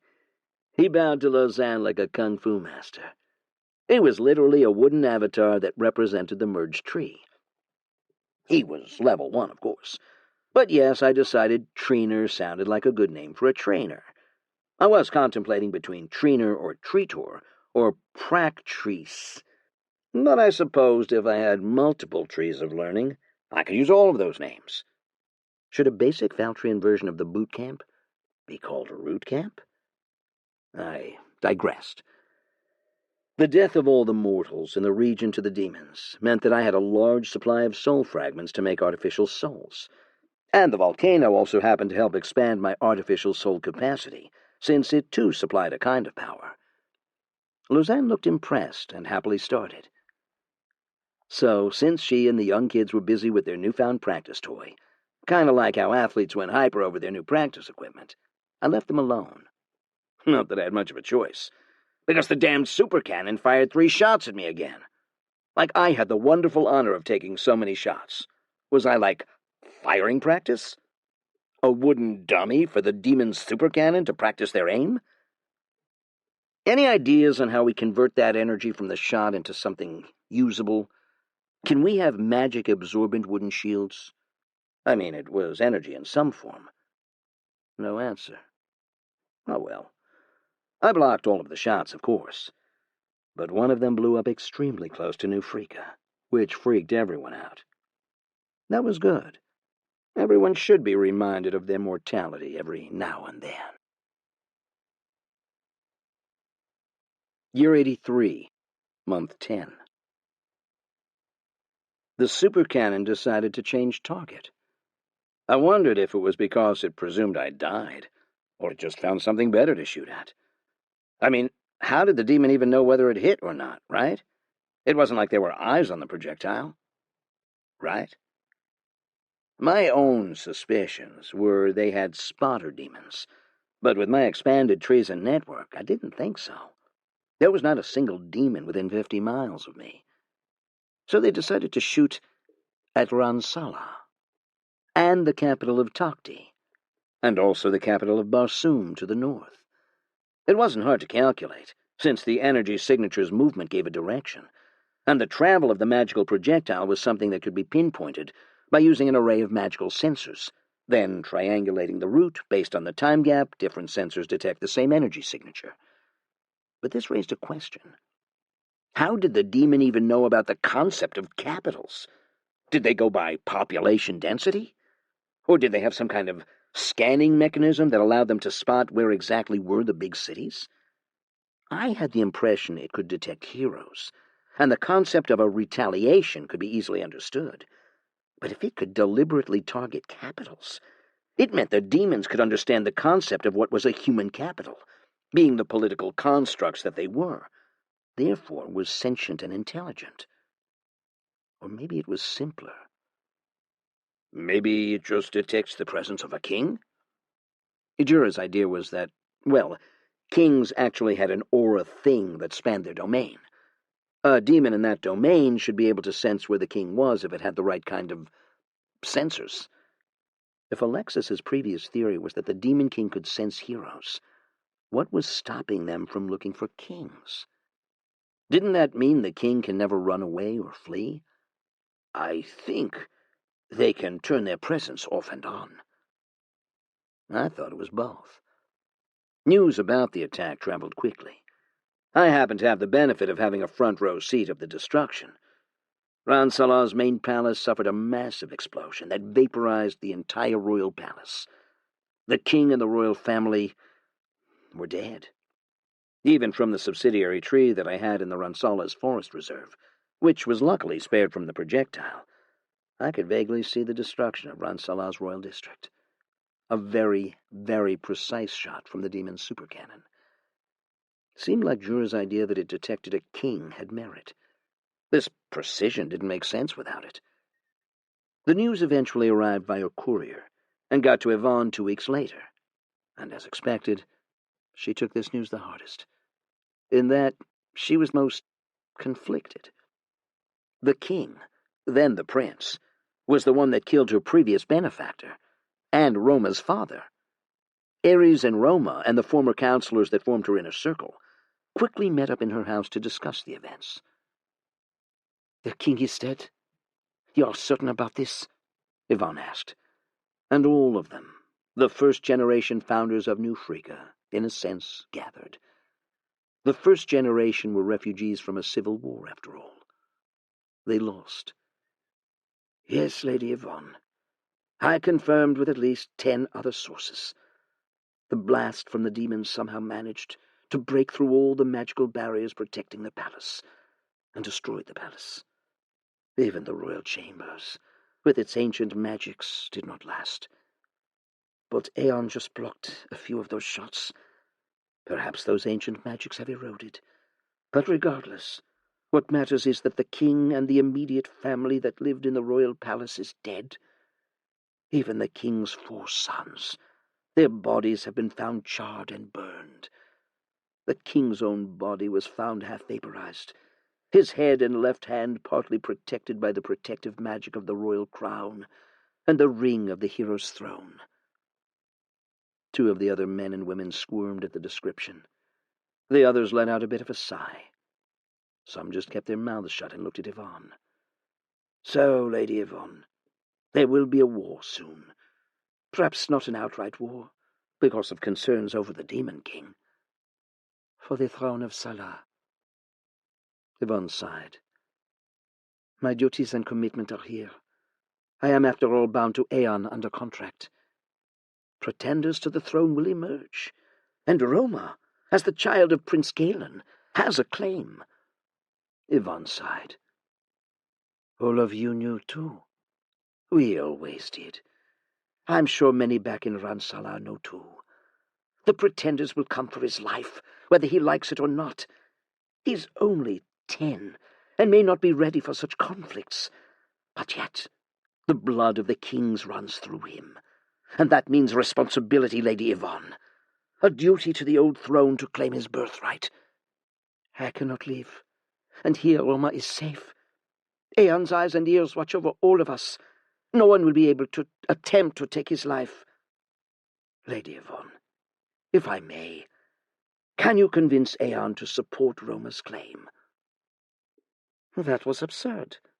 Yvonne shook her head. Why would a tree spirit even bother with the royal affairs of another kingdom? Aeon has shown no respect or regard for the thrones of mortal men. It was but a flimsy thing to him. But he can be bargained with. A deal can be struck, just as you did. Only when it was aligned to Aeon's goals, however ephemeral and random that goal may be. And Roma may not want to be king. We should ask him. I'm afraid his reluctance will earn him support. Many of the old court prefers a puppet on the throne, someone who would just delegate the duties of a king to the royal court. He cannot avoid this fight, Lady Yvonne. It is infinitely better to take this fight on our terms, with a base of support that's unshakable. Aeon, as a great spirit of the land, is clearly one support the citizens of Sala will respect and fear. They met in Yvonne's house, and there was tea on the table. Some ginger biscuits, too, made from the Order's herbal gardens. Yvonne looked at the rest of the men. We owe it to the humans, our human friends who supported Prince Galen's fight back then.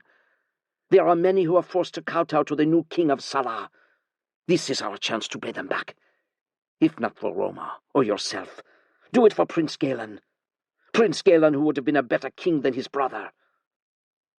Yvonne's fingers were shaking.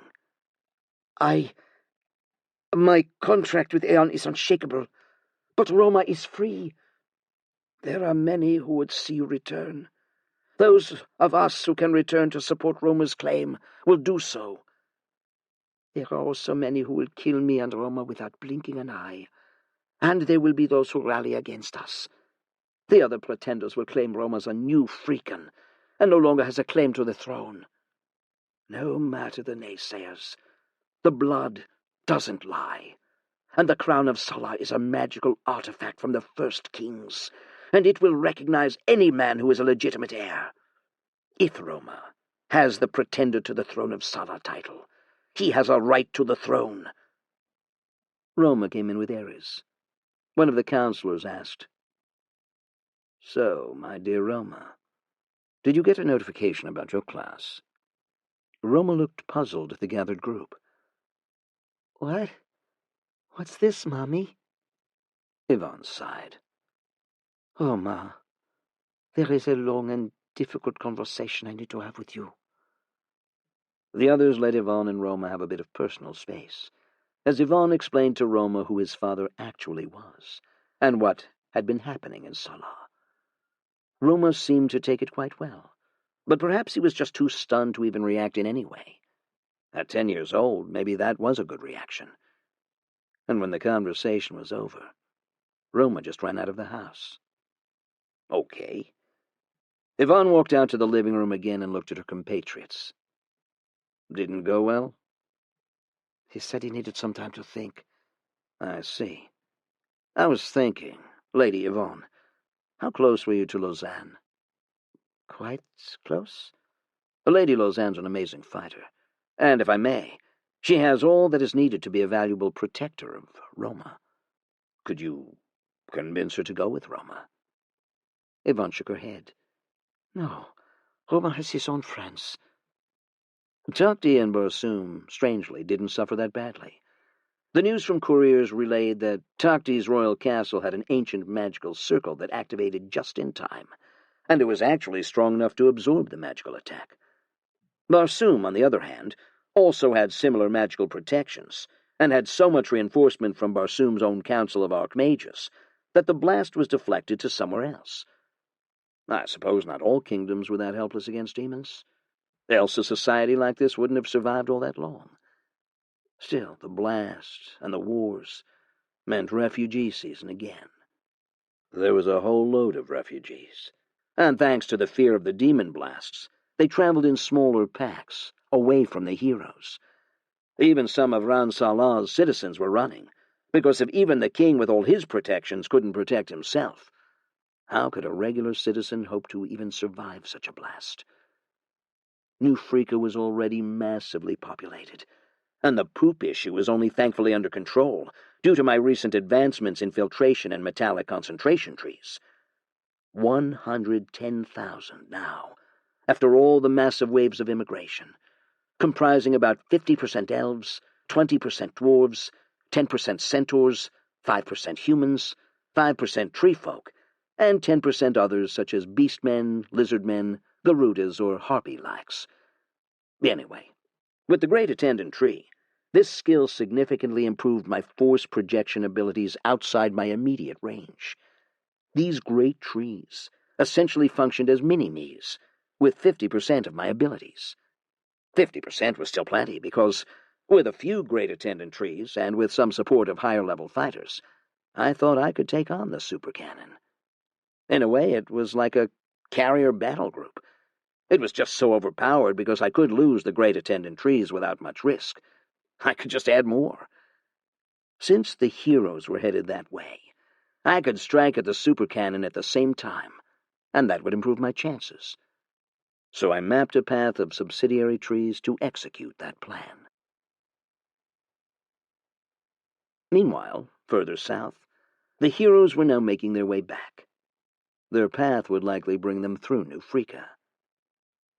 "Say, do you think these trees belong to Aeon?" Becky asked. She looked at one of my subsidiary trees that was on a hill. There were some bushes and other plants nearby. "I don't think so. It looked quite different." Ah, my intended camouflage of tailoring the types and species of my subsidiary trees paid off. Didn't make sense that these trees somehow survived, though. There were trees everywhere. You underestimate how resilient nature is at reclaiming wastelands. True. And the hero chat popped up again. "Hi, guys," Astra's voice boomed. "I've got a task for all of you." "Huh?" "I've gotten my level 90 perk, and it's a telecommunications tower." "Oh, wow, that's fast. We haven't reached level 90 yet, although we fought a demon walker." Harris frowned. "Anyway, so what's the task? Does it help us against the demons?"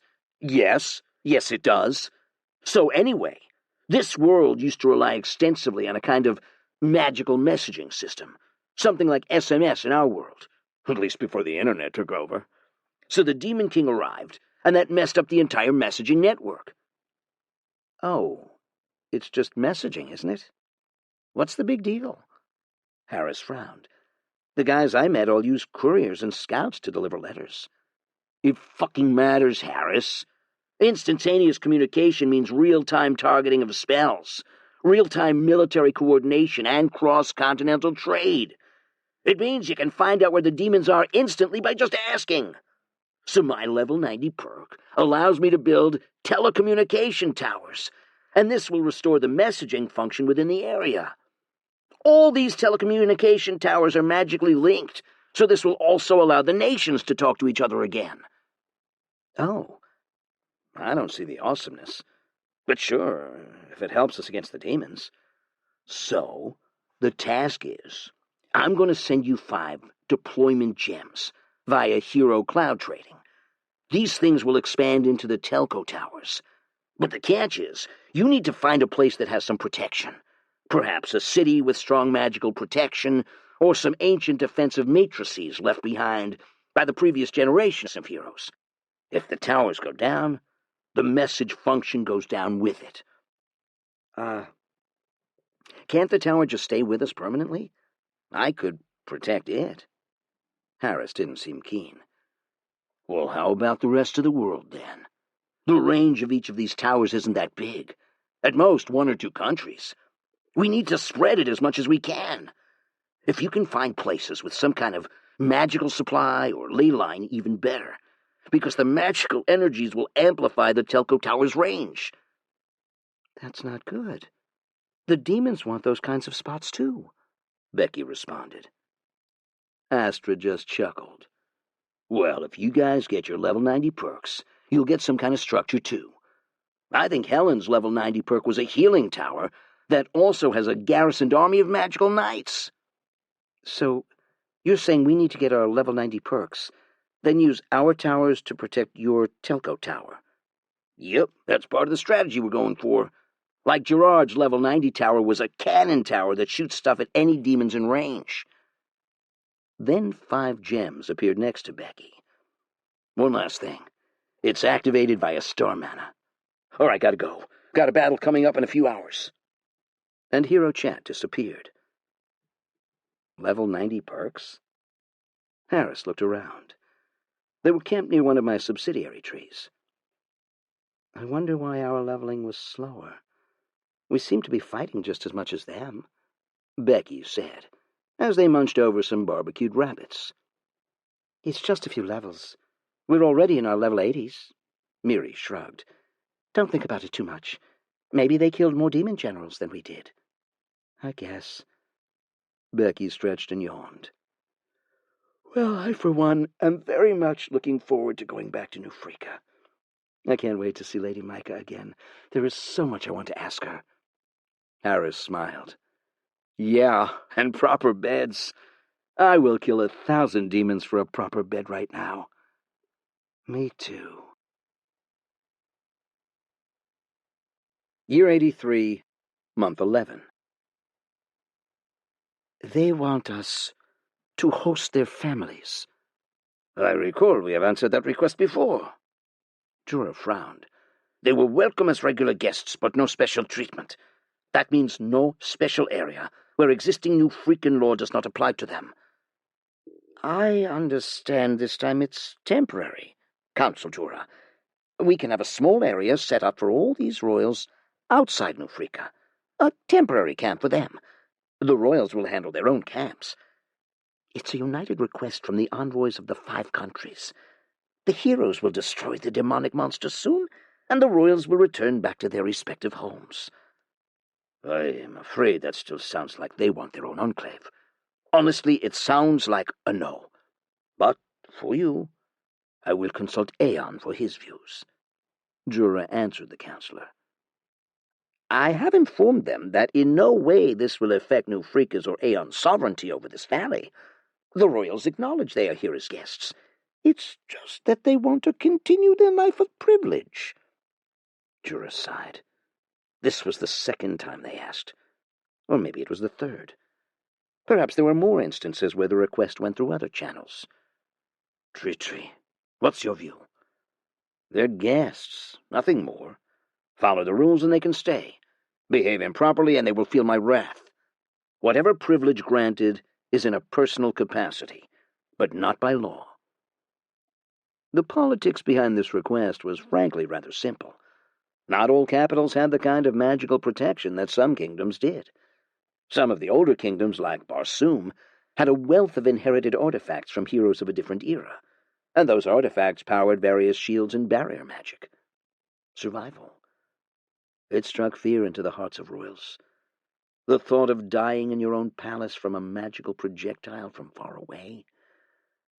Maybe it was like us. Someday we would die to an asteroid we could do nothing about.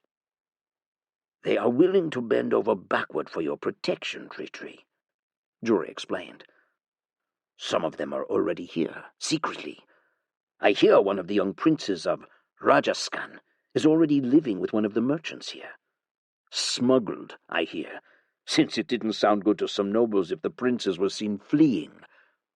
Well, Ivy told me about some strange foreigners, escorted by a small group of knights, but I suppose they didn't seem dangerous to warrant any action. Indeed, no unusual behavior detected, other than complaining about everything to the merchant. But it seemed the prince's minders were managing him. They have all been advised to remain within their respective premises. Well, I did say they could come if they could behave themselves. They? Ivy then responded. There was also a princess and prince from one of the Nung houses. Ah, Nung. That country had a few sub-kingdoms within a kingdom. Weird practice. Not too interested to find out more. Jorah frowned. Looked like some of the earlier messages from the envoys have gotten out. Who else? A few princes and princesses, a queen from one of the city-states down south, Jorah explained. Some lords, ladies, and dukes, too. It's quite a big list, apparently. Okay. I wasn't exactly keen on hosting a royal or elite party, but my word was law, and I had said they were permitted to visit, so long as they did not do anything funny. Trevor. Hand over some of your tasks to treachery. Treachery, we can hold off on the rod for now, since we already have one forest rod. Trevor, I want you to help Ivy with observation of the royals. I do not intend to have these royals prance about my valley like they own it. Acknowledged? So? Jura was oblivious about my conversation with Ivy and Trevor. Do you think we should set up a special quarter for them? Some of the counselors think that was a good choice. That was special treatment. Let them find their own accommodation. I am not creating a special district or allowing them to have a special tent area just for royals. And there is probably going to be a fight. They stay among us, and if they act up, I want the order on them. It was then that there was a knock on the door. Counsel Jura, may I come in? It was Medeius. Sure. Medeius looked uneasy. Counsel Jura, I received a request from the royal court of Barsoom. Jura frowned. He knew where this was going. Oh, they survived the attack, I recall. Indeed. But the ancient shield matrix of the Grand Palace will not be recharged within a week. It takes at least 2 months for that matrix to come up again. The royals now fear a second strike. And they would like to be here. It was as you say, Counsel. They wish to hide it out until the heroes slay the demons. I was not quite keen on being the Swiss Alpine hideout or the nuclear bunker of the rich and powerful. Seriously. But then again, I also believed in the free movement of living beings. After all, what were the boundaries in nature? Animals roam the terrain all the time. And did lions bother about little rats moving into their realm? Did trees and forests scare which animals hunted in their woods? So if these people came over like any other, I didn't believe in stopping them. I just wouldn't go out of my way to help. Yes, temporary. Barsoom was greatly indebted after what we did for the young princess a few years back, and they would like to offer various perks if we do protect them. No special treatment, Medeius. If we take from Barsoom and do not take from the others, I do not think that is a fair trade. Nor is New Frika in any kind of diplomatic arrangement with Barsoom, whether as an ally or in a mutual defense pact.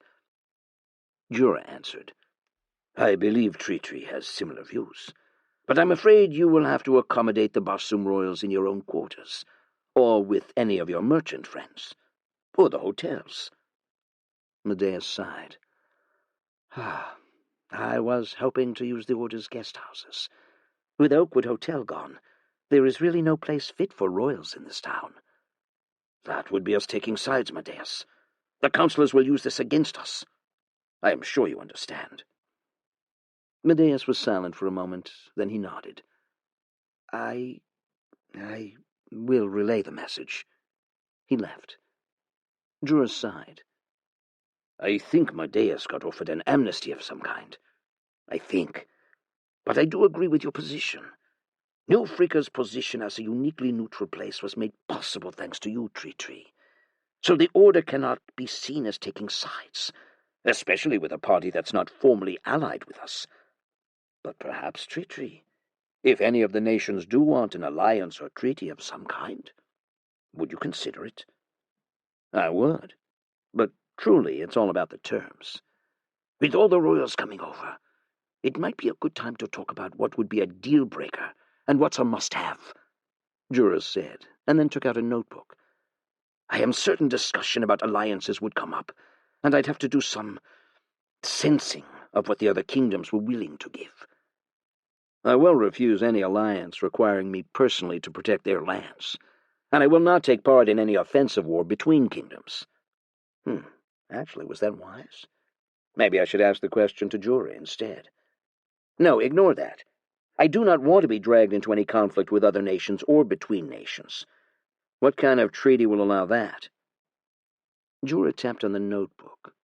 Well, that rules out any alliance or mutual defense pact, since being in a group means there are countries that are outside of a group, and a conflict will emerge one way or another, which inevitably you will get involved. Oh, we'll just have to survive on our own, like we always have. Jura smiled and happily sipped on his hot tea. There was a cold wind blowing outside. Once again, winter came far too quickly. Honestly, I like it that way, too. That didn't sound right. I did think making connections and alliances were a good thing, but I thought my issue essentially was that these nations, I didn't think I'd ever be able to rely on them.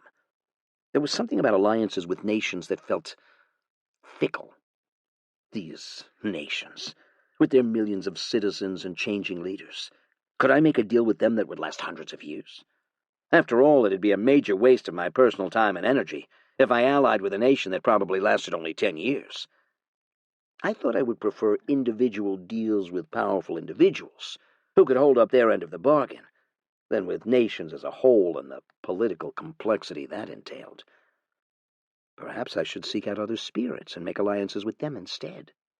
At the very least, as fellow long-lived beings, our arrangements would last longer. Did that make me speciesist or spiritist? I should really extend my trees to the Lily-Pod City. Then I could talk to another spirit. Maybe other spirits had experiences on this matter. Was there some ancient alliance of ancient spirits I could apply to? There were murmurs of unhappiness in the ground. Trevor and Ivy reported. Oh, so quickly? These royals didn't take long to make their displeasure apparent to their hosts, and their hosts were rattled and were now pressuring the councillors to do more to appease them. Gugh, like what? One of them wants to go hunting in the woods, and were requesting the councillors to permit them access. How should I handle this? Perhaps this was a good time to send some fear into the royals, else they would constantly badger them. Well, if that prince was up for it, let him into the woods. Let's see how he likes ghosts. The heroes finally arrived. What? How'd a hotel like Oakwood just vanish? Harris grumbled. And why were all the hotels so full? You must be new here, the innkeeper responded. New Freaka's the safest place in all of the central continent. Aeon, a great protector, blocked many, many shots from the vile, monstrous demons. Naturally, those who can afford it want to be here. It's safe, and there are secure food sources. No wonder you look rich. Becky frowned. This was ridiculous. Ah, a safety premium is naturally to be expected. Did you think safety comes free? The innkeeper laughed. I didn't recall charging that sort of tax, but I guessed I could consider it. A protection fee. But that made me like those cheap gangsters that extorted money. But then again, that was what the government did, right? It was only who and how the protection was charged. If I was the local government, then did I have that right? Do we have to camp in this place? Man, this sucks. I was so looking forward to meeting Lady Micah again. It's so strange that she just vanished. Miri kicked a pebble on the floor. There were a lot of roots on the ground, and they formed into steps. If you miss her so much, I hear she left some notes for the Hospitality Guild and the Valtrian Order, and the Adventurers Guild. Maybe you can check with them whether she left anything for you. Harris nodded. Okay, let's check with the Adventurers Guild first. Indeed, Mila left them a note. I wondered what it said. She had to move north because of some personal commitments. Really? So sudden. And how does she even move north with so many demons? Did she mean north of this continent, or north where? I don't know, she didn't say. But she did leave some instructions. The three heroes walked to one of the tree folks' wooden homes. Ah, you must be the chaps Lady Micah asked me to host. Come in, come in. An aged treefolk female greeted them. She was one of Mila's former employees. She let them into her house, a small place in one quiet corner of New Freeka's bustling town. Sorry for bothering you. It's fine. Lady Micah left a bit of money for all the trouble, and here's a box of things she wanted me to leave for you. A wooden box.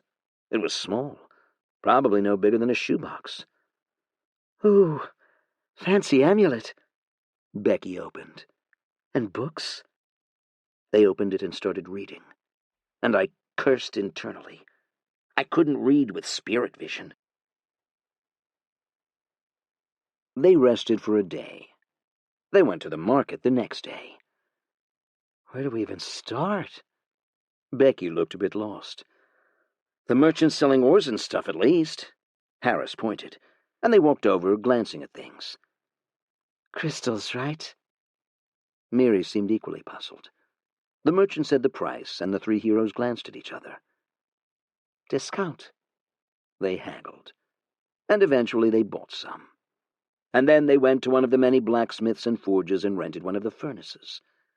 They spent a good 4 to 5 hours in there, seemingly trying to work at the crystal and use their star mana. I overheard them complain how tiring it was, and eventually they emerged with a small crystal dagger. They admired their hard work for a bit, and then concluded that they all need to spend more time on their work. Then we all sensed it. A shot from the demonic super cannon. At me. At them. They ran out of the furnace, but they were too slow. But I wasn't taking chances. 5 steelwood barriers emerged mid-air, suspended and supported by roots and vines, and it absorbed the shot easily, crushing the first 4 barriers as expected. Then the demonic super cannon fired again, and I blocked. And another shot. I blocked it, too. I wasn't going to let the shot ruin my beautiful growing valley of giant trees. Then it was quiet. Harris, Becky, and Miri all shared glances. "First time?" some passerby asked. He was probably oblivious they were heroes. Then again, it wasn't like they publicly declared they were heroes. The 3 didn't reply. "Yeah, those loud booms are scary, but it's happened a few times already." The pedestrian shrugged. "Anyway, don't block the road." The 3 quickly shuffled out of the way. The 3 of them looked at each other. "Guess we know where to put our first tower." Agree. The 3 walked to the Valtrian Order's premises, and they bumped into Lausanne. "Oh, Lady Lausanne, nice to see you again." Lausanne was similarly equipped for war. Her new living weapon was now about level 15 or so. Lausanne just nodded. "Hi. Rematch?" Not today. We'd like to meet Council Jura. We were told that Council Jura can assist us if we want to place an object in New Freaka." "By who?" Lausanne led them to Jura's main office. "Oh, Lady Micah." And they were in Jura's room. "Pleased to meet you, Council Jura." The 3 bowed. "We're the summoned heroes from the other world. We'd like the Order and Aeon's permission to deploy a magical artifact, a tower that restores messages to the region." "Can I see the artifact?" Becky walked over and passed the small gem to Jura. Jura looked at it and then placed it into a circular bowl that was actually connected to Magic Lab for analysis. "Analyzing." The analysis wasn't very useful, since my Magic Lab didn't seem to be able to look very deeply into the composition of the item. Indeed, it looked to be magically linked to the heroes, from what little I could see. The heroes could take down the towers once they didn't need it. It was surprisingly similar to a subsidiary tree in theory. In short, my understanding seemed to be that the heroes had these towers.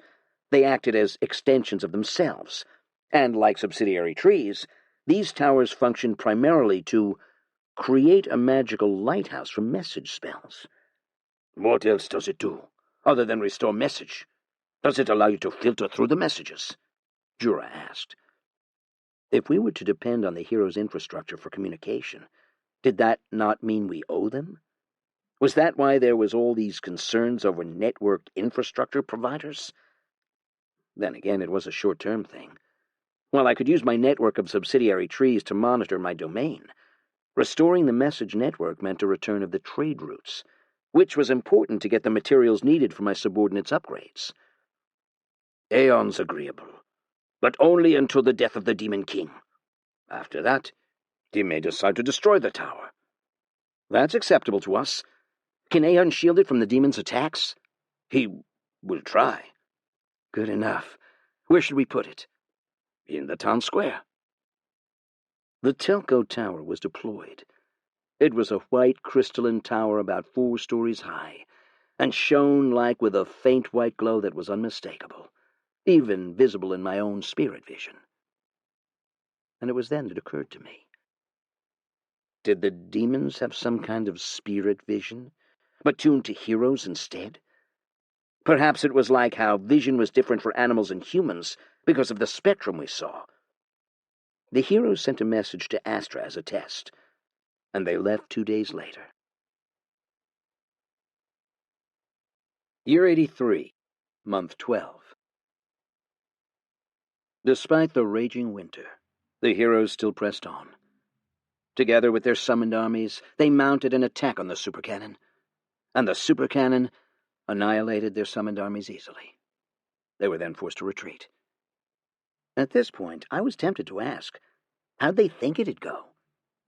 It was winter, where, strangely, demons suffered none of the challenges of winter, and yet the mortal defenders of the world suffered all of it. Cold, slower response times, and their summoned units were immune to cold, but seriously, did they think that cannon that shot across the continent couldn't aim at their armies? That was stupid. The 3 looked at each other. I know, but you said we should. I blame all the people we've been meeting, telling us we should kill the demon beast as soon as possible. Why'd we do it? Because we all somehow agreed to? The advantages of a summoned army were that once your mana returned, you could just summon more. And that was what they did to hold the chasing demons back. There were plenty. Demonic generals or elites wielded massive axes. It was the best opponent because they could gain levels from them. If I were the Demon King, what would I have done? In a way, should I ignore the heroes and just keep attacking all the kingdoms with conventional demonoids, such that the heroes gradually lost the ability to find any kind of shelter, food source, learning, or support and healing? Or was it better to concentrate all my energies and create super demons, and just attack once when the heroes were low-leveled and kill them all? 1 super demon, and that was it. No subordinates or walkers, since they gained levels by killing them. Why give them a chance to gain levels? Year 83, month 12, continued. Well, the heroes decided to rethink their strategy. Here in New Freaka, we had to fend off the little swarms of demons sent to surround the heroes. And I spent quite a bit of time tinkering with the heroes' tower. As I kept poking and trying to figure out what it was, I got a good update. Biolab, Materia Lab, and Magic Lab upgraded. Field equipment obtained. You are now able to perform investigations of objects using field equipment. Full analysis requires more comprehensive equipment. There was a layer of somewhat divine magic protecting it, so I reckoned it'd take more than 1 hit of the demon's supercannon to be destroyed. Certainly not as fragile as they said it was. Or maybe it was just fragile to certain kinds of demonic energies or heroes' star mana. That same divine magic also shielded it from me attempting to make changes, or convert or claim the tower. Yet it was a change barrier. That meant I could look into it, but not change a thing. And look I did. There was a lot to see, about how it wove magic and mana into a structure like that, how it drew mana from the ambient surrounding and the connection, however wireless it was, to its creator. Unlike my subsidiary trees, which formed a linked network, all connected by roots, these towers were independent, freestanding structures, yet had a connection. And it was more complex than just some kind of Wi-Fi. It was almost like they were entangled in some surreal way, as if it was resonating with something else far away, and yet it emitted or absorbed nothing through the air. Stumped, I observed and looked for days. It was as if I'd invented a bow, and right here was an interstellar railgun. How did I even replicate such a thing? How did the heroes even come up with such a thing? It certainly felt like impossible that young kids would know how these things were. So, were the gods creating such objects and skills and implementing or executing them via the heroes? Or was this a system thing, where there was like a drawer or library of hero-grade skills that they got access to? Stumped again, I looked at other parts of the tower, my vines growing around the base. I attempted to use my vines and what powers I had, and even my long-forgotten inspection ability. Perhaps the resonance was how it communicated with other towers, but the means which it acted as a conduit or router for messages was something less sophisticated. Or not. At this point, could I just build a massive X-ray or MRI scanner around the tower so I could see what was inside? Mom, Uncle Jura, I've got to go. Treachery says no. I know he said that, but I want to go. I believe it's good for my own growth, to see how I fare. I want to know where I am. You know where you are. You're here. La Fen was furious and worried. Your place is here. I know my place is here, but I want to measure my strength. I won't die. Trust me, Mom. Well, the heroes, utilizing the now-restored message network, requested for help. And they asked for Lausanne to help with the attack on the demon supercannon. Not just her, of course. A lot more than her. You're not a hero, Lausanne. La Fen held her daughter. Don't do this. But, Lausanne sulked. I want to go, Mom. Please. No. I'm 14 and almost level 60. I can help. Men higher level than you have tried fighting demon champions and died. They don't have treachery's powers. Or Thorny. She pointed to the wooden staff on her belt. We can do it. La Fen sighed. Treachery, can you talk some sense into my daughter? In my mind, should I let Lausanne go? Though I spent a lot of effort in grooming and training Lausanne, ultimately, should she be able to decide how she wants to wield that power? Lausanne's turn to retaliate. Maybe she was 14 and having a teenage rebellious age? Oh, I sounded like my mom. My mom used to tell me I was rebellious.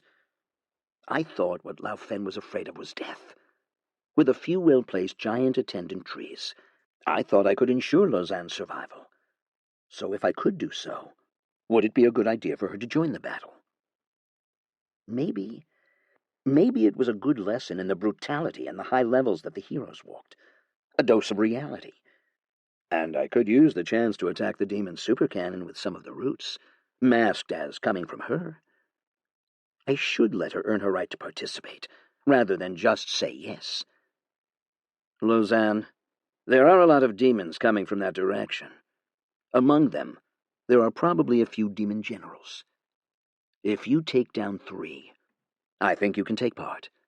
And I want you to restrict your familiar use to only 2 abilities. La Fen sighed.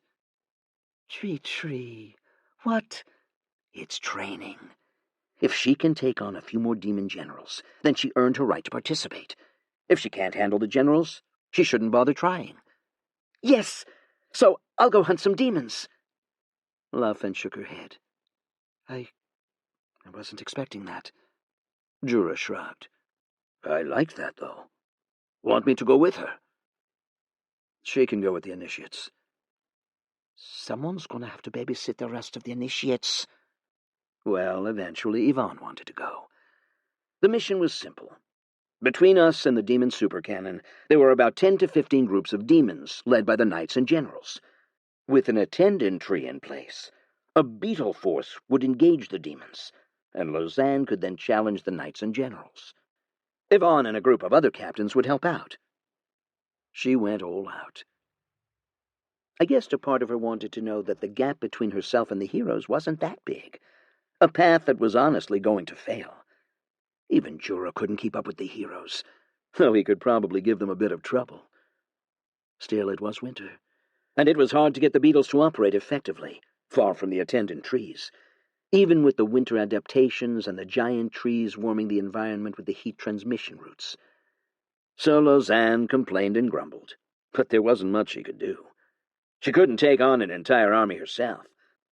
Nor did she have a summoned army at her beck and call. Year 84, Month 1. The presence of royalty, many living in the homes of the wealthy merchants here, made the political environment a little bit touchy.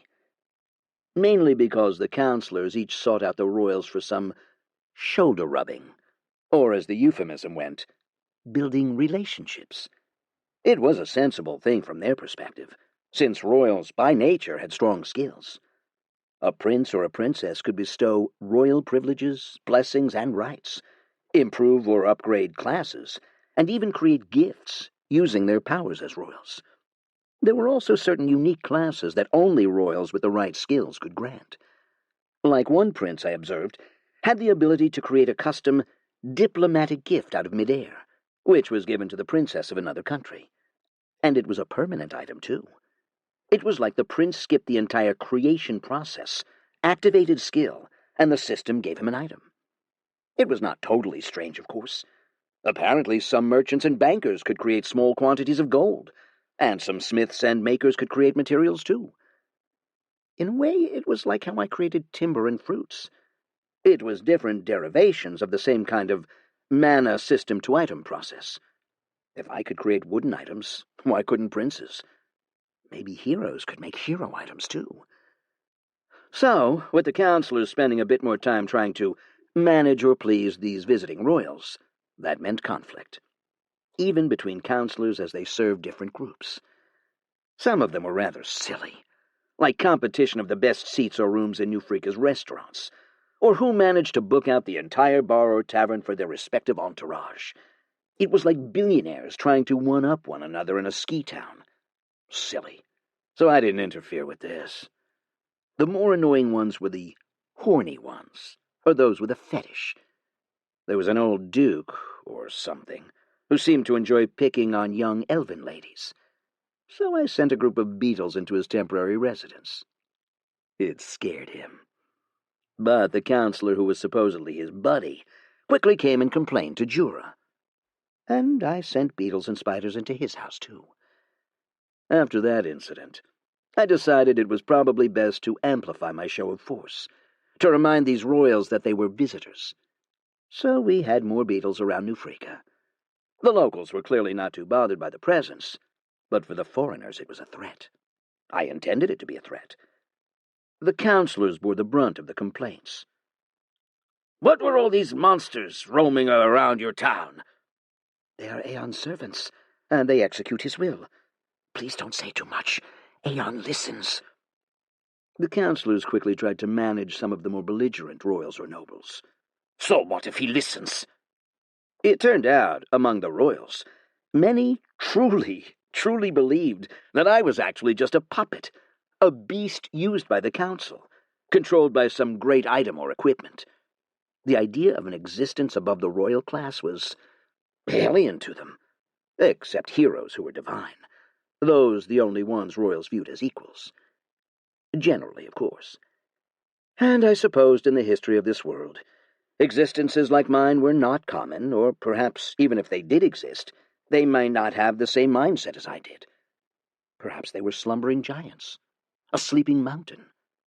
Or they were giant tortoises, the Zaratans.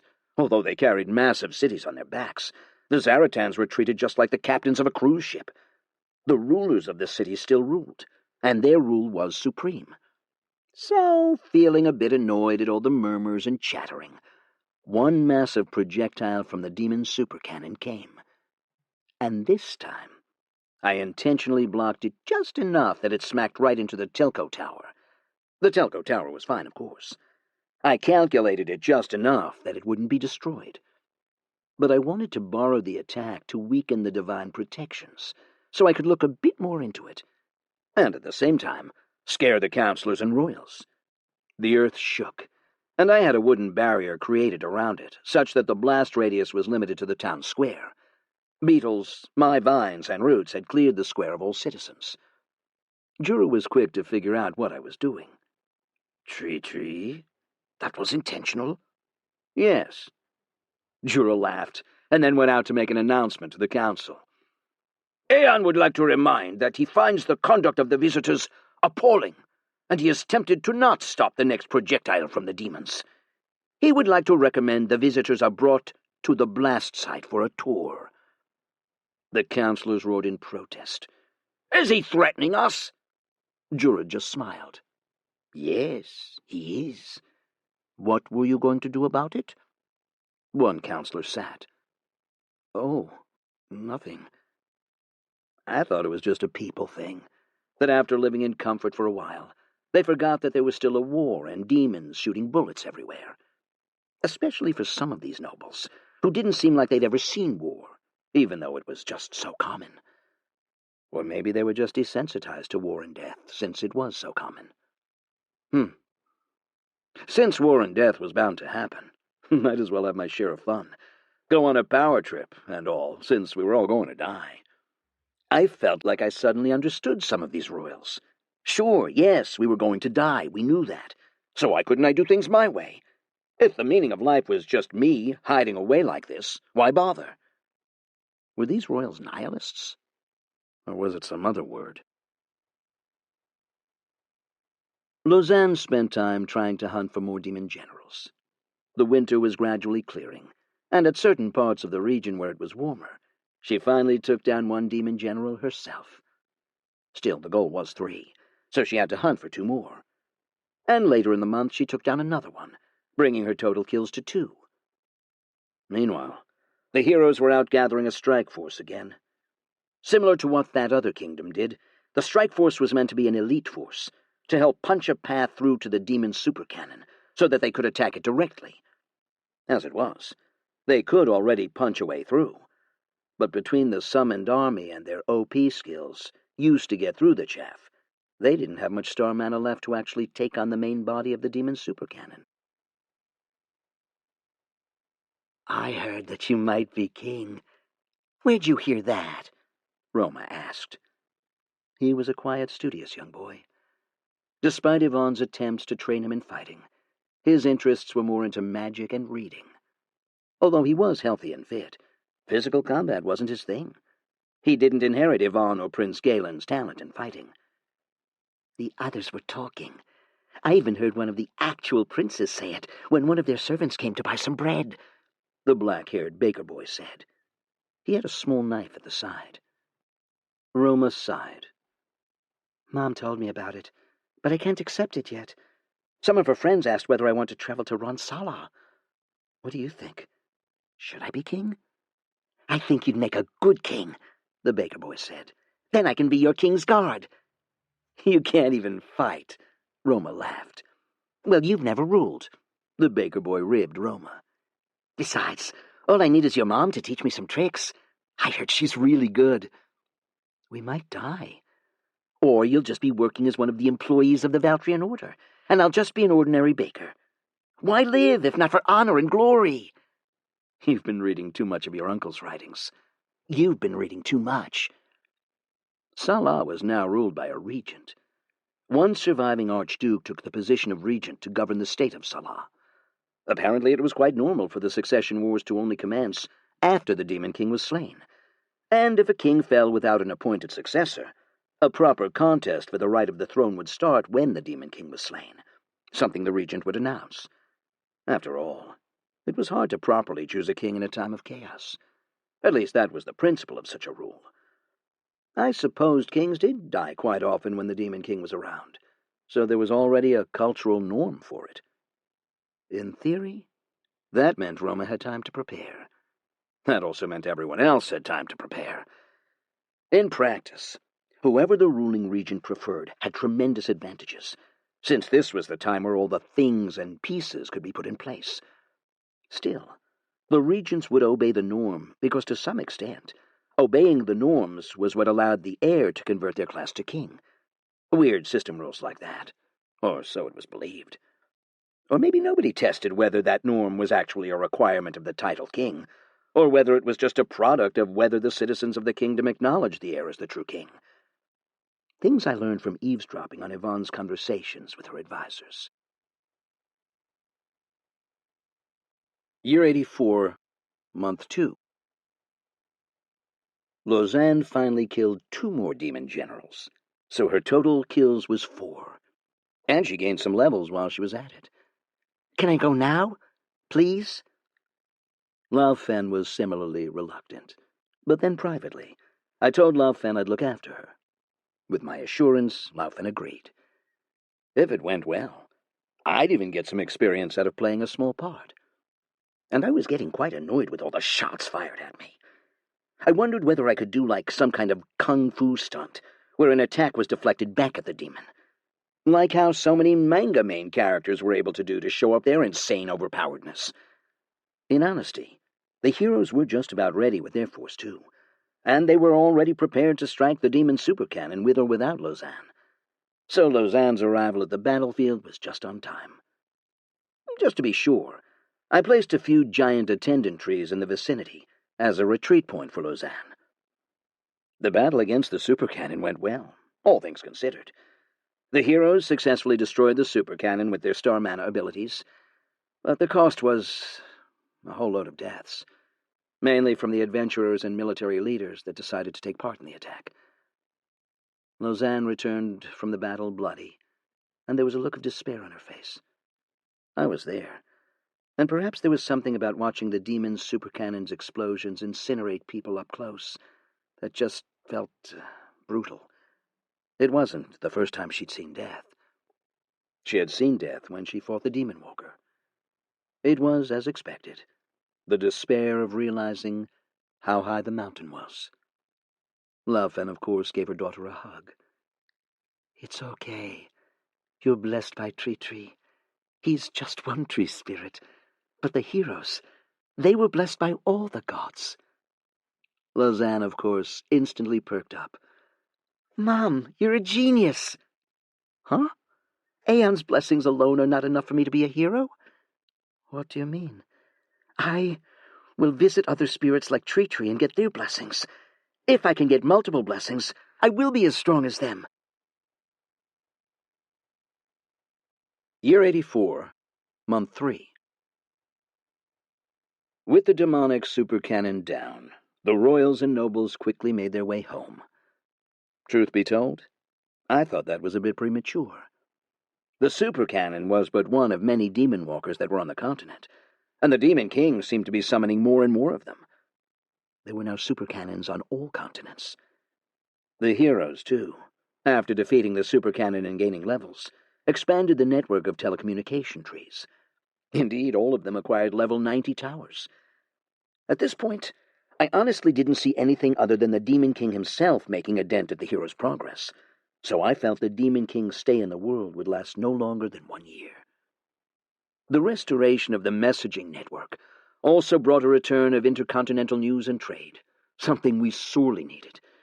The first thing I did, of course, was order all my upgrade materials I needed. Lausanne's living weapon, Thorny, reached level 20, and was level capped until I got the materials needed to upgrade him. Then there was also the issue of Lausanne's new bright idea. She wanted to visit other tree spirits and things like that. Perhaps it was similar to the old elven pilgrims that used to visit the great elf tree guardians, even if just to acknowledge their role in the protection of the elven capital. Traveling in this environment is quite difficult, and we will need you here for defense. Jury explained his views.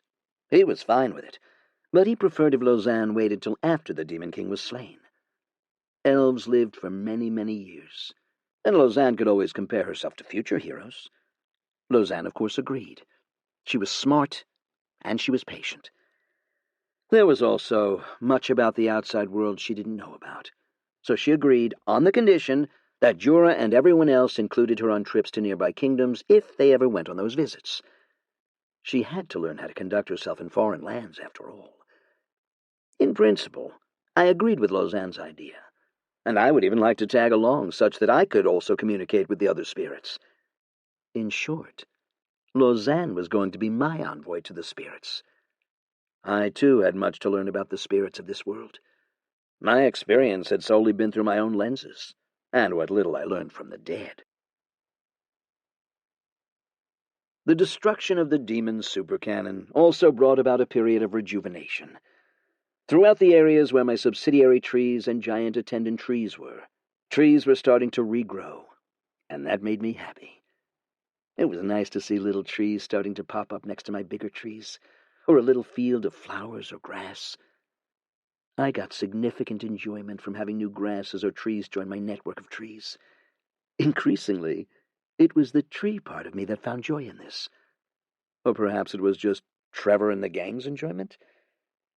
The refugee situation temporarily subsided, now that Message and the demon supercannon's death spread. There was something about uncertainty that added to that fear. So with open communications restored, those living in different places no longer lived in darkness. It was just a thing about knowledge that allowed people to make better decisions. All in all, with the royals and nobles making their way out. Year 84, Month 4. The heroes were out hunting for other demon bases. There were many throughout the continent, but at least they knew where to look for them.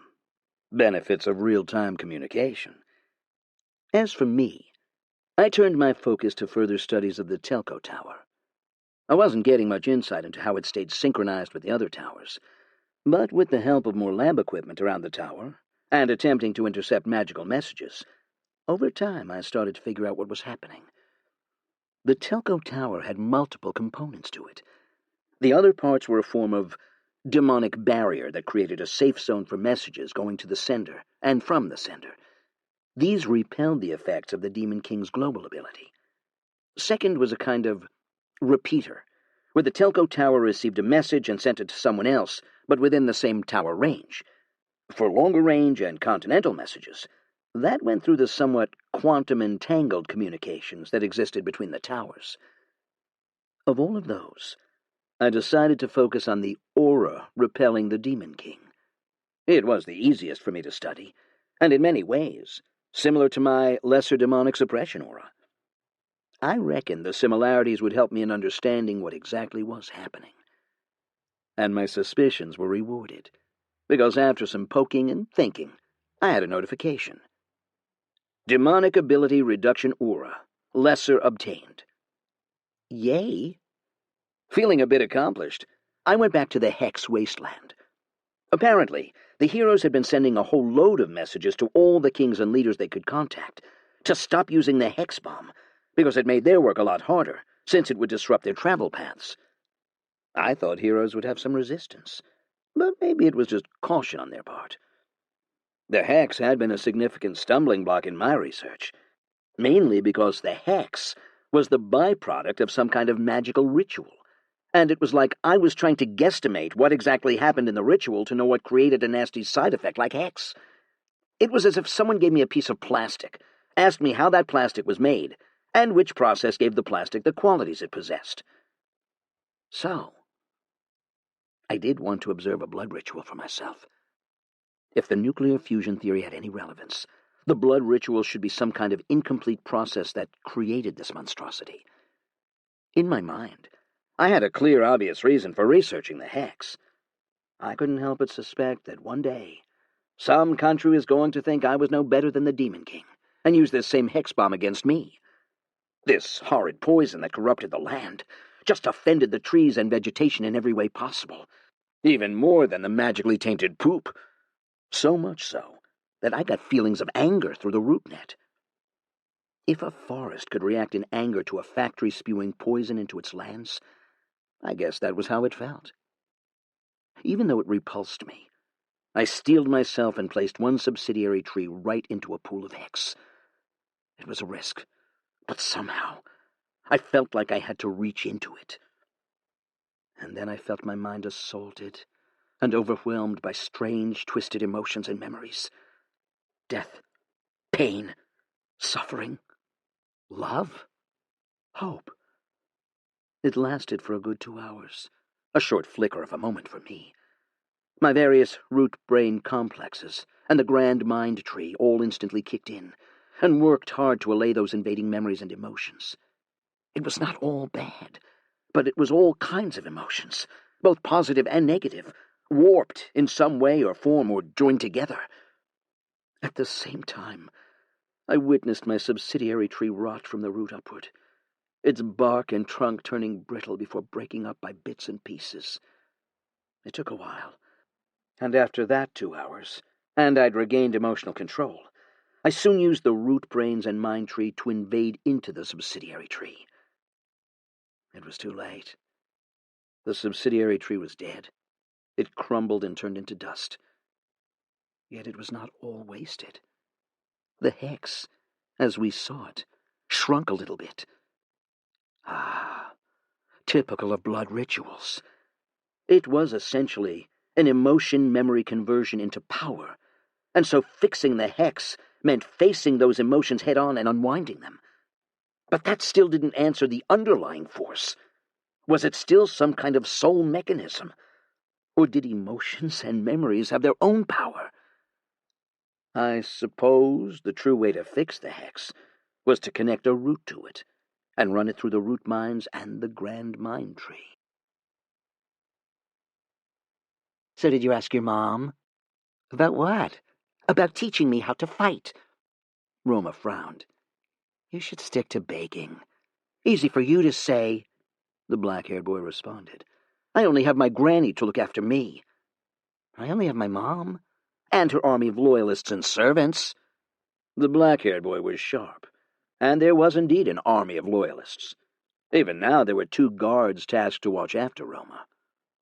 Roma sighed. Fine. I'll ask her to teach you something. Yay! I can't wait to hit someone with one of the long, hard breads. Roma face-palmed, and the black-haired boy laughed. Indeed, Roma later did go see Yvonne. Mom, I got a request. It's got nothing to do with books or magic. Yvonne probably looked puzzled, because it was quite rare for Roma to have requests outside those topics. What? I have a friend. He wants to learn how to fight, so, could you, teach him? Roma asked awkwardly, and Yvonne looked at her son. He twiddled his fingers even though he was already in his teens, and Yvonne nodded. I won't have much time to teach him, with my duties at the Valthorn kids, but sure, maybe he can start joining us for a few rounds of basic spars. I have open sessions with the newer initiates. News from the distant continents came in, and the Demon King was on the move. It seemed the heroes were quite successful in defeating the Demon Walkers and the Demon Supercannons, if they had an ability similar to Mila and Alexis's Star Mana form. I reckoned that was probably a standard loadout for a hero. The heroes were now trying to gather up somewhere and take down the rest of the demonic walkers. There were many. After all, this Demon King was really fond of walkers, and so far the heroes were successful. So much so that almost every 3 to 4 days we had news that another walker or supercannon had been destroyed. The heroes by now had moved out of my tree's observational range, and so any news about their movement was via message. A part of me thought, well, this was too easy. There must be something. Was this it? Really? Was this the slow end of the Demon King? The Demon King that peaked early and then ended because it tried to attack all the continents at once? I didn't think so. There must be a trick. The Demon King had been wandering continent to continent, doing something. There must be a trap waiting for the heroes. There was no reason for Demon King to just hang around idle when the heroes were still gaining strength. The heroes must be expecting it too. Things had been going a bit too easy for them now that they'd unlocked Star Mana. Oh well, let's just watch the show. Where has the Demon King gone? Would anyone have any idea now that the message network is restored? Can we find out about all historical sightings of the Demon King? Jura was getting better at guessing what I was trying to do, and he vaguely sounded like he sensed my concern. I'll send out a request to the merchants and mages guilds. Still, once I acquired the demon ability reduction aura, that had an instant benefit, because that aura pushed back against the demon's interference. Doing so expanded the field of the beetle's range. After all, the beetles, being a form of summoned creature, had little resistance against demonic interference. In fact, I wondered whether there was an insect tamer, or insect master, that would someday come up to me and mind control one of my mindless beetles. Year 84, Month 5. Trainer leveled up quickly and gained some rather cool abilities. Like his level 10 ability, literally distorted his training room into a larger one. I wondered what his higher tier abilities would be. A practice dungeon would be quite cool. That'd make him his own little dungeon core, wouldn't it? A dungeon of our own for practice would be fantastic, since the Valthorn kids had expanded, and we were short of nannies to look after them, and it didn't feel quite right to let their older, earlier students look after them with their limited life experience. Even if the first generation of Valthorns, the first 9, were now all above level 20, Lausanne being the exceptional one, crossing level 60, but her level was stagnating. She complained about it sometimes, and it was also partly why she wanted to find other ways of growing. Her living weapon was also capped at level 20, and the cool thing about Thorny was that, well, it literally gave her a barb armor. Still, it was nothing compared to the kind of star mana weapons the hero wielded. Lausanne was super proud of Thorny before this, but after the super cannon battle, she'd been working really hard. Apparently, their star mana weapons literally sliced through high-tier demons like a hot knife through butter. Things that she needed a full-powered strike to kill could be easily cut through. I thought it was the level difference. They were, after all, in the level 80s to 90s. Lausanne was just 60, and the gap of 10 levels was extremely big. Like how 30 levels meant I could tank a demon walker a lot more comfortably than before. Maybe if Thorny had the anti-demon abilities like I did, he'd cut through the demons like water too. Anyway, Lausanne's daily affairs consisted of training, helping, and guiding all the younger initiates who looked up to her. We'd had to build a dedicated compound for the Valthorns on top of the existing orphanage. With my new giant attendant trees, it really opened up the possibility of subsidiary cities or suburbs. Maybe that was something I should do. With that in mind, I made an announcement to the Valthorns to find places suitable for an extra town. Perhaps somewhere close to a mine, where I could do some mining using my deep roots. Or somewhere with mana. Or should I just ask them to settle down in the southwest forests, with my 3 trees of mana? With the valley itself restricted, the forest now littered with the giant trees, New Freeka's expansion was forced toward the open plains, where all the enemy armies liked to march. New segments of town, new walls were built, as the city expanded to accommodate more and more refugees and new citizens. According to Ivy's census data, she counted about 72,000 people living in New Freeka's borders. Clearly a bit too cramped for some of them. Yet the demons' continued presence meant the lack of space in New Freeka was a small bother. Out in other cities, there were constant issues of food shortages. So much so, New Freeka had been sending food aid to the nearby kingdoms. It was a move by the council, of course, since the council's past efforts of building wineries, underground heated farms, underground silos, and our most recent underground self-sufficient hideouts meant a surplus of food even for the large number. The council liked allies, and well, I didn't blame them. I wanted my own allies too. I needed to visit the giant lily pod. So I undid all the trees that I no longer needed, and continued my long chain of trees toward it. I stopped previously when the heroes started their attack on the wounded demon walker. It would take me a month or 2 to get there, but if Lausanne wanted to talk to another tree spirit, maybe I should do the introductions. This was some time ago. Side story. Around year 83, month 8. Harris, Becky, and Miri weren't having a good time. If anything, the past few months had been absolutely terrible. With demons crawling all over the continent, there was no journey that was ever safe. Almost every night, when they camped outside, they would be attacked. At first it was stressful, but now all 3 of them were now around level 60. Thankfully, Becky's class as a summoner meant she had a magical guard that kept watch while all of them rested and slept. I wish we had nice beds. Miri's #1 complaint, almost every other night, was the lack of comfortable beds. Coming from another world, the significant decline in mattress quality was really getting to her. It's absurd that the people in this world accept this bullshit." They sat around a makeshift campfire. A lightning elemental was helping to barbecue the roasted meat. "Let it go.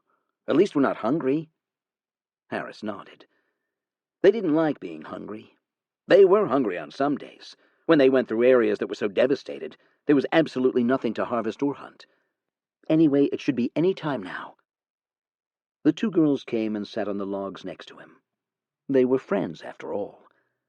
And the magical orb appeared again. Hero chat. "Hey, guys. Everyone okay?" Astra asked from the other side of the screen.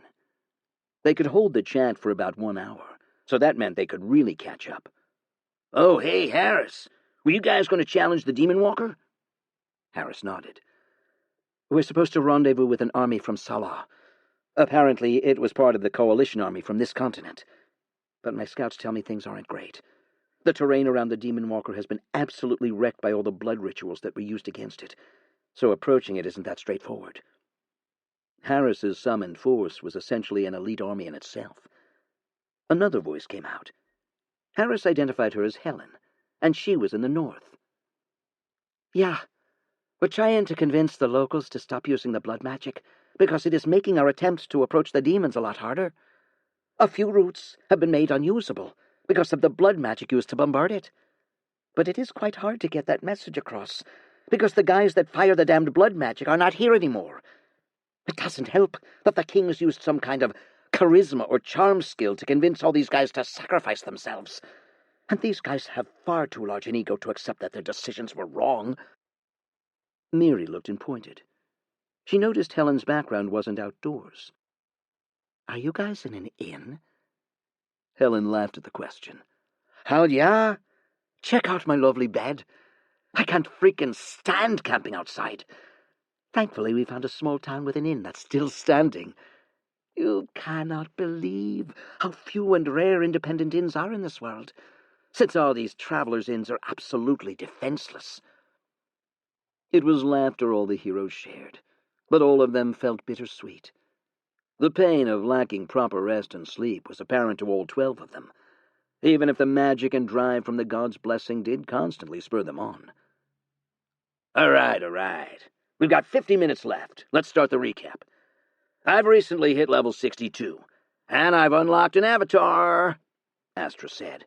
It lets me create 3 copies of myself that I can send elsewhere to do things, and it can cast all the spells I can, except those using star mana. We're all multi-unit heroes, aren't we? Everyone had a summon or companion force of some kind. Harris had scouts and living armors. Becky, as a pure summoner, had the most expansive force. She could single-handedly summon 1,500 magical soldiers to battle, if she expended all of her star mana. Fitting, since we are facing a war. Anyone else not level 60 yet? Any interesting skills? Any new demon units we should be afraid of? I fought the demon general you mentioned. Not as hard as I was made to believe. The locals generally exaggerate their strength. I reckon it's a level 50 threat. Harris frowned. They hadn't been having easy fights. Were they doing something wrong? Huh. Only one? They fought a battle with 6 demon generals. Yup. Anyone have any clue where the Demon King is? Quite sure it's in the southern continent, Astra responded. But I think it hasn't moved at all since it came to this world. I think it's churning out walkers. Oh, does this mean all of us need to head to the south? Eventually, yes. Once we can get past the walkers on our continent. But who knows? Maybe the Demon King will move. I heard them say the Demon King moved from place to place for previous generations. That's a future thing. Let's focus. So, on the walkers. Everyone looked worried. At that point, they had not fought anything that powerful. Any tips for facing the walker? Harris asked. Anyone fought one since last week? There was one near you, Astra? We're hoping you'd set the example, Harris. We do have plenty of walkers down here in the south, but somehow they travel in pairs, so we have not yet attempted to fight them. You're facing one alone, and that's probably the easiest fight available. Hey, Miri called out. "Why do we have to be first?" Awkward silence. Harris frowned. Becky sighed. All of them received overpowered abilities and blessings from the gods. And here they were, arguing who should face the demon walkers first. Never mind, never mind. Time to share some knowledge. Astra needed to save time. Did you know some kings have a protective presence ability that allows the use of message spells in their domain? One of the other heroes on the eastern continent spoke. But it only works for messages within the domain. I think there should be other kings or leaders with similar powers. Oh. Harris wasn't that interested, but he wondered whether that was how Aeon looked after his own domain. But that didn't seem to be the case. Astra, what's the range of your avatars? Huh? Becky's squadrons can't stray more than 10 miles from her. What's yours? I haven't tested. Astra flushed, and he wrote it down somewhere. I'll get to it. My Birdman Raiders have a range of about twice that. Another one spoke. Simone. I suppose the range depends on the unit type? Makes sense. We should test it, Harris said. We should be careful. The Demon King knows where we are. How does your source know that? I'm starting to suspect that source of yours is a former hero. She's not human. She can't be. Is that a rule? We're all human, right? And the previous generation was all human, too. It should be a rule. Why else did the gods pick us? I don't think it's a rule. I need to check the records. One voice spoke. The locals say there were non-human heroes. Long time ago. Astra cut the discussion off. All right, we need to save time. Have you guys thought about the walkers? What's your strategy? Destroy the aura spires, chop the head off, and aim for the humanoid core. Beware of energy blasts and beams from spires and heads. How do you know that? Previous records? Apparently, the city we started in defeated a walker before. What? You guys totally lucked out with your start point. We're clueless about demon walkers. Let us know after you fought it, okay? Astra asked. Becky and Miri looked at each other. There was a subtle bitterness in that statement, and they all felt it. They didn't feel like they had a good time fighting through demons. The hero call ended shortly after. You know, this hero thing isn't as nice as the gods put it. Becky sighed and ate some of the barbecued meat from the lightning elemental. It wasn't that great. The lightning elemental had no taste buds and no sense of smell to estimate how cooked the meat was. Harris, too, chewed on a rather burned meat and said rather bluntly, "The gods screwed up. And we, the Earthers, are the emergency response team. I expected to be a princess. Instead, I'm a demon hunter. Not the fairy tale I was hoping for." Becky ranted. "But someone's got to do it, and it sure looks like we're the only ones anywhere equipped to deal with it." I was told the food was exotic. Miri sighed. But exotic also meant weird and often untasty. All of them collectively sighed. A part of them was tempted by the rewards. They felt like hamsters chasing after dangled food. So, should we still attempt to fight the walker? That question made all of them pause. They reflected on the damage demons had caused the lands they had seen. We have to, Miri said, her mind filled with the scenes she witnessed. All the deaths and destruction, the crying and weeping. We should. Harris shook his head. Lady Micah said it in very clear terms that we can die. Are we sure about this? Yes. Harris nodded. He felt it too, like a calling, to fight the demon walker. It was almost as if he was being summoned to it. An army came, 10,000 strong. Not much, but it was all the coalition could spare, with multiple other battles happening throughout the continent. A group of 30 rode forth to meet with the three of them. "The heroes?" an older-looking man asked. Harris nodded. "Yes, we were the reincarnated ones." He wasn't sure whether he deserved the hero title just yet. "Great!" The older man dismounted and walked toward them.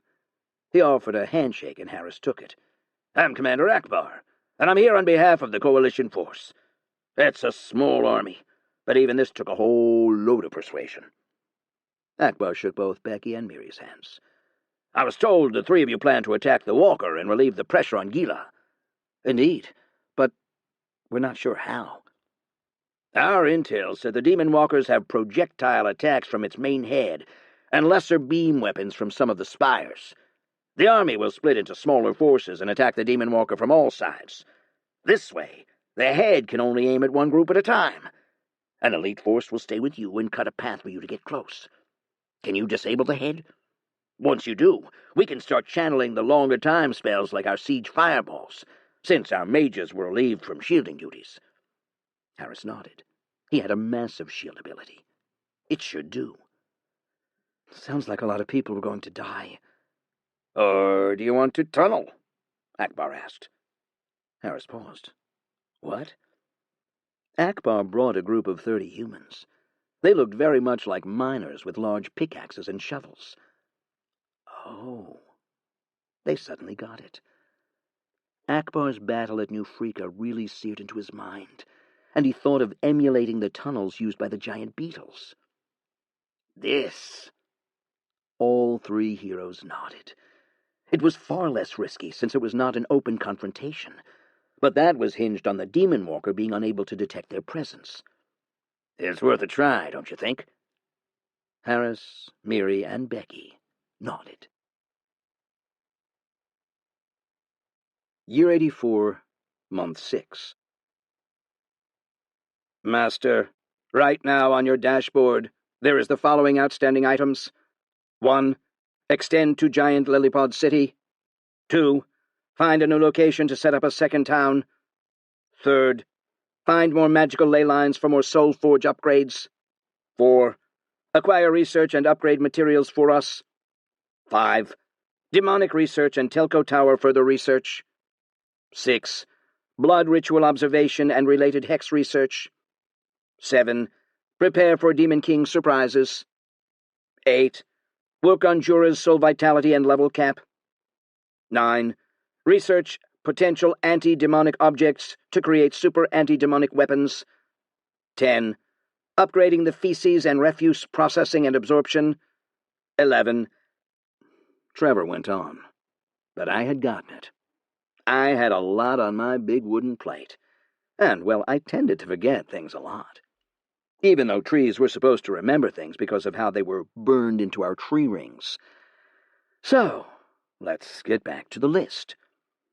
I was working on the extension to the giant Lillipod City, and I should be there in 1 month. After that, I was hoping to establish some means of contact if we were able to telepathically connect. If not, I might try to connect my roots directly. Would that be too risky? What if it was more powerful than me, and the energy in it was Root's attempt to take over me instead? A direct root connection was, after all, a two-way exchange of information, magic, and nutrients. It was almost as if 2 trees were married. Thinking about it, I decided I probably should not connect my roots directly. But then again, my roots were everywhere. Even tree folks had been somewhat connected to me, their roots frequently touching and making contact. It was only thanks to my root net that so far I'd not been massively disturbed. Perhaps a fellow tree spirit of that level could overpower and brute force through my root net's defenses. And what did I even say to a fellow tree spirit? Like, hi? Feeling a little bit concerned about my competence at communicating, I asked Jura. Jura, do we have historical records of past encounters with great spirits? Can I have their stories?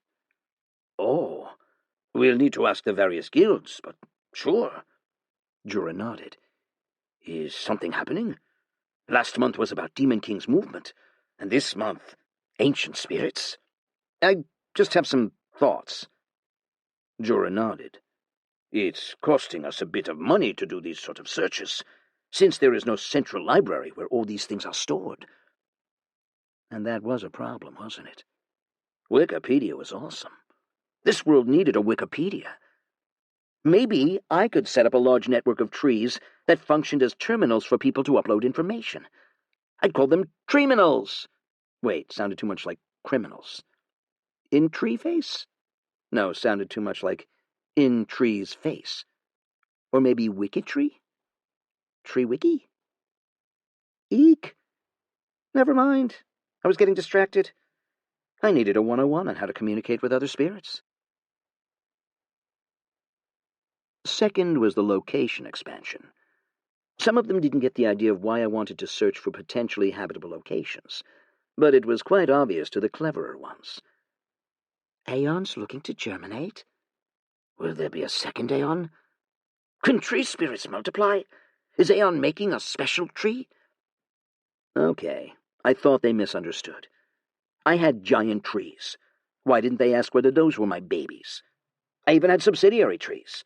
Or did they think those were just normal trees? Or was it the way I asked? There were actually a few places, a bit further, that was in sort of no man's land, thanks to the fall of some cities to the demons. After all, if demons happened every 10 years, your continent wasn't going to be densely populated all the time. There were going to be large patches where the fires had burned for so long, for so much, that 10 years wouldn't reverse that kind of damage. It'd take a lot longer than that. Far north, there was another valley where there was a river running through it, and some metals in the gentle rolling hills. A rather pleasant valley, but uninhabited. There were also a few others, but I liked this valley the most, so I decided to also stretch a few trees there, and then placed one giant attendant tree in it. Over time, I would like this to be the Valthorns' actual academy, the root camp, where young Valthorns learned their roots. These giant attendant trees were wonderful in their own way. Their large number of customizable rooms meant one giant tree could house easily 100 people, and another giant tree could be converted into barracks and all the other things the Valthorns needed. I recalled having trading cards where massive trees were the superstructures and skyscrapers of the world, and these giant trees were my closest attempt at them. Perhaps one day these giant trees could even be ancients, like in Warcraft, and fight wars on my behalf. Maybe I should get some tree folks into the Valthorns, too. Speaking of tree folks, my research into their fallen was quite insightful. They were built just like any normal, flexible limb, just that their texture was woody and their organs were distributed. They did have organs, and their means of absorbing nutrients via their rooted form was a very fancy thing. But the younger tree folks, those who benefited from my special saps and milk, were growing up, and now we were able to get a clearer comparison of those who went for the longer pregnancy versus those who went for the shorter external gestation period. The saps closed the gaps by close to 50 to 60%. So the saps significantly improved the tree folks' reproduction, because now the drawbacks of the high-volume external gestation was reduced. Of course, the whole point of looking into them was to find out how to develop flexible wooden parts. Yet I believed Mila's tree form was a lot more interesting, in that Mila's tree form resembled a quasi-liquid thing with a wooden layer, whereas the tree folks had more distinct muscles. What I'd like to do was incorporate those muscles and stuff into the giant trees and essentially build my own tree ant. With an artificial soul in it, I could probably get a super tank. Which reminded me, what happened if I fused an artificial soul with a giant tree? Did they become mini versions of me? Anyway, back to the list. The ley lines. Well, I thought the nearest one to me was where the demon supercannon was, but the heroes had already placed a telco tower there after they defeated the demon. Maybe the giant lily-pod spirit would know more. Research and upgrades were on the way.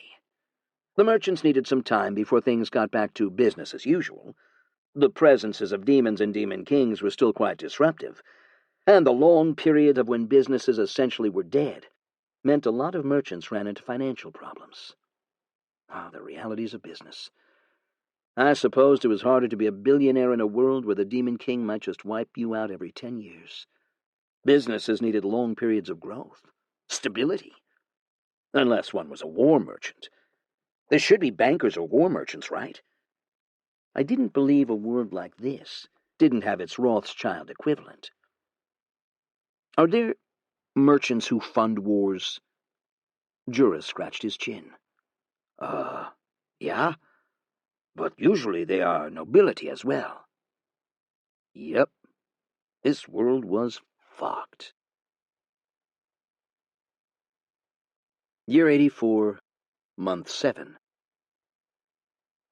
Pleased to meet you, Lady Lausanne, the chosen of Aeon. The baker boy bowed. He wasn't good at it. Lausanne didn't react. She merely got into position and lifted her sparring short spear. Thorny was on her back.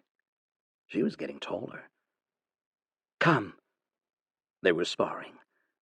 The baker boy nodded and attacked with a wooden sword. He swung with all his might, but then somehow his leg got tangled with Lausanne's spear, and he fell flat onto the soft wooden floor. Lausanne shrugged. Again.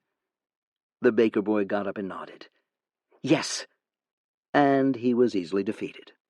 Multiple times. All right, time's up, Lausanne said, and then walked away to spar with the next person. There were many more to train. Then Jura walked in. Everyone! We've got new instructions from Aeon. We're forming a squad. Lausanne, pick 50. We're going on a trip. Everyone pack up enough supplies for 2 weeks. Where are we going? Aeon's instructions were to head to a giant tree grove located at one of the northwestern valleys. There is accommodation, but we will camp out there.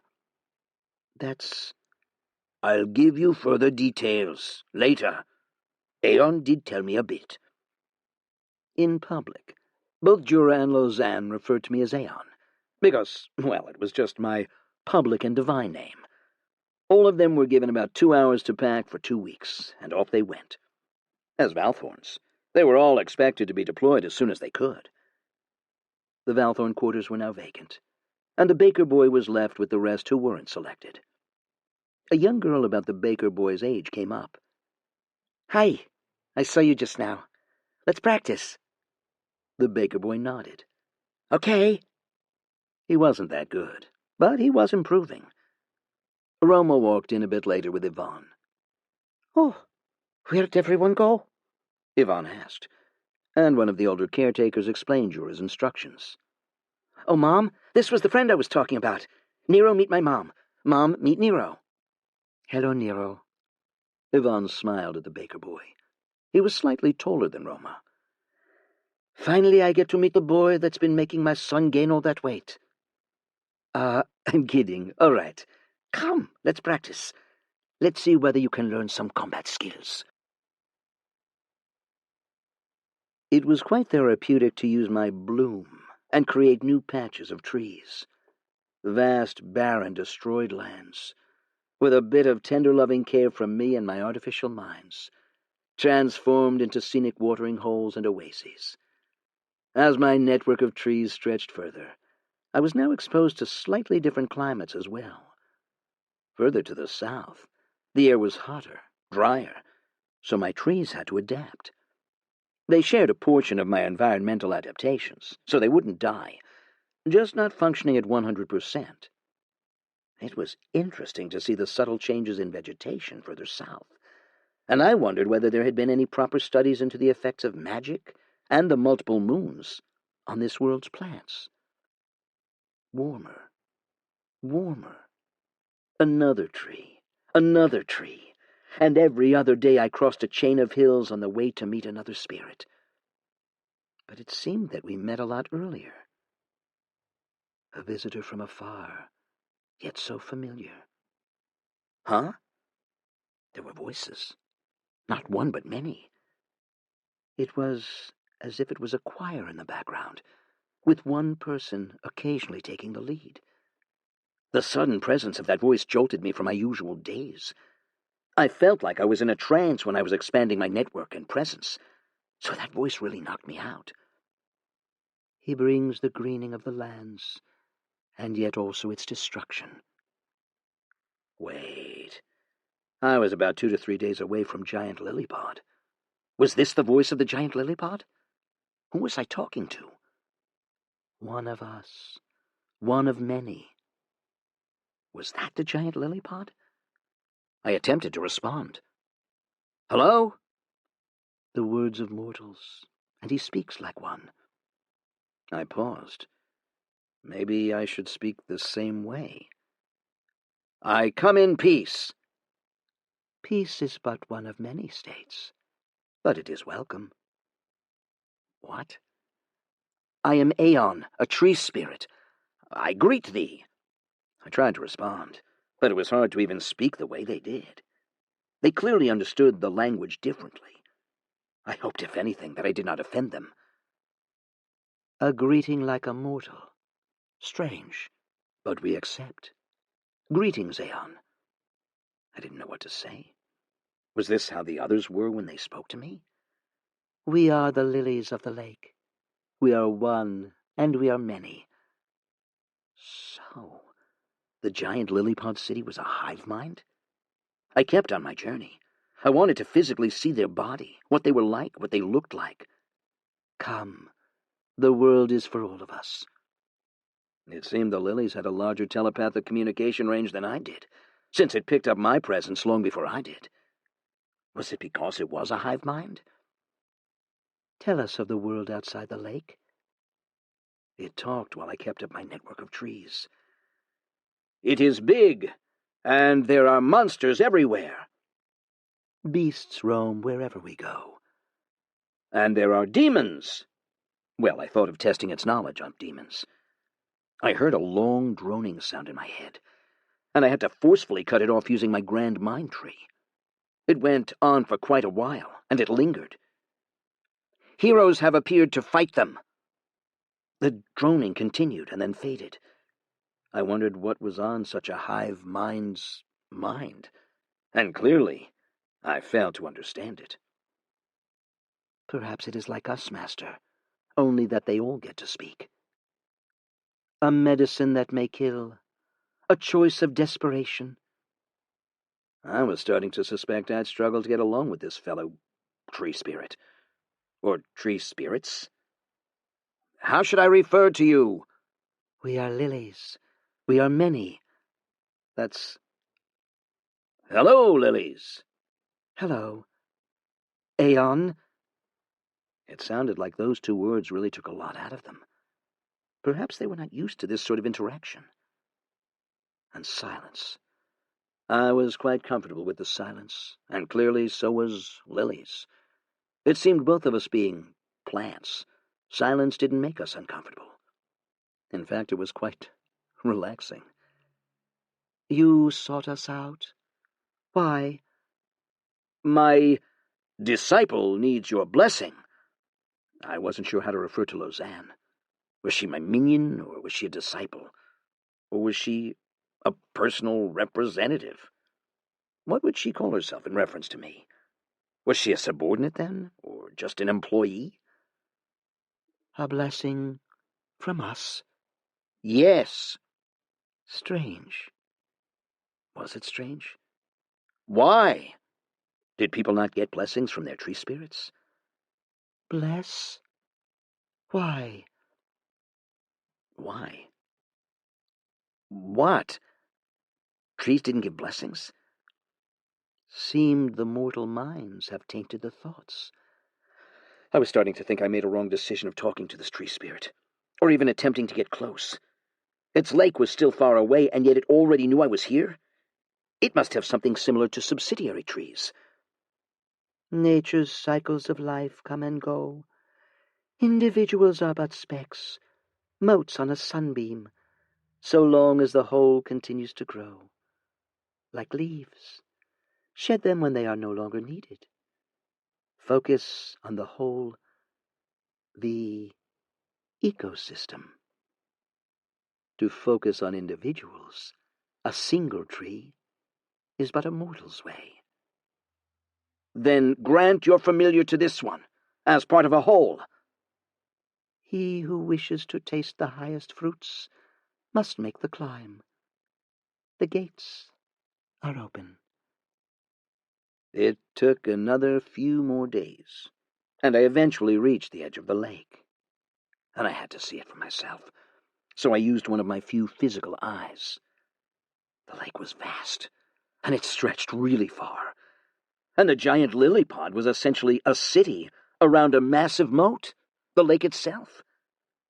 There was a bridge that connected the shore to the main city, but the city was actually all built on massive, multiple building-sized giant water lily leaves. The largest of those leaves were larger than city blocks, and there were smaller, but still giant lily pads that acted as a land bridge.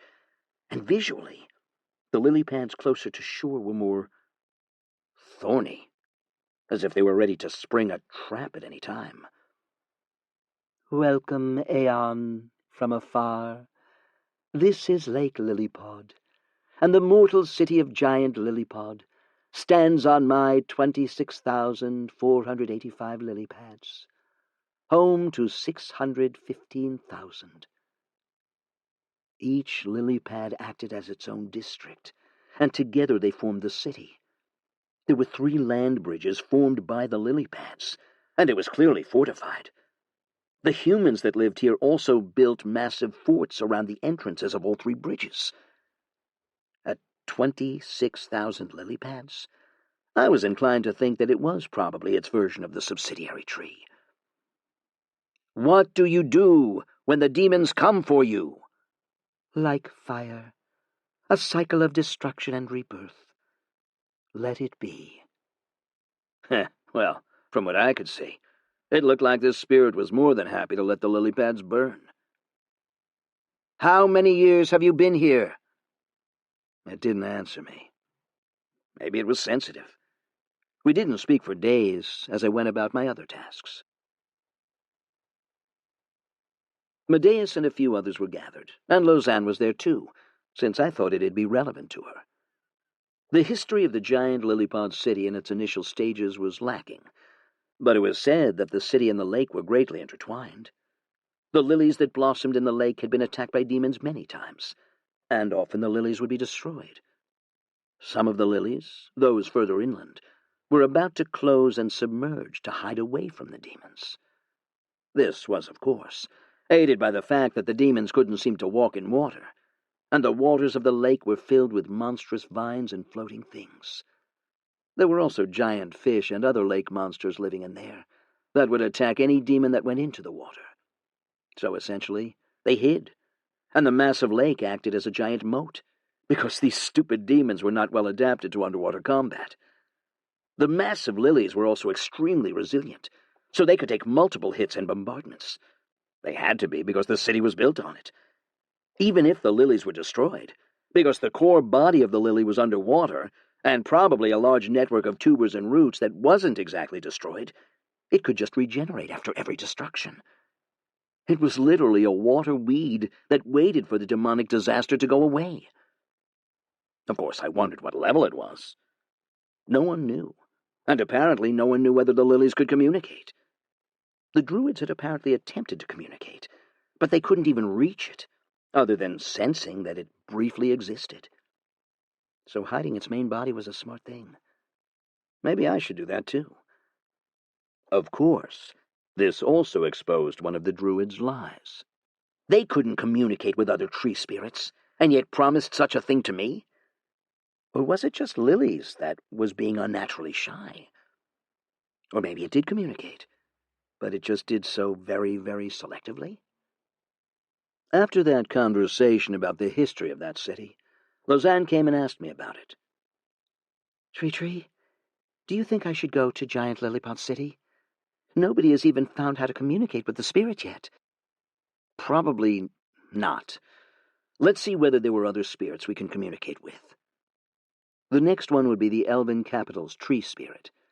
I thought that one was probably younger than the lilies, but it also had a few hundred years of history to it. But you won't mind waiting, right? Lausanne nodded. It's fine. I want to learn more about traveling before making the journey. I feel like all my life I've been here. Mom says I need more life experience. I'm too young in her eyes. Moms will always view you as their children. It is just the way they are. Talk to her, and convince her otherwise. Year 84, Month 8. While Jura's network was trying to gather information about the Demon King's whereabouts, well, we found out what the trap was. It was tough trying to filter through crap and false positives, so much so that by the time any good information was obtained, it was often no longer useful. This was one of those times. The Demon King had been visiting the sites of the previous Demon Kings, the places of their death and destruction, and tapped into the remaining energies to create a massive demon monster that was stronger than the supercannon. We knew this because on the eastern continent was where one Demon King died perhaps 50 to 60 years ago, the location of Astaroth. Of course, at this point, I wondered if there was a limit. The world must have seen countless Demon Kings, so by sheer number in a long history, there should be some Demon King's destruction in almost every location at some point of this world's life. So, perhaps the residual magics got fully decayed, and the Demon King couldn't tap into that energy. Or only if there was remaining Demolite.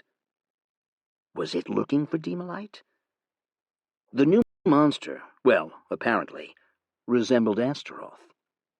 That said, very few descriptions of Astaroth's appearance remained, so it could well be a corrupted version of the story. The new monster, at least, didn't seem to have a long-range weapon.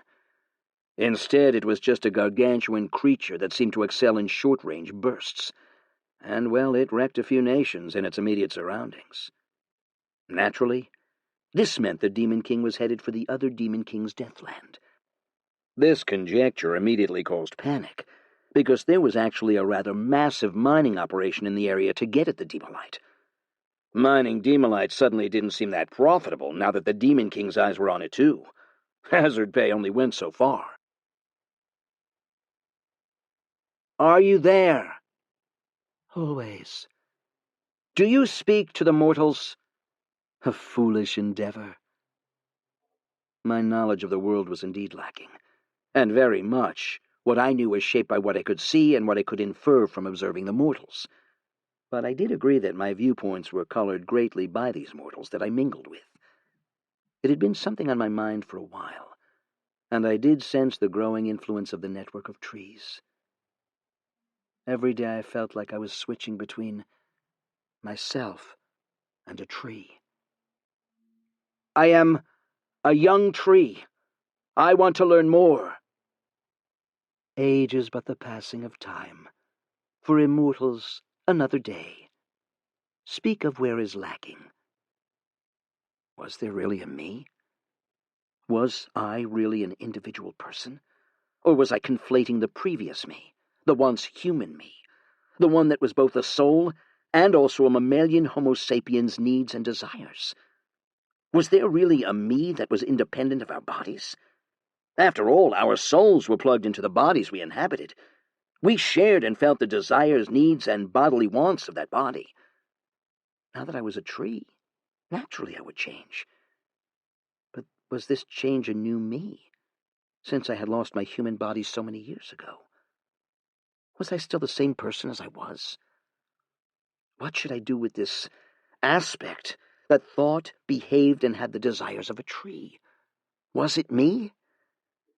Was my yearning for a social circle a relic of my once mortal, humanoid, clanning, and family-oriented society? Something that was ingrained in my human genetic code? We are what we are. What if we were once something else? Like rings on a tree, we are the product of cumulative experience.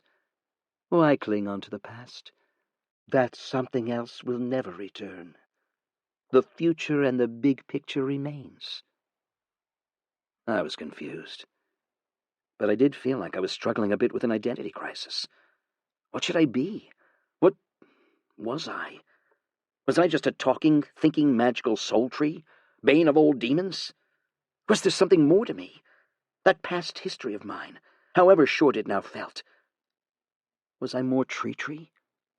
Or more mad?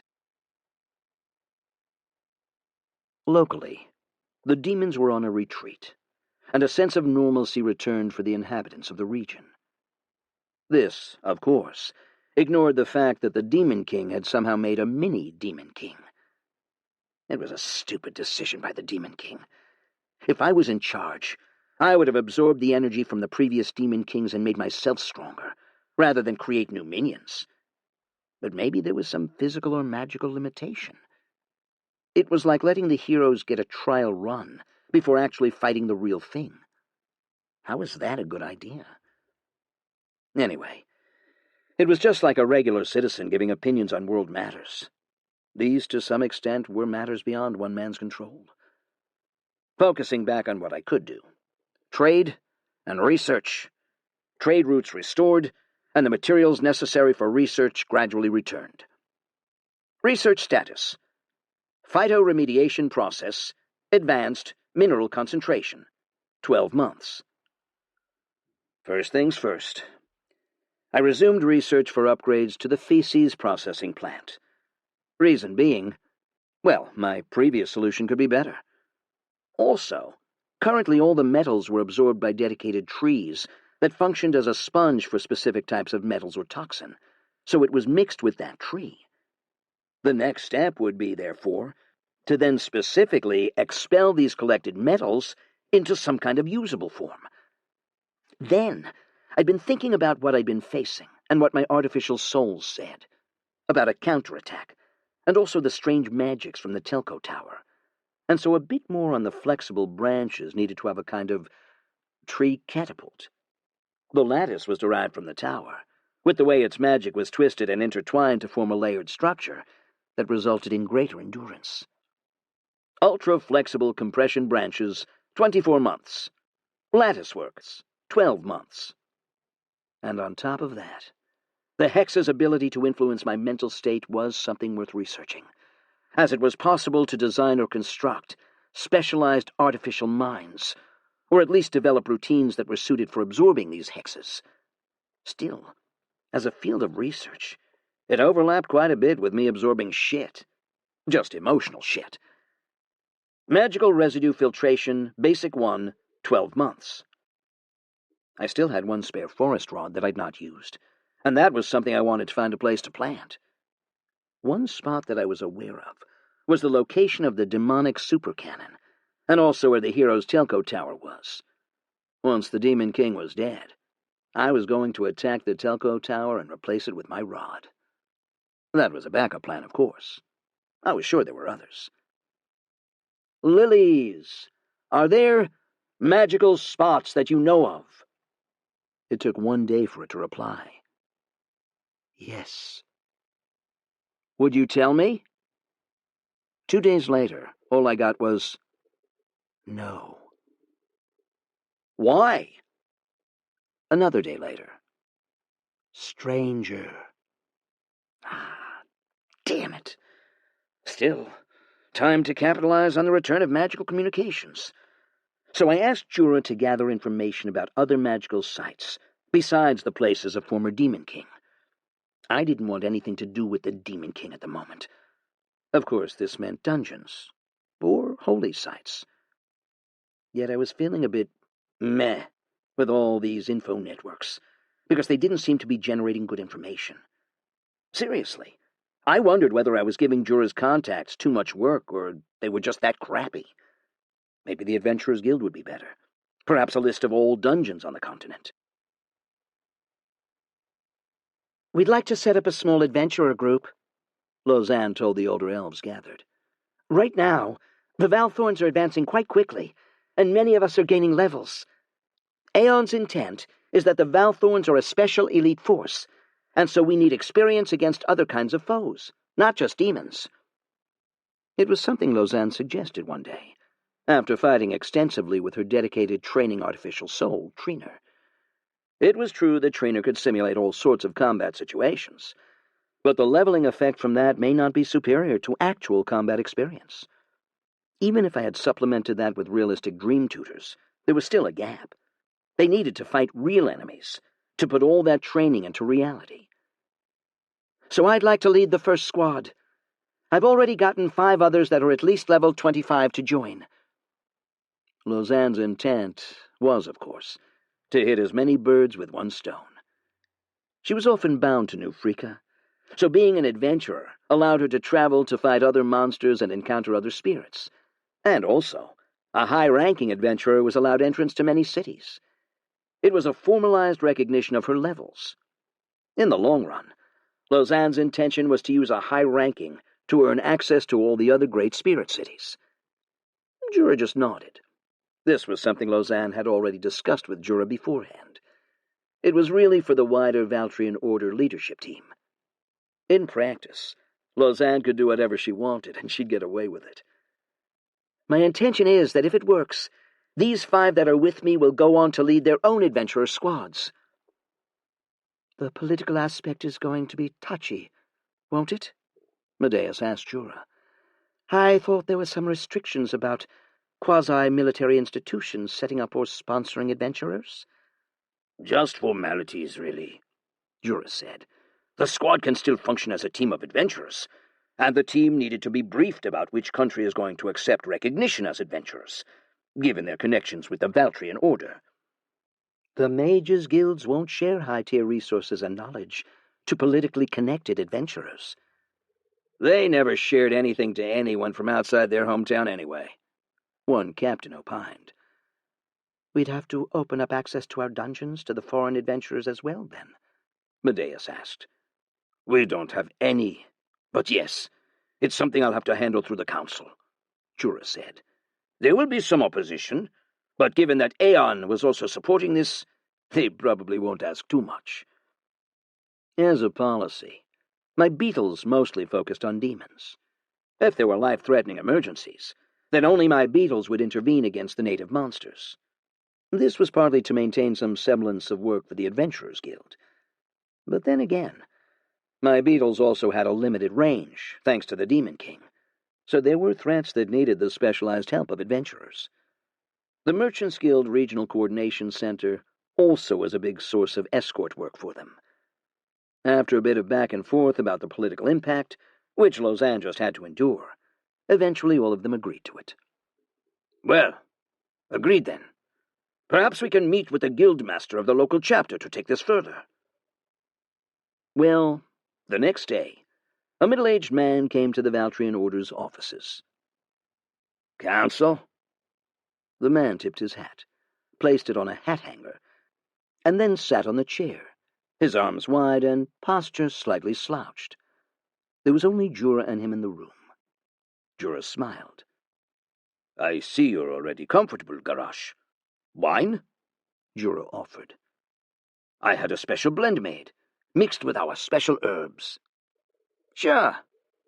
Garrosh took a glass and sipped on it. Could use some with the stupid shit that goes on. People problems were like that. Jura had a sip too. Lausanne spoke to you. She did. Garrosh finished the glass, then he leaned forward. And I told her I'll think about it. The answer has to be a yes, you know. Jura offered another glass.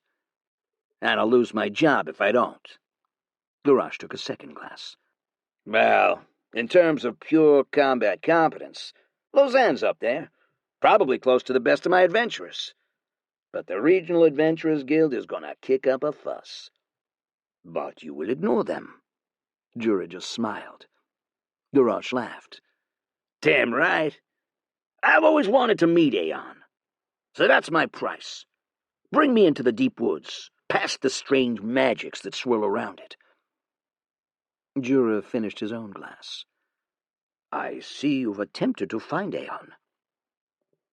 Garrosh took the role of the guildmaster about 2 years ago, and despite being mostly a guildmaster, he was quite obediently stuck to the rules of New Freaka. Still, he occasionally did try to sneak into the woods. Jura just looked at his glass and then back at him. I'm still an adventurer at heart, and you know I've been itching to see it ever since I came to this place. The stories I heard from the older folks, before the deep forests were wrapped in a thick mist, really, really interest me. Ever since the Druids did what they did, my inner body was always shielded with mist, haunted forests. It'd be a disaster to me if a Druid could somewhat get his way to my main body and attempt another ritual. I was prepared for this. Ivy and Jura had both vetted Garrosh's intentions, and so I was quite comfortable with him coming to my main body. I also had other preparations in place if Garrosh ever tried anything. But it didn't need to come to that. The very journey through the woods, with all the ghosts and soul harvesters roaming about, was enough to intimidate him, and he froze when he saw my main body. This is it? Well, I was massive. As a tree, I towered high up above the rest of the valley, and due to my camouflage and mist skills, that enveloped the entire forest of trees that I was unseen.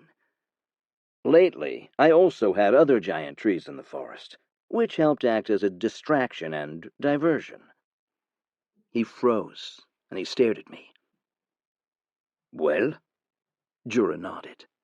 He was used to the sight. I will go now, the middle-aged guildmaster said. Hello, Garrosh. I decided to speak directly into his head. Somehow that caused his legs to buckle, but he quickly regained his composure. Aeon? He asked. Yes. I will go now. Jura happily escorted him away, and apparently he spent that day sleeping. Why do they react like that? I think your voice has gotten more complicated recently. It is almost as if you are multiple people talking at the same time, and there is a greater pressure in your voice. Really? I clearly wasn't aware of what my voice sounded like when I telepathically spoke to people. I mean, it was not as if telepathy had an echo. How did you even record telepathy? Would that be possible? Or was that like copying memories? It was like trying to replay a thought, wasn't it? Year 84, month 9.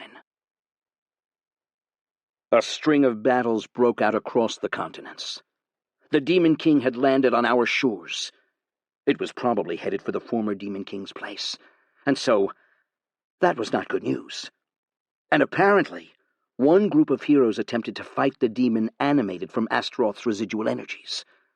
They won, but a heavy price was paid. Pooja Puran died. You received 1 hero fragment. You now have 68 fragments. I'd been observing the giant lily-pod city from the shore. After all, my trees couldn't grow underwater, or at least not yet. Perhaps someday I'd have submersible trees, or seaweeds, something of a thought for the later days. I was particularly fascinated by the structure of the giant lily pads themselves. How did these massive things manage to stay afloat? Or what was supporting them from beneath? Or was it magic? A long history. Well, it seemed lilies clearly noticed I was watching. For millennia we stood, multiple destructions seen, death and rebirth, the eternal cycle, the great wheel of life.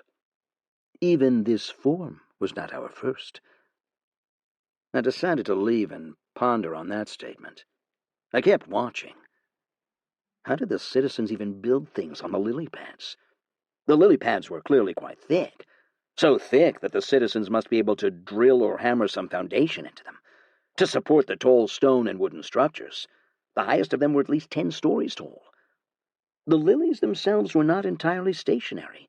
They drifted a little, and so the bridge that connected the various lily pads were usually based on some kind of magical string or ropes which could somewhat stretch. The dark, murky waters. Are they magical? Or are there monsters lurking in them? Despite it being a lake, there was very little fishery activity going on, though I did notice some people fishing. Curious.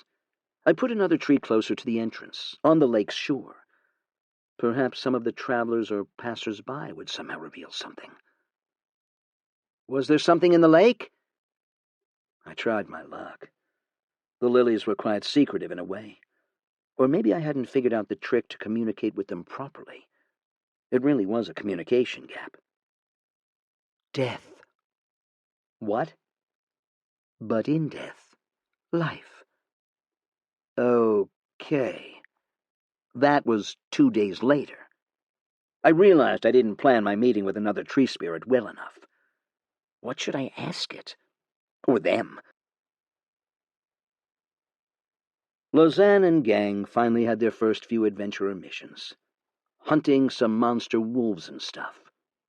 The retreat of the demons meant the return of native monsters, and they really didn't get along. If I were to put the world into factions, I'd probably make it into a 3 kingdoms kind of situation. The demons, the living mortals, and the monsters, all with their own gods. Fun. For them because, for one, they got to wear adventurer gear and not in the usual Valtrian colors. In fact, Lausanne had so much fun, she came home and talked for hours about it to her mom. Perhaps it was that whole field trip kind of effect. Just a group of young kids on an adventure, without adult supervision. In a way, it was rare for Lausanne to go so far without a captain, or Yvonne, or any of the older Valtrian Order people around. Even if she outranked them in many ways, it was still having an adult around. Lao Fen just patted her on the head and looked really amused at her daughter. The Demon King was getting nearer to Tokti and Nung, and that meant a round of fleeing. It was hilarious, really. The kingdoms should all just set up some kind of massive teleportation array between continents, so that they could play hide-and-seek with the demons. The death of that one hero, though, quickly spread, and it became chatter in the bars and inns. One hero died? Does this mean this generation's heroes were weak? But many of them died before. I mean, many didn't really know how many heroes there were. They didn't get fragments to track, and the past heroes didn't really talk that much with the natives, so eavesdropping on the chatter was amusing. I wish more of them die. After the Demon King was killed? When the Demon King was killed? That kind of chatter would probably make Mila or Alexis feel depressed. But hey, that was what happened when one was reincarnated as a pawn of the gods. Some of them made the journey to me. Again. Sigh. I wondered how Mila and Alexis were doing. Year 84, month 10. Battles. It was inevitable that a battle would break out now that the Demon King was on this continent. The Demon King generated lesser demons like a Zerg hive. Its minions gushed out in all directions. The nearby kingdoms attempted to defend and delay the inevitable, creating large armies to fight. Yet the Demon King itself also had the ability to fire projectiles, like the supercannon, so that curtailed any attempt to form up into a larger force. Thankfully, it didn't seem trigger-happy. So this month, my beetles and gang faced multiple medium-scale battles, at about 5,000 to 10,000 demons. Since it was going to be a battle of attrition, we mostly fought a defensive battle, concentrating my forces around my larger, giant attendant trees. This made the most of the aura effects and helped minimize casualties. My beetles needed a few months to replenish themselves, so it was entirely possible for the demons to overwhelm my surroundings if I lost too many beetles. Still, we had communication channels, so Jura had been really busy, coordinating with other nearby kingdoms to fight defensive battles together. Lausanne was unhappy, though. Why'd the Demon King have to spoil my adventurer fun? It's too dangerous with the Demon King on our continent. But it was fine just a month ago. Well, it was hard to explain the erratic behavior of the Demon King. Or maybe it just seemed erratic from our point of view. We, after all, did not understand or appreciate its thought processes. Still, more defensive battles, and despite racking up kills, I didn't seem to be gaining levels, which was really quite sad. The Demon King, of course, was headed for the site of the previous Demon King, and would probably attempt to summon something similar to the previous Demon King, if the news of the Astaroth copy was to be believed. So we were going to have a mini rerun of the previous Demon King on our hands, something that perhaps I had to deal with. Since I could handle a Demon Walker, I supposed in some ways this was a good test of my own strength. Would I stand up to a mini Demon King? There was time to prepare, and so I intensified all my anti-demon preparations by stockpiling my anti-demon bolts and weapons. Yet there was quite a bit of apathy amongst the general populace. To them, all this news was just like regular citizens watching a news channel on the television, talking about some virus or war in some faraway place. There was no personal relationship, so most of these regular folks didn't feel a thing, and they didn't react to it. If I wasn't a tree who regularly had to move my beetles to face these forces, perhaps I'd be like that too. Not my problem. Someone else would handle it. How did I get proactive people? Was there a way to let these people imagine they had control over things? It was clear by now that part of it came from the influence of the classes and levels, that people of a certain class had their mindsets influenced by the constraints and scope of those classes.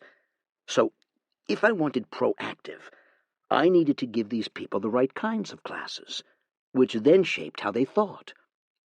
And so I got the feeling like I needed to shape my minions more actively, on top of helping them with leveling. So I decided to grant some of my lesser-grade classes more freely, and also even grant some of the Valthorns the Knight classes.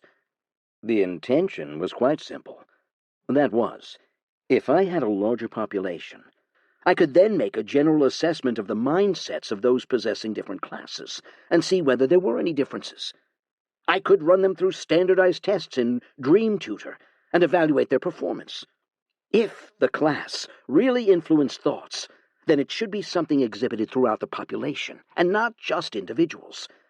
So, on top of expanding the Valthorns previously to some 500 kids, I'd segregated the newer pool of 300 kids into 3 groups. One with Knight class, about 100 of them. One with Ranger class, about 150 of them. And another 50 kids with Druid classes. If there was some kind of uniformity of thought processes, I thought this was large enough to tell. Then the issue that emerged was, we didn't have enough Knights to properly train the Knights. "Get me some," I told Jura. And so he put up a banner and notification hiring Knight trainers. Strangely, Knights tended to be a human kind of role, so it made some of the new Freaka Council people look and ask questions. But they didn't dare to touch us. Some of the royals, though, saw this was an opportunity to curry favor with us, so a few royal families quickly offered their Knights. Strange how even if I tried to avoid these royal politics, they always happened. "So, which royal family do you want to pick? Quite a few volunteered their best Knights. I even heard about some of them." As a tree, I just wanted to grow. What did everything have to do with people jostling for power? Sigh. "How many can we afford?" "Probably 5. Then pick one from the 5 nearest kingdoms. Use the proximity as a basis. Publish and let the kingdoms know about how we chose the 5, too, just so that we don't seem like we're intentionally sidelining the others. Sure, they will ask for favors from us for this. Let it be clear to them that I will not owe them favors. They will make me owe them favors." Jura frowned. "Maybe we should have made it anonymous." "That won't work. Everyone knows we're the only institution with Knights in New Freaka. The Council has some Knights, but not to the point where they need Knight trainers. They'll be able to trace it from us." Oh, well. I sighed. I spent a day or two mulling over it and decided it was still better to get the Knight trainers. It was good to get insights from other nations' military. There should be good points we could learn. "The demons come for you. Their king was here." I attempted out of goodwill to warn Lilies. Perhaps I hoped to learn something from the interaction. I speculated that it, with its long age, must have encountered many demon kings in the past, and yet it survived, just like I did. "The bringer of otherworldly destruction." Did it care, or did it not care? That was like a statement of fact. "Let it come." "Do you not fear it?" "Like fire, it was fearsome, but the rain will come. What if the rain didn't? Then it was so. What should I say? The demons would rule the world then. It would not be the first time, nor the last. Oh, shit. Did Lilies just say that the demons actually won before? Wait, that didn't make sense. These demons were clearly out to destroy the world. If they did, and the world we lived in managed to recover, that meant they didn't totally destroy it. So what do they want? What do they want? We do not ask why the fire burns, but only know that the fire burns. How did the world recover? As it always has, with a little divine touch. Meddling gods? If they had powers beyond summoning gods, then why didn't they use it? Well, we had a short break, and what followed the break was a bit more fighting. A large demonic army actually headed for Lake Lillipod and the giant Lillipod city, and fighting, of course, broke out. But the army mostly retreated back into the city itself, and then the lilies that connected the shore to the rest of the floating city just submerged, forming a moat. There was a walker, too. Where did the walker even come from? Did the Demon King just make it? Then, massive lily bulbs appeared on the shoreline, and it fired seeds? The bulbs were like turrets. Cool. Interesting defensive system. Pests. Why do you bother defending them if you say they are fire that burns?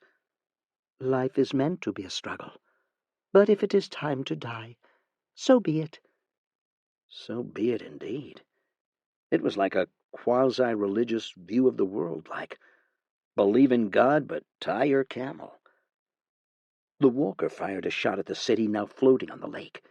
The city was drifting away, further and further. One of the lily pads flipped up, together with all the buildings on it, and the shot destroyed the entire lily pad. I thought all the people on it died as well. But one lily pad, for the safety of the other 26,000, I supposed, was a trade. The walker fired again, and again. Lilies sacrificed another lily pad to act as a shield. And this dance continued for a good hour. Lilies sacrificing about 30 lily pads and probably a few thousand lives. But by then, the rest of the lily pad was now far away in the middle of the massive lake. At this distance, some of the shots were starting to miss and just splash in the water. Yet the demon walker did not step into the waters. They weren't afraid of water, were they?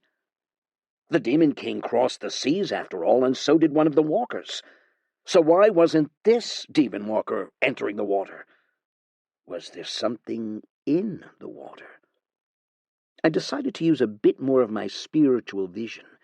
And, well, the dark, murky waters were filled with floating roots. A lot of them. So much so that they pretty much blocked out everything. It was like using an X-ray to try to locate a small fish bone when there was a whole bunch of other larger bones. It was possible, but hard. The demon walker, realizing that the giant lily pod was now pretty much a massive island floating in the middle of the lake, far enough that its attacks were missing, stopped. And then it moved away. May I offer some assistance? All yours, as the mortals say. They were clearly eavesdropping on the mortals, too. Otherwise it would not have known how to speak like them. There was a walker, after all. Experience. I like experience. A distant proxy battle, by way of giant attendant trees, and so I spawned 3 of them on the shores. They emerged from the ground with a massive rumble and shake. The ground cracked, and then 3 giant trees emerged. An interesting power, similar to our giant lilies. And root strikes. The walker, realizing that its foe was now the 3 trees, turned and started to shoot. At this distance, the giant attendant trees only had 30% of my strength, but I believed that was good enough. It attacked.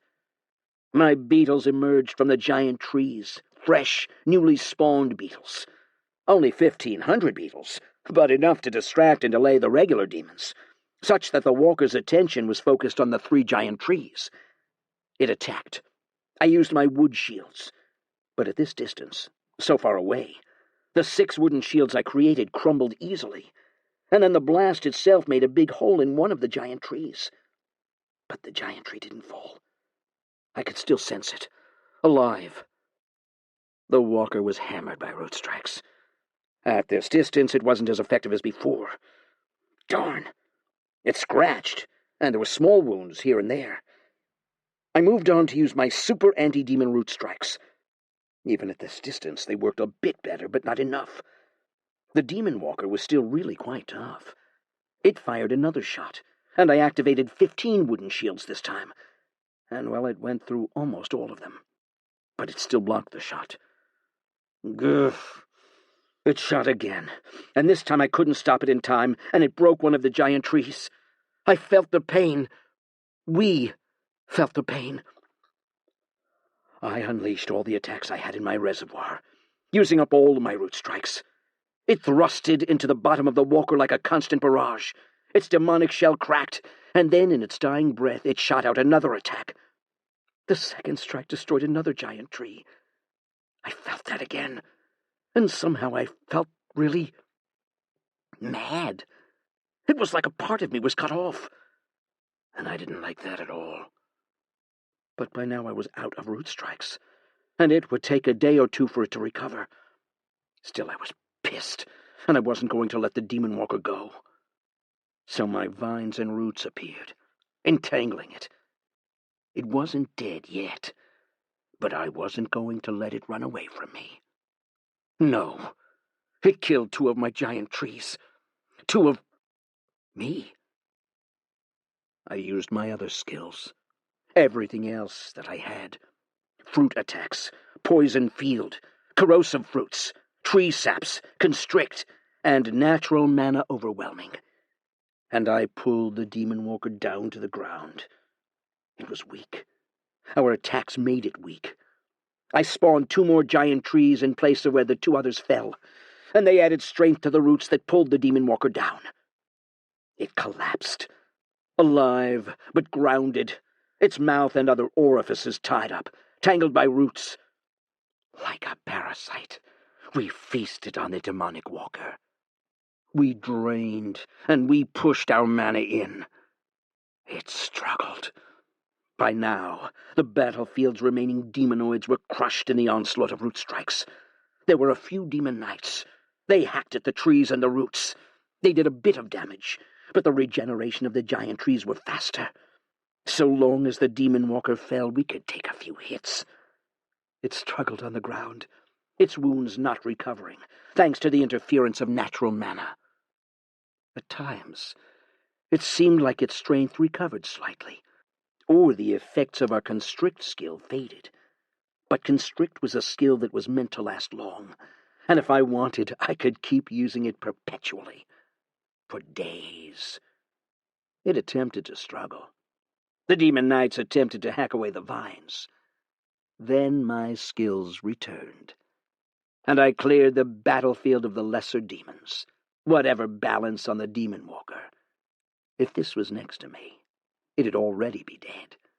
But such were the perils of fighting at 30% strength. I drew on the mana from wherever I could and channeled it there, the giant attendant tree acting like my regional power station. Mana weakened it. The demon walker attempted to resist, and I could sense it functioned on demonic mana, or whatever that dried-up husk of a lake was. Perhaps I could call it desert mana, to our natural water mana. The mana inside fought against the mana we intentionally poured in. Whatever. I wanted it dead. We wanted it dead. We pummeled it again, and it turned weak. A day. 2 days. It never really died. It still lived. Cursed distances. My roots not working as well. A few more days, and my arsenal of skills refreshed itself. And we repeated that. Each time, the demon walker edged weaker, its cracked skin starting to give way to our natural mana. The vines started to make roots into the skin of the walker. Every time it struggled, we unleashed our root strikes, and then finally, after 2 weeks, we broke through the head and cracked the Demon Walker's inner structure. It was almost there, dying. Our vines reached into it. So did our mana. We ran out of root strikes again, so the vines, the branches, they extended like feelers, like a parasite finding the innards of the creature, like a hollowed log, infested by algae and mushrooms. Natural mana overwhelming was capturing, assimilating a Demon Walker. Assimilating. Oh? Assimilation successful. Obtained massive Woodwalker shell. Massive Woodwalker shell is inactive, as it requires a Titan soul, or 5 artificial soul, a powerful mobile energy supply, a mobile root mind complex, and a mobile high-density energy storage. Low-quality energy supply and storage will limit power and performance of the MWS. Titan frame type. Woodwalker unlocked. Future Titan souls may select Walker variants. Creation of Woodwalker Titan frames require construction of Titan's chambers, a special construction project. You gain 2 levels. You are now level 142. Natural mana overwhelming upgraded. Only 2 levels? What was left was now a verdant monstrosity. Once a demonic giant that was now covered in vines, leaves, moss, and all other sorts of vegetation. As if an ancient machine was left to the effects of nature for a long period of time, and now the trees had reclaimed them, assimilated them, like those ancient temples where the roots were in every part of the structure. But there was no mind to it. I had this thing, but I couldn't use it. Unless I got those mobile energy supply and energy storage. So it was time to turn to my trusty lab. Commence research. Additional research added. Super storage potatoes. SSP. Stage 1, 12 months. Massive leaf power generation array. Stage 1, 16 months. I thought it'd probably look like an oversized Venusaur if there was a big bunch of trees on its back, with some potatoes. Or would it look more like Bulbasaur? Year 84, month 11. The heroes had been busy fighting smaller battles, and yet they had been unable to stop the Demon King from going where it needed to go, which was the site of the previous, most recent Demon King's death. It was probably a problem for everyone. I also reckoned, logically, that if the Demon King intended to somehow tap into whatever was left, this next one was going to be way stronger than the one they faced on the eastern continent, but probably not at the level of the Demon King. For the group of heroes that were here, it was probably a tense time. What if the Demon King aimed for them? Could they fight it? Already, 4 other walkers had been spotted throughout the continent, and the brief peace we had before once again shattered. It was just annoying. I just wanted to grow. Could I create a massive wall somewhere that all these demons couldn't go? Or maybe just go live on the moon or something, where there were no demons to bother me. Yeah, live on the moon. What would it be like to live on the moon? Could I be the moon tree? Or tree moon?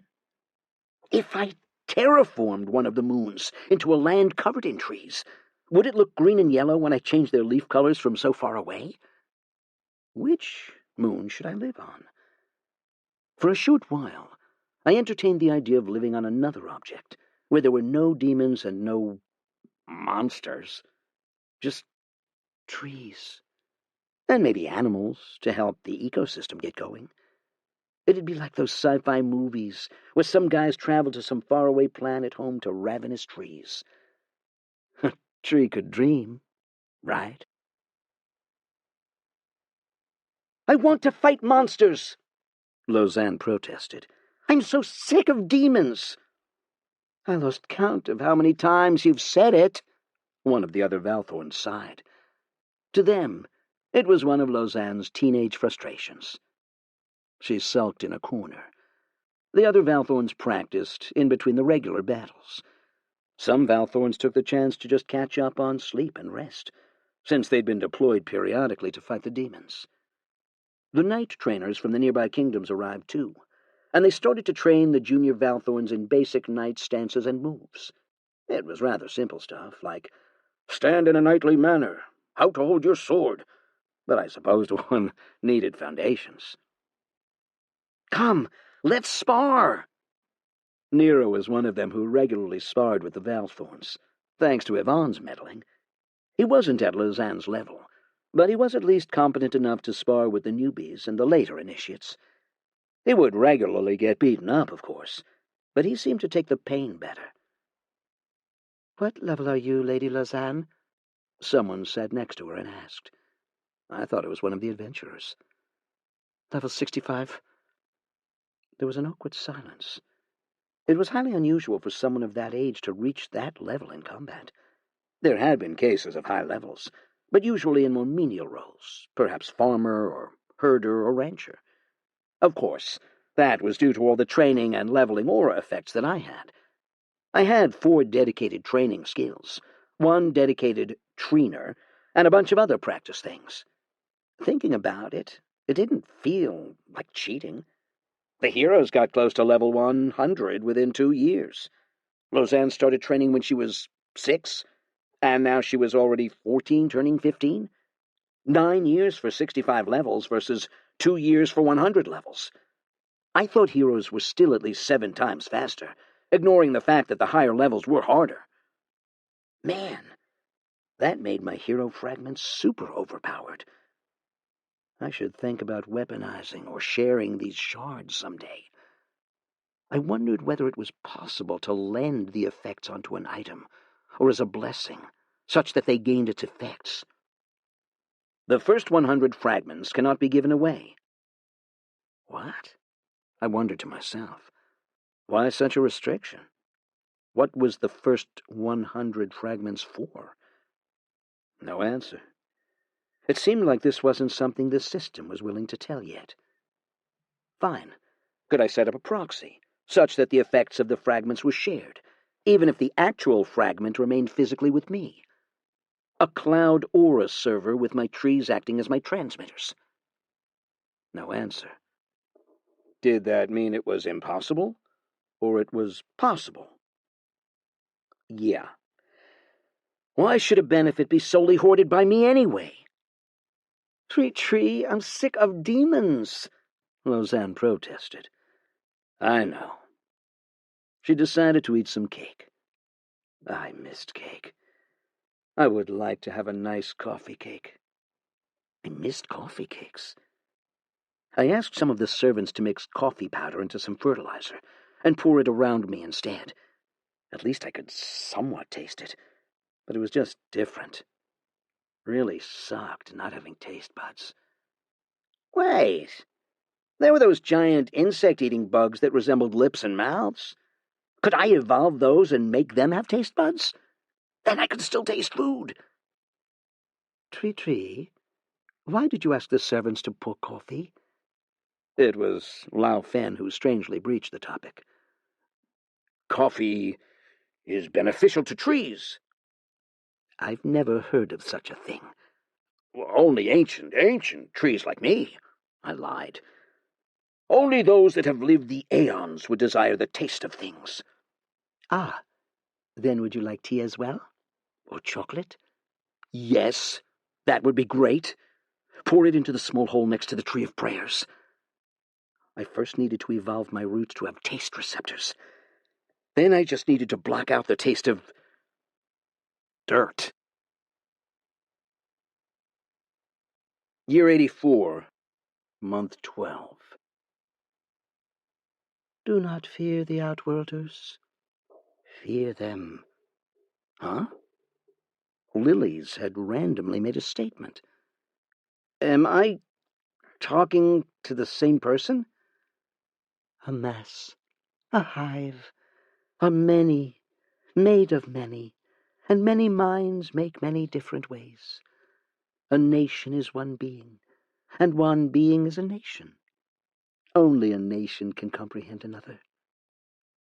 What? We are many, and we have many ways. We are aggressive. We are passive. We are quiet. We are loud. We are everything, and we are nothing. Oh. In short, because Lily's was like a choir, there were bits of it that had different personalities, and each of them did things differently? Was there one in charge? Yes, and no. I decided not to think about it. It was like I was talking to a bunch of school kids, and each of them had a word to say. Apparently, the heroes had a skirmish with the Demon King. Somehow they managed to escape the fight itself, but it was quite stupid of them. 3 against the Demon King? What were they thinking? At least none of them died. Meanwhile, the other heroes in the other continents were still clearing their respective continents of the demons, and apparently making some plans. Were they coming? As winter set in, I sensed unusual energies coming from the hero's tower. I didn't know what it was, and I tried to get the lamps to scan, but the energy fluctuated slightly and then went back to normal again. It felt like star mana, but without any detailed results, I wasn't sure. This winter, we'd managed to get a bit more evergreen plants to grow. Some traders managed to bring in winter-resistant plants from faraway lands, and that made me very happy. It was nice to have fellow winter-friendly trees. Down far south, near Lake Lilypond, the lake itself was a source of warmth, and it didn't freeze over. The unmoving giant tree walker was sprawled over the ground, now overgrown with trees. It was warmer here. South was nearer to where the sun was, after all, and some simple astronomical rules still applied, even if there were more moons to complicate the water level movements. The giant walker just died, a trader mentioned, walking past the giant thing. To them it was dead. The difference between a dead giant walker and a giant walker infested with vines and trees, in practice, was really still a dead, unmoving thing. The king ordered that no one approach the walker, though. The king referred to the elected ruler of the giant Lilypond city, truly just the ruler of the humans. I suspected Lily's was in communication with him to some degree, but then it was probably a secret he didn't want to share. A few carts filled with corpses moved past, and later they dumped all the corpses into the lake. It's really quite fast that the walker was covered in trees, though, a trader said. They were just walking past my giant attendant trees. And these massive trees, they just appeared. Must be the lily-pod magic. Really? You think so? All tree spirits have the bloom effect. It's like a fact, one other trader said. I've never heard of a tree spirit without having some kind of super growing ability. Why would the giant lily-pod do such a thing? Maybe the giant walker's like super fertile or something. It does have a lot of magic in it. Really? I thought this trader just said really all the time. I'm guessing. The trader laughed. A bunch of adventurers quickly pushed them on. Good sirs, please, let's get moving. Oh, yes. Escorts were still needed, after all. Demons weren't over yet. I would like to visit a floating city for a change. I wondered if it'd be more like Venice, or whether it'd be like those floating markets of Southeast Asia. Or was it more like living in some kind of floating oil rig? The demons kept up their attacks, but without the walkers, the regular armies weren't really much of a problem. That's the 30th demon elite I killed, Lausanne complained. And no levels this time.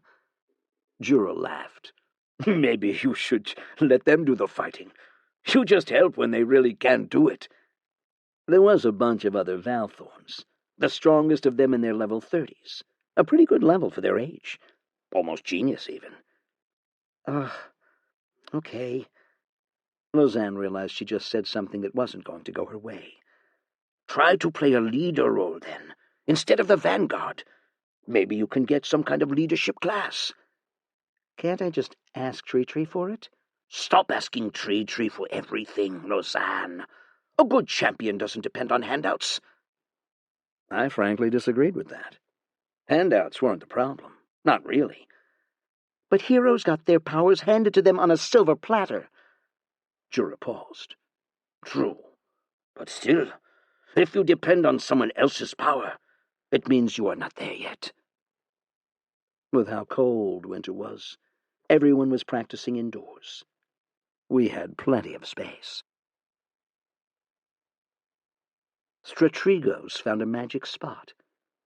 A large, dark cave was located on one of the mountains. It was further west, even further from the volcano. There were monstrous bats, large crab monsters. I sighed. Probably a black element location again. I honestly didn't understand why my soul forge was blue. I was a tree, shouldn't it be green? But magic did what magic did. It was what it was. Was black, red, and blue magic more common in this world? Should I still take it, though, since I had one forest rod? But with the hero's power growing so quickly, their summoned armies already sweeping through many parts of the continent, destroying demons in the process, the odds of me locating a demon rod for capture was slim. Already more rumors and news came from the land beyond, that the heroes were able to call on units that were like super units, able to take on a demon walker single-handedly. That meant they could now attack the demonic forces on multiple fronts, expanding their force projection ability to counter the demon's reach. Had they passed level 100? It sounded like some of them did. If so, the odds of a final battle with the Demon King were high. I wanted a super unit too. It was quite unfair that I had to get a heroic soul to summon a Titan, and they could do it with level 100. The gods really loaded the die with them. Year 85, Month 1. A new year began. It was almost 3 years since the Demon King had arrived, by my own clock. Year 82, Month 2. This war had gone on for far too long. Everywhere it was weariness, a sense of exhaustion in the people, rumors of frustrations among the many kings and queens. What was taking the heroes so long to just get to it? Even me, I was just tired of demons. For the past 4 years, I'd been battling demons throughout my domain. But there was also rising hope. It was going to end soon. The question that happened, inevitably, was when and where it was going to end. And for most of the kings, how to avoid being collateral damage in the cataclysmic battle that occurred. The question of where was most certainly our current continent. The Demon King was finally at the site of Demon King, and predictably, consistent with the Astaroth incident, it summoned a demon. A demon shaped like a large airship. It didn't seem like the Demon King was intent on going anywhere else. It wasn't moving, and instead, it stopped and released a massive energy blast that incinerated the surroundings of the former site. What was once a crater turned into a larger one. And we all felt it. A strong energy that pushed back against my auras. A kind of energy so dry that I felt it was attempting to strip my mana away from me. The tower vibrated. Its divine energies triggered to create a shield. And even then it felt the tower pull, no, demand energy from the surroundings to reinforce itself. So strange. But it was a taunt. Thanks to that unidirectional wave, we all knew where the Demon King was. Like a blazing fire, all we had to do was follow the warmth. It called out to them, the Demon King and the image of the previous one. I could almost feel the words that it meant through the wave. Come, heroes, time to settle this fight. The energy wave triggered magical defensive spells. like how lightning sometimes triggered alarms.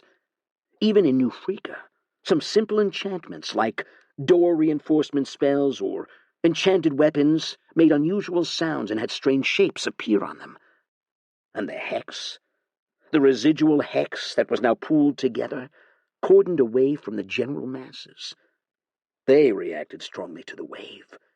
It wasn't absorbing it, but it didn't like it at all, and a strange purplish glow appeared over them. So it was time to bunker up or run away. Some of them chose to travel further away from it. It was a sensible choice. The Demon King was taunting the heroes to go to it, but at the same time it was a signal to everyone else to run away, which many did. For those that didn't, or couldn't, we bunkered up. The sewers and underground tunnels project thankfully completed. The citizens started stocking up designated storage areas in the underground tunnels. The tunnels went quite deep into the ground, after all. The Demon Kings clearly had incredible destructive power, and shallow, near-surface tunnels were still going to get destroyed easily. I'd also restocked my constantly growing arsenal of anti-demon wooden bolts. If it ever came down to a fight, I wasn't going to go down easily. I hoped I didn't get involved, but a part of me knew that was wishful thinking. It was on this continent, after all. In the long eternity of time, one day, I would have to face the Demon King, whether by chance or intention. Heroes' Final Battle. 8 yes, 3 no. So it's time. It was Astra who said it, announcing the decision of the vote to the group. Are you sure? Are we sure? One of the heroes asked. We can't hold this on forever. We've all voted yes. Let's go with it. A quiet silence. Although the heroes' power was incredible, they all felt it. The gnawing sense that the power was biting into their minds. The stronger it got, the more it compelled them to just go with the demons. It was almost like a bloodlust. They all looked like they hadn't slept in months, eye bags and all. Was it always like this? I don't think so. No records I checked had it. But then again, very few heroes took 3 years to slay the Demon King. Mostly because the battles were all confined on the same continent, so it just tended to end rather quickly. All of them didn't sleep well.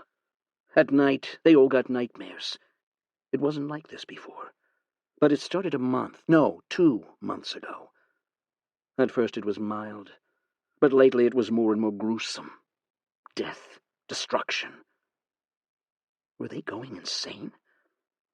But we're just walking into the Demon King's trap. It wants us to go. We must hold on till the time is right. When is the time right? We are all about level 100 plus now. Astra is even level 120. We can't wait forever. We've discussed this many times, and it's time.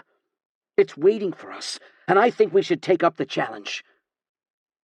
Some of them kept their thoughts to themselves. Harris, too, had nightmares. So much death. The slaughter of cities. The sacking of so many kingdoms to the demonic hordes. But why? Why? So, the plan is, using the existing tower network, I'll do a mass recall, and that will teleport every one of us to one of the towers. Harris, Miri, Becky, let us know which tower is the best. I'm guessing the Demon King knows and can sense us, based on how their walkers and supercannons behaved. So honestly, the nearest tower will be the best. The nearest tower is not functioning. It's too near, and the demonic wave it emits has shredded the tower, Miri explained. There is a tower near Nung's capital. We'll use that. All right. Will you all be there? We're somewhere north, but we are headed down. Before that, Harris, we heard you attempted to fight the Demon King. You didn't tell us about that in our previous call. No, it's more like it, Miri, Becky, and Harris looked at each other, wondering who should explain. So? One of them was impatient. Truth be told, all of them were edgy, the lack of sleep and nightmares making everyone rough. Already there was dissatisfaction with each other, Harris heard that even the previous heroes had conflicts. People, after all, never work together perfectly.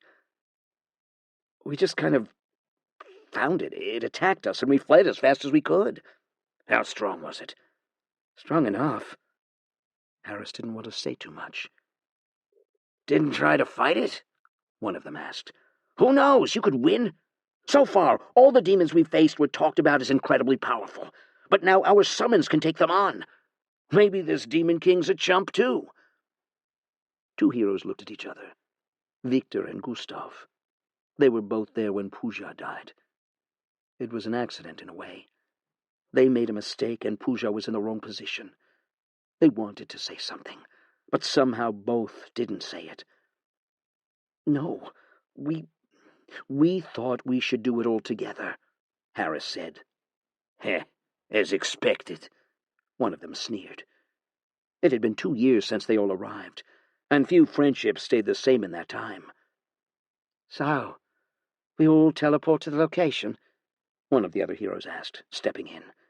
Yes, Astra replied, sensing the moment. Anything else? No. Harris sighed to himself. They all just happened to be in the same bus somehow.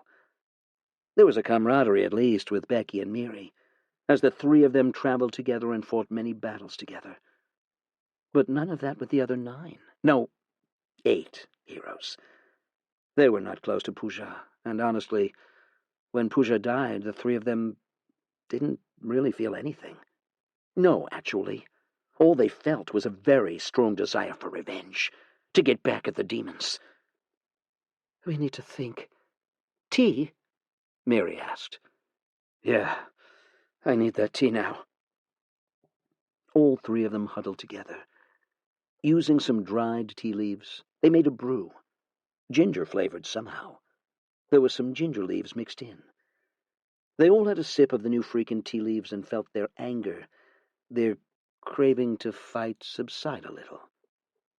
Okay, let's discuss what we heard. All of them are going to port in, and we're going to fight the Demon King. Absolutely a trap, Becky said, taking another sip. The smell of the ginger was in the air. Astra has a point. We can't avoid this forever. Even if it's a trap, they don't seem to be in any state to resist the effects of our powers. Even this tea's effectiveness weakens with each level we gain. Harris sighed again. Somewhere, a squad of heavily armed shields was fighting demons. He could feel it. And Astra's mind link will help? We've never tested it. We're placing too much trust on a skill that supposedly will make us work seamlessly. They seem to believe the skill will do what it says it does. And no evidence so far refutes that. So I reckon it will help. Harris, Becky, and Mary issued a glance. A lightning elemental was roasting a few chunks of meat. The lightning helped to char the skin a bit, giving it a bit of a crisp.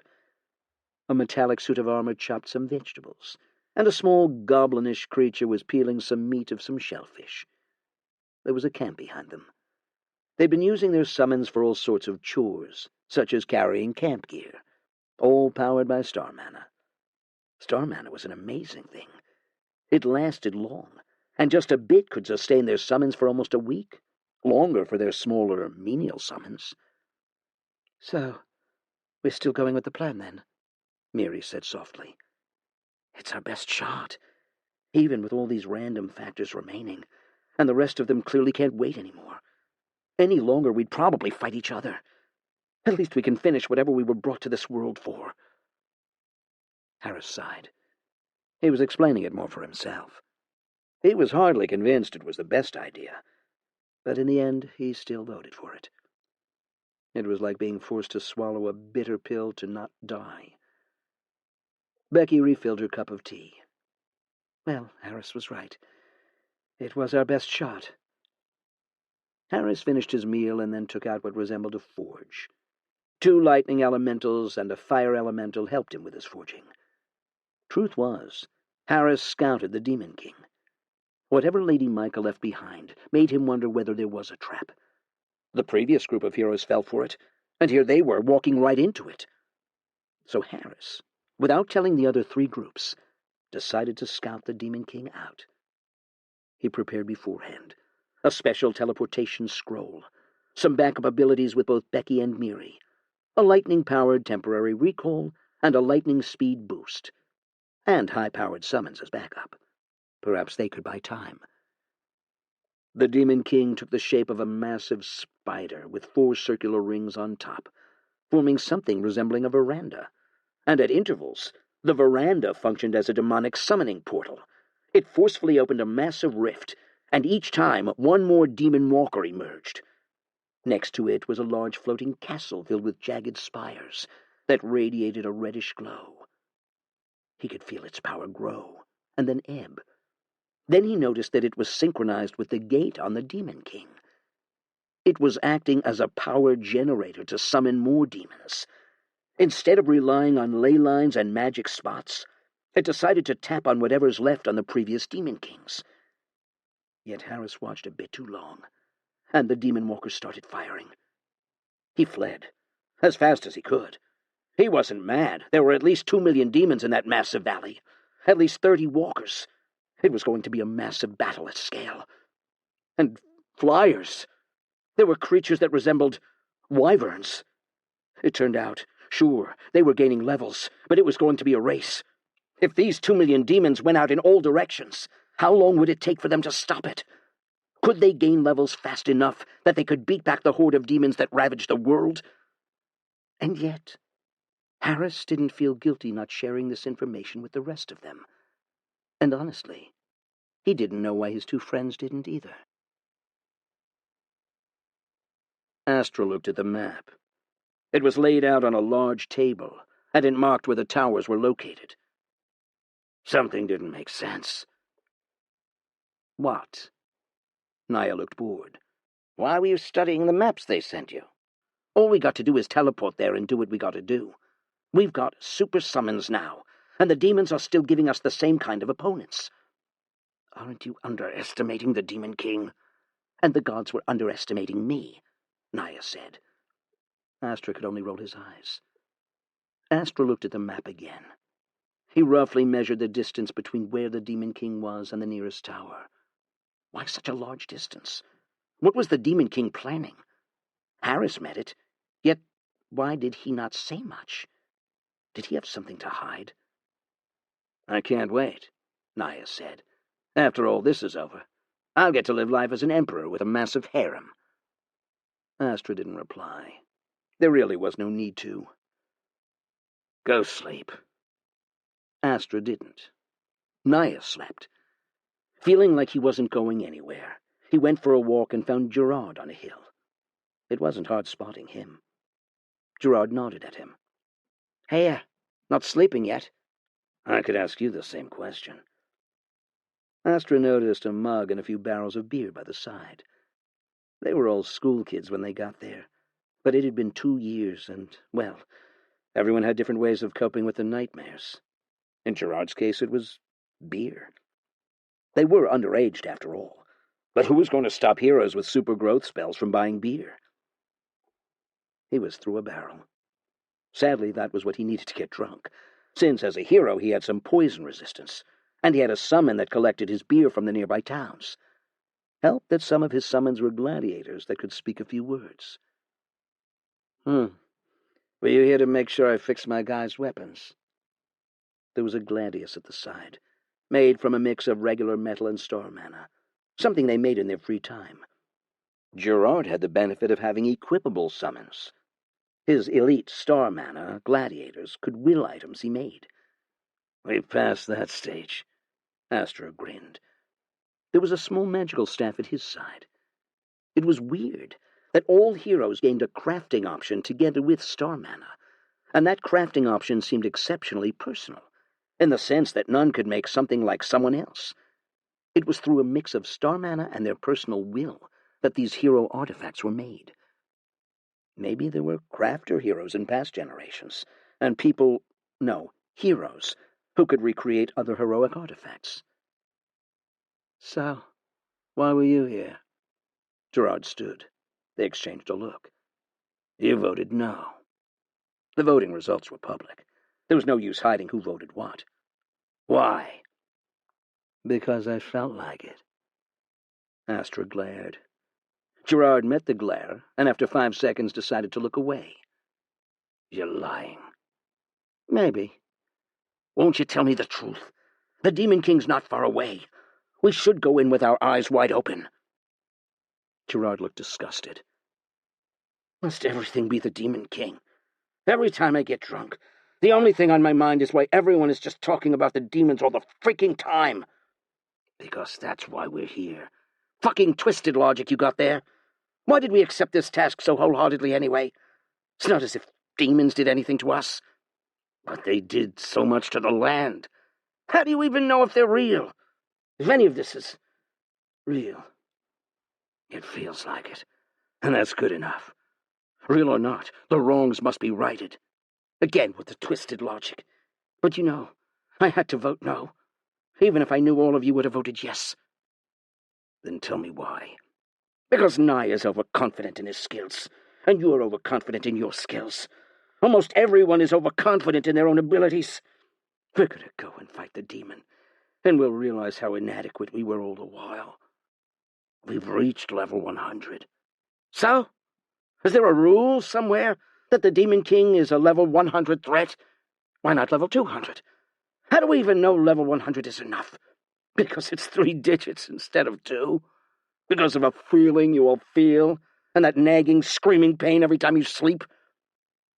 Astra paused, and suddenly, yeah. Why did they feel it was enough? Just because the Demon Walkers were now easy, did that mean they were ready for the next level? The King itself? What if the gap between the King and Walkers was massive, as it should be? Yet that moment of discomfort and insecurity didn't last. Like a candle in the wind, it went poof. There are 11 of us. And the Demon King's predecessors have clearly killed many of them. And there were survivors. Many kingdoms have a hero in their lineage. No glory without some sacrifice. Don't you want to be king? Gerard looked disgusted. That's what we are, eh? We come here, defeat a demon king, and then go on and make a fuck-ton of babies and leave our magical weapons for them? Well, Astra wanted to say yes, but he knew better. Our alliance lasts up till we kill the Demon King. We're not friends after that. Astra shrugged. It was really optimistic to expect 12 kids in the same bus to somehow stick together for 2 to 3 years. That's all we need. A week later, they all teleported to the site. It was a secluded tower located on a mountain. There were subtle mana flows in the ground that helped amplify the tower's energies. Astra was the first to arrive, and he activated the global recall. That brought the rest of them there. It's much stronger here. Its presence. The heroes looked at each other. For those located on different continents, it was the first time they met face to face since that day on the bus or that moment with the gods. But they were referring to the taunt that the Demon King emitted, its constant aura. Harris, Becky, and Miri looked at them. Welcome to the Central Continent. Yeah. We were going for the Demon King immediately? Naya shrugged. Some of them nodded. A few looked uncertain. Astra, who was level 125, took the lead. Let's go. There is really no point delaying this entire thing. Can you 3 lead the way? Sure. But do you guys need to call on your summoned armies? Or can they appear at any second? Gustav and Lombard both nodded. My powers need a bit of time to appear, and I have artillery forces. I will need to position my bombardment units at a distance. Harris took out the map again. There was a red star showing where the Demon King was, and a big red ring around it. What's the red ring? The Demon King's army. Ah, fodder for us. Harris winced at the word but didn't say a thing. He pointed to a chain of hills and slopes further out. What's the range of your artillery? Is this place far enough? How far is that? Lombard looked at the map. He had an issue translating distances on maps into range. In practice, he used his own forces to sense where it was, and he had spotter units that helped his artillery units find targets. Harris didn't know how to explain distances, too. Not in this world where kilometers and all didn't mean much. They didn't have measurement tools. What was one day's horse ride away? And was it even universal? Different horses travel different speeds. What more for those with riding skills? Never mind. Use the Demon King's aura as a gauge. Astra intervened. Let's move. Feel free to break off to set up your forces. Gustav the Golem Master and Lombard the Cannoneer nodded. Sure. It wasn't hard to find a Demon King that was actively transmitting its presence to the heroes. And stranger still, none of the kingdoms attempted to hexbomb the Demon King. In fact, the hexbombs mostly stopped once the heroes got their groove going. After all, why sacrifice lives when the heroes' summoned units could fight walkers for you? The Demon King warped the terrain with it right in the middle, its large, massive legs embedded into the ground, drawing mana and energy from the planet. In a way, it resembled an extremely large oil rig that pulled the mana and then used it to produce walker after walker. The floating castle next to it also generated mana and fed it to the king. When the heroes first saw what they were up against, it was a mixed reaction. Those overconfident ones merely grinned. No matter how many of these fodders they make, it's not going to stop us. Some felt this validated their choice, that it was time to fight the Demon King anyway. Delaying it was not going to solve the problem. And those who voted no, in their minds, this was the moment that made them feel like it was always inevitable. It was either fight the demons or the demons destroy the world. It was a game, wasn't it? It's waiting for us. Let's not keep it waiting. Astra nodded, and he triggered the star mana forms. Around him, phantoms started appearing, and they charged into the horde of demons before them. Astra's body itself was coated by a white sheen, as if he was a divine being, here to bestow divine retribution. Thousands, tens of thousands of phantoms appeared, a one-man army, and it ripped through the regular demonoids like paper. The walkers, some 150 of them, towered across the battlefield, and they started shooting their energy blasts. They were always in position, and the quiet skies were ripped by the thundering shots. Each of the heroes summoned their forces. Tens of thousands of summoned creatures, almost 100,000 summoned creatures, magically appeared from portals, as if it was a scene from Endgame. One of them, of course, had to quip. We're in the Endgame now, and this is our final battle with Thanos. I hope not. I don't want one of us to die. If only one of us die, that's a win. Gustav summoned massive golems, 15 of them, each as large as a walker, and with powers not inferior to it. Magical yet mechanical constructs. They resembled giant-sized Ant-Man, fighting the massive leviathans when they wrestled the walkers. Lombard had self-propelling railguns in the distance, and they matched the walkers' energy blasts. Each hero brought their own type of special armies. Harris had walking shield generators that deflected energy blasts, protecting summoned units from the enemies. For close to 2 hours, the entire crater was engulfed in battles, as demons and the summoned creatures clashed. Still, the demonoids were never able to hold back the heroes' forces, even if they thinned them greatly. Even if giant demonic wyverns ripped the summoned railguns to shreds, there were always more summoned units. Yet the Demon King remained unmoved in the middle. All it did was concentrate its power on its throne, its massive legs unmoving, its massive gate-like horns, 8 of them, a rift right in the middle of that cavity. As they got nearer, they changed targets, and they started to attack the Demon King's massive body. Those attacks met a massive energy barrier, the railgun bolts vibrating and rippling on the barrier like a rock that dropped into a lake. Their summoned units gradually gained an upper hand. The overconfident heroes started to feel vindicated. The Demon King's army was nothing much after all. Not against 11 heroes and their combined armies, complete with all the stacking auras each of them had. Yet the Demon King didn't move, nor did the shadow of the former Demon King. The rift changed color.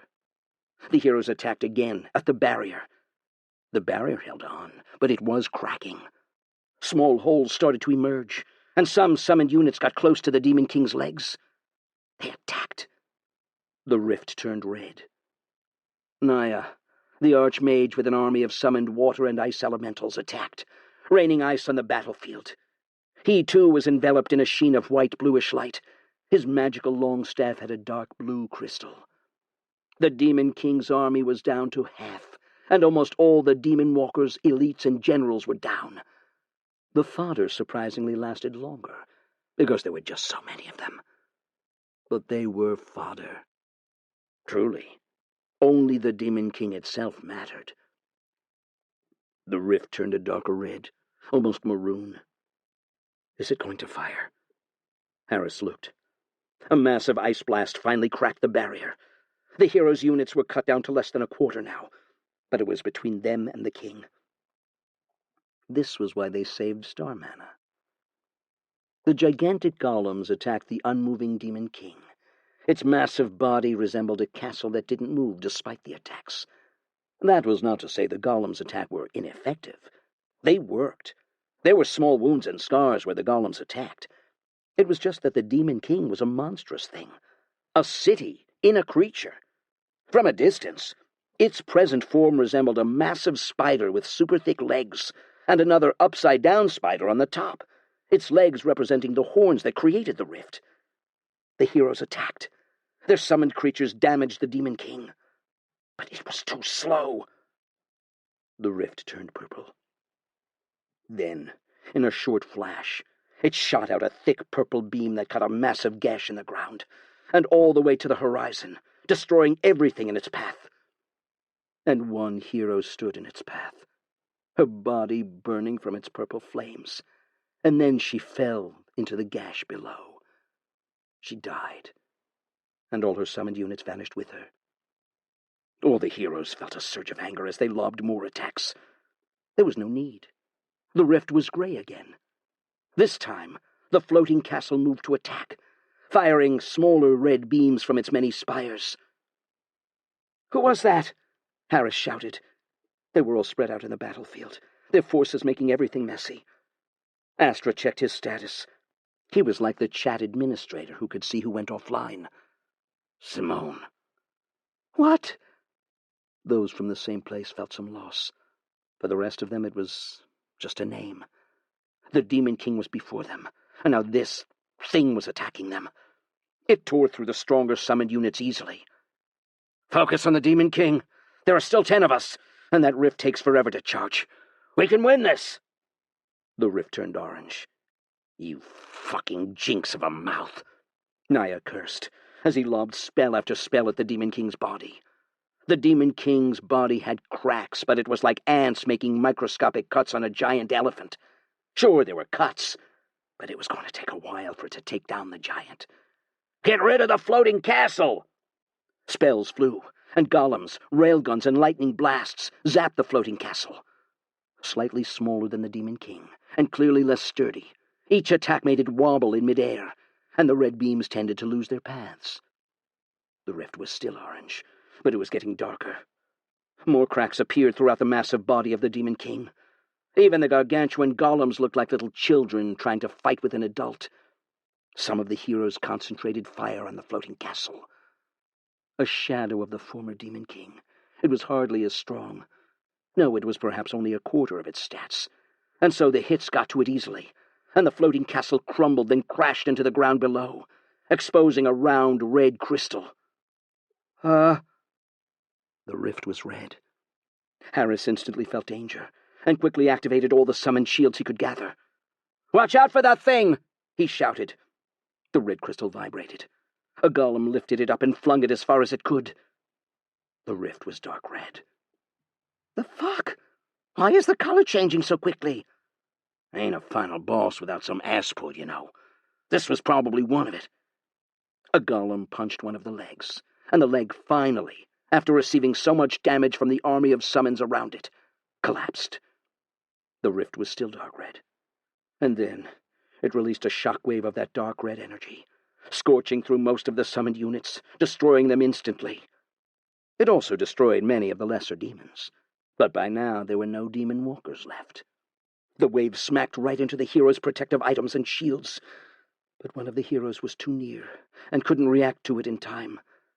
The wave burned him, and he flailed like a man on fire.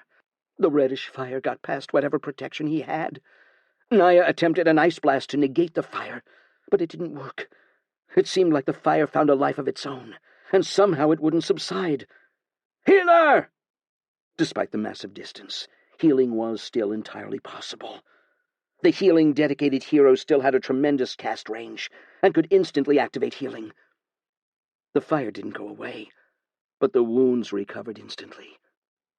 Yet the rift was still red, and then a second blast went out. The healer had to put up a shield.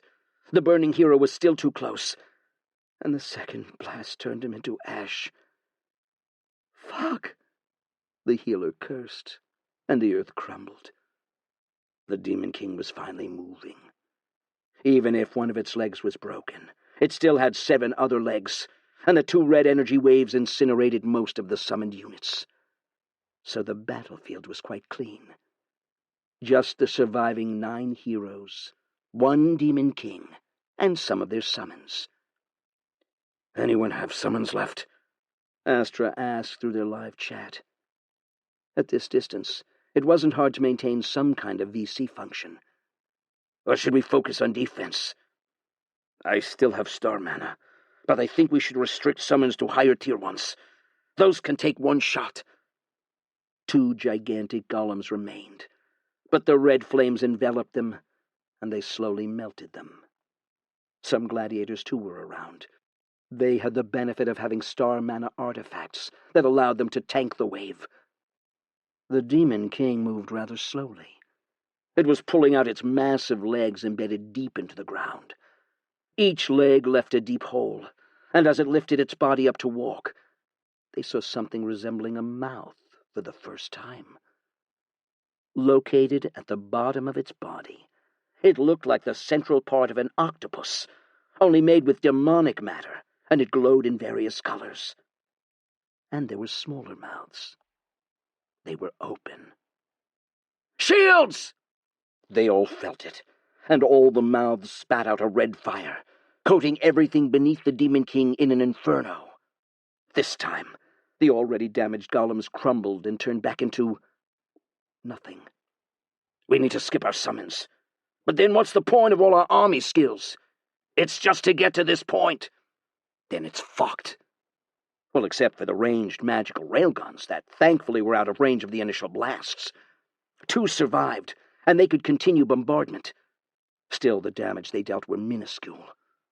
Well, the Demon King did take damage from the earlier attacks, and throughout its massive body there were wounds and scars. "Concentrated attack! Use star mana forms!" Harris yelled out. In his mind, he wondered why the notes talked about using star mana forms to fight the Demon King. "Let's get on its body! There should be cores we can attack, rather than us trying to take on the entire structure." "Good point." Naya waved his wand, and an ice sheet levitated him up. The Demon King's many mouths opened, and this time they lobbed small energy blasts in the millions. They rained down on the heroes below, attempting to delay the heroes from approaching its main body. Did this Demon King take notes from bullet hell or something? Layers on layers of ice shield appeared, blocking the little blasts. "We made a mistake. We should have just gone for the main body right away."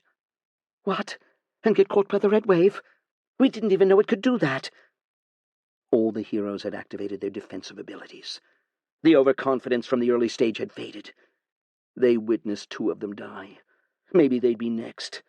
There was no time to be reckless and hold back some abilities in reserve. Still, the rain of energy bullets did not deter the heroes at all, and very quickly all of them were on the Demon King's main body. There were no lesser demons, but parts of the Demon King that attacked them. Throughout its body, spires transformed into tentacles or beam towers, attacking the invading heroes. The heroes spread out, looking for cores or hearts, things that powered the Demon King. They hacked at everything that looked like it could hold something like that. Their star mana-powered abilities, now at close range, easily cutting through any defenses the Demon King had. Even while the massive monster moved, they had to be wary. The rift was now orange again, and gradually it turned reddish, and the massive size of the Demon King meant they could be hacking and attacking nothing for hours. Their strongest area spells lacked the focused damage needed to cut through the Demon King's defenses. One hero summoned her elites to help out, but the elites were useless. Unless they had equipment made or infused with star mana, the damage they dealt was close to nothing. "We need to split up." The Demon King suddenly stopped, and it jabbed one of its large legs into the ground. The heroes braced for the sudden shaking and collapse of the Demon King's body to the ground. They had magic to keep them steady and floating. Then it did so again. A second leg pierced the ground. "Why is it doing that? How far have we moved?" The heroes suddenly realized they were no longer in the crater. The Demon King had moved a good distance during the 30 to 40 minutes they were attacking its body. Its massive size and magic meant they hardly felt the move. What's going on? It was that very moment.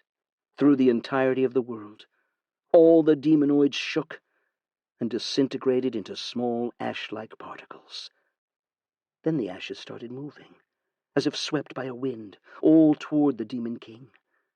They moved intensely, and throughout the world, a strong hurricane-like wind wrecked, damaged, and killed many, as this wind carried all these ashes to the Demon King. It's the transformation! All boss fights must have another form. This must be it! The heroes didn't realize the issue. "Stop it!" Astra yelled. "We must find the source before this transformation completes." How? The heroes were attacking the Demon King's body as much as they could. Some of them concentrated their attacks on the center, believed that the Demon King would have its core in the center. Harris paused and took a sip from a flask. He closed his eyes momentarily, willing his body and soul to sense the Demon King. The Demon King could sense them, and they could sense the Demon King. Lady Micah's notes were clear on that. Maybe they had to find it using that sense. And indeed he did. There are 4 cores! He pointed them out and quickly rushed to the one nearest to him. The heroes managed to destroy 3 cores, and even so it took them 2 hours. Way longer than they liked, despite how strong their star mana was. There were just too many tentacles, monsters, and spires in the way. 2 hours never felt so long. The ashes all arrived, and then the body itself also turned into ash.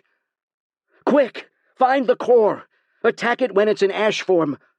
They did find it, and they attacked it with all their might. The ash was too thick. After all, it was a mass made from all the demons generated throughout the world. The ash formed together into a large sphere. It floated in the sky as if there was a dark moon, its massive size turning day into night. The heroes attacked relentlessly, hoping to interfere with its transformation. The sphere split into 10 smaller spheres, and 9 of the spheres transformed into humanoid-shaped warriors. The heroes wondered why their attacks failed to stop the transformation. The last sphere transformed into a grotesque, massive demon rod. It was as large as a tower, and it then jammed deep into the ground. "Don't stop!" Astra yelled. There were 9 of them, and 9 demons. "That rod must be the core!" What they saw then was the very earth itself transforming into an unnatural terrain. The demon rod was a scaled-up Demon King version of the demon rod. They also saw something strange. Spirits of their 2 fallen comrades, bound by the Demon King rod. It siphoned energy from the 2 glowing white spirits, and it pulsed. With each pulse, the demon rod gained power and spread its influence further. The heroes didn't have to ask much. They understood it by seeing. They had to stop it. The Demon King wanted their souls for energy, and the 9 demons stood in their way. Oddly sized just like them, they resembled humans. All of them had 2 hands, 2 legs, 1 head, all in human-like ways, and each of them held a different weapon. They were gray, unlike the usual reddish-brown the demonoids had. The heroes attacked. There was not much talk, even if they looked human. and these 9 demons matched the heroes for it. At first, they felt the presence of the Demon King spread further and further in the ground, and simultaneously, the environment around them started burning with a black fire. Demon fire. They'd seen this. They were briefed on it. The 9 demons kept up. Somehow, the star mana wasn't as effective on them as before, as if they were made of something else. The heroes, exhausted from their earlier long battles, found themselves digging as deep as they could to stand up to them. Some of the heroes did better, especially those proficient in close combat, like Gerard, who was the first to stab his star mana sword through one of the demons, and the demon turned into ash. 8 left, and then one of the demons stabbed its rapier into Naya's chest, and instantly Naya started to turn into ash. 8 of them left. The 8 grey ash demons seemed to take their attacks as if they were just regular adventurers. A part of them wanted to ask, how? But the adrenaline and exhaustion meant they just kept fighting. The heroes were leading. Those focused on close combat, Gerard and Harris, started gaining an edge. They defeated 5, and lost Helen, Gustav, and Lombard. Only 5 of them left. Harris, Gerard, Astra, Miri, and Becky. And 3 ash demons left. The ash demons' power waned, and that was when they realized the Demon King couldn't keep maintaining them forever. They killed the 3 ash demons and turned their focus on the massive rod. They had to break it. They all felt it. The scream and wailing of their comrades being drained, unable to move on. The earth itself tried to resist the demonic influence, but powered by the hero's star mana, the earth couldn't hold it back. The corruption had spread as far as their eyes could see, maybe even further. Maybe even some of the cities would have seen the demon flames, because the entire skyline was just black fire. The battle against the ash demons took too long. 3 hours, maybe 4. The sky was already dark, but because the demon fire was everywhere, they didn't realize it. They pulled their power together, exhausted as they were. They didn't know how much star mana they used, and by now, it felt like they'd gone past their reserve and some. They didn't even know how they managed to use that last attack and destroy the Demon King rod. Demon King Sabnok has been slain. But the corruption was not going away, and the corruption had spread over almost half of the entire central continent, that half rendered nigh uninhabitable. New Freaka was well within the range of the spread. Year 85, Month 1. It was coming. We could feel it in our roots, our trunks, our bodies. Every bit of us, we felt it. As if the earth itself cried out for help, and none of us could do anything. There was a tide out there in that distance, and it came so quickly. So very quickly. All at once, the soul realm was flooded with deaths. Something had spread throughout the continent. I could almost feel it. The entirety of Nung burned up and destroyed. Barsoom, gone in a flash. It happened so quickly, as if the earth itself rotted and turned into this demonic thing. Our extended subsidiary trees felt it first, its presence rushing in, and rather quickly.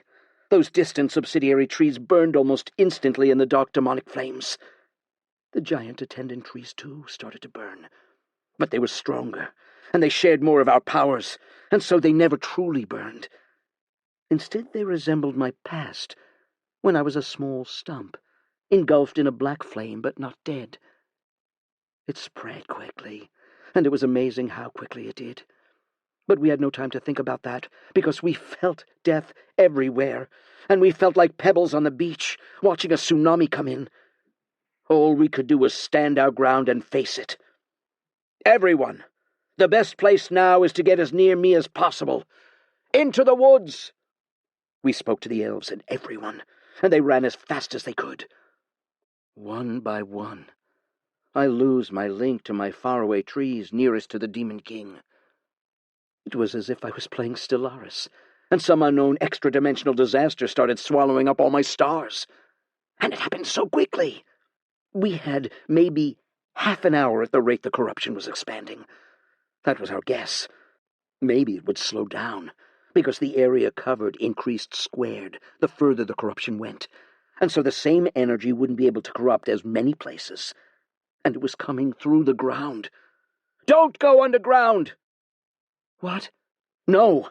The best place now is above ground, and watch for things coming from beneath." "What's even happening?" one of them asked. But Jura had trained enough that he didn't question me all that much.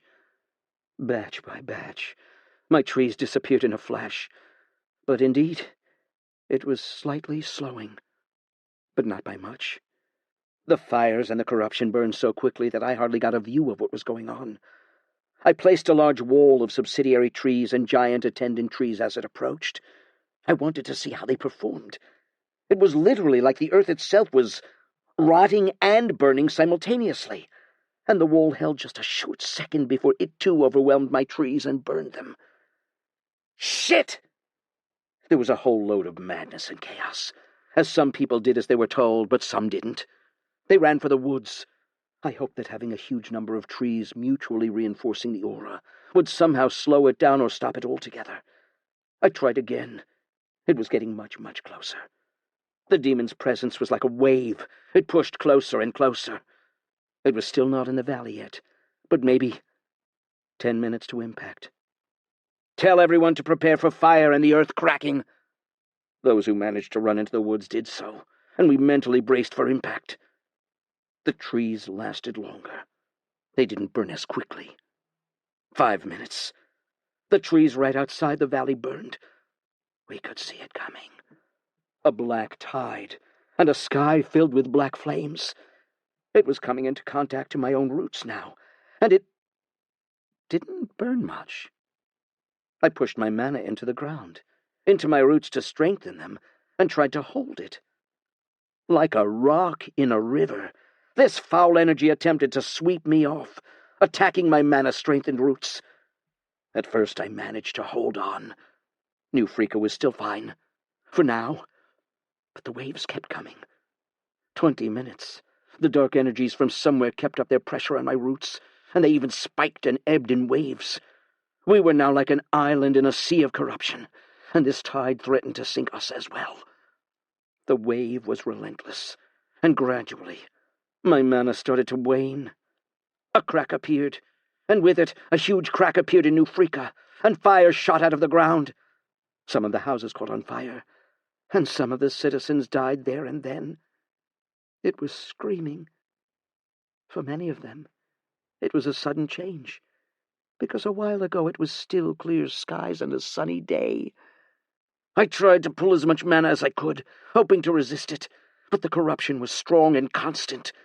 Even so, far away another crack appeared, and this time it torched our underground sewers. I thought it got a few more people who didn't listen to instruction, but I didn't have time to focus. "Treachery!" Jura shouted. "We're trying to hold it back." This was our immediate vicinity, and the Demon King's corruption was still so strong. How? No time to theorize, though. We focused our efforts on stopping the corrupting energy. It felt a bit like a wooden dam that was cracking. And more cracks, and another part of New Freaka burned. Then the corrupting energy surged. It hit the wall like a massive wrecking ball. And in an instant, 1/3 of New Freaka was in flames. It was screaming and shouting everywhere. "Treachery! What's going on?" "Demon King."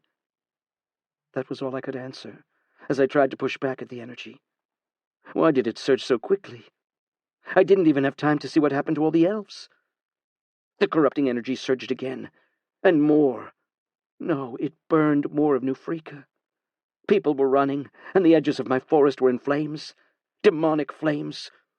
This isn't working, Treachery. I felt the demonic corrupting energy surge in again. Did I try to hold back and let it smack into the forest? What worked? Me? Should I do it again, like with Alexis? But this energy was the Demon King's very own energy. It was unmistakable. Could I do it? Treachery! Aeon! I heard faint chatter, and we felt the pain coming through the network. So many trees were burning. So many, many trees. What if... We felt the call for aid from all the trees. Screaming, wailing. If trees could scream, we would be deaf. No. While we kept up the wall of mana to hold the corruption at bay, we intentionally let some of it in, and using mana, we guided it to me. The demonic energies attacked my main body, but unlike the other trees, I could take it, and I kept holding on for an hour. 2, 3, 4. And after a while, all I saw was just darkness.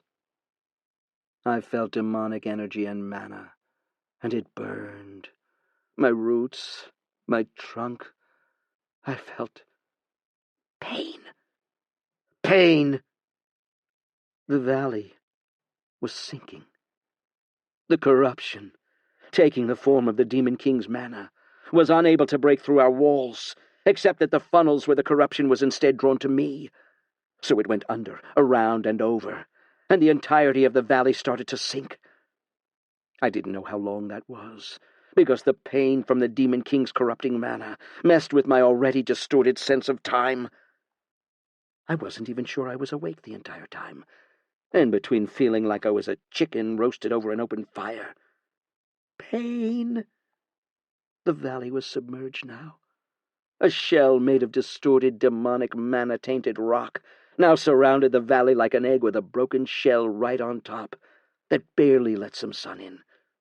Or a snow globe. Only our walls were made of demonic rock. I didn't know what happened to the elves or Nufrika, but I reckon nothing much was left. I felt my soul realm get flooded with souls, and at the same time, a whole bunch of other notifications came in. Connection to Verdant Volcano lost. Connection to Three Tree of Mana lost. Connection to Dimitri lost. Pain. I lost the trees that linked me to the volcano and the magical ley line. It was just so painful. Pain. I felt the mana overwhelm me at times, and my entire main tree was burning. Yet I knew that the other trees in the valley were still somewhat safe. I could hear them. Black flames danced across my body, my leaves now a mix of green and black. Treachery. Who was that? Treachery! I had no ability to respond, but it should be one of the elves. Pain. It was just madness. The pressure from the demon's mana increased, and I felt the walls and roots buckle a little. I tried to push it back and relieve the pressure by drawing it more to me. I could barely see, but we were submerged. It was as if the entire terrain around us had somehow partly turned into sludge. Or was it because we were resisting, and that was why it turned out that way? The pressure kept on, and I felt I was burning. But I thought my valley was safe. I knew it was. Curse. Demonic mana contamination. You have absorbed too much demonic mana, and you are now cursed. Your ability to remain conscious is now significantly impaired, and you will feel pain constantly. The fuck was that? The mana pressure surged, and then stopped. Demon King Sabnok has been slain. You received 6 fragments. You have a total of 74 fragments. I felt like I needed less mana to push back against the corruption, but it still overwhelmed me. My entire body was still on fire. It was like I was the unlimited charcoal of the flame. My entire body was probably charred black now. The fire of the Demon King clearly wasn't just fire, else I'd be immune to it. The pain came and went, and came again. The Demon King was dead, but I was still in pain. And after a while, I felt myself lose consciousness. 1 year later, year 86. When I woke up, I noticed the time on my record had changed by a year. I was asleep for a year, and I was still burning. The Demon King's corruption was still around us, and the pain was still there. In fact, I was jolted awake by the pain. What was happening? Was everyone okay? Were my fellow trees alive? I couldn't sense a thing. The demonic flames and their corruption had numbed all my senses. Even if I attempted to see, all I felt was fire. It was like I started all over again, so many years ago, when I had no senses. It was just numb. I checked my notifications. There was clearly a lot that I'd missed when I was asleep. Erez, Brizlock, Wallen, Emily, Bell, and 170 other familiar users have died. You gained 3 levels. You are now level 145. As Erez was under soul contract, you received an assignable soul.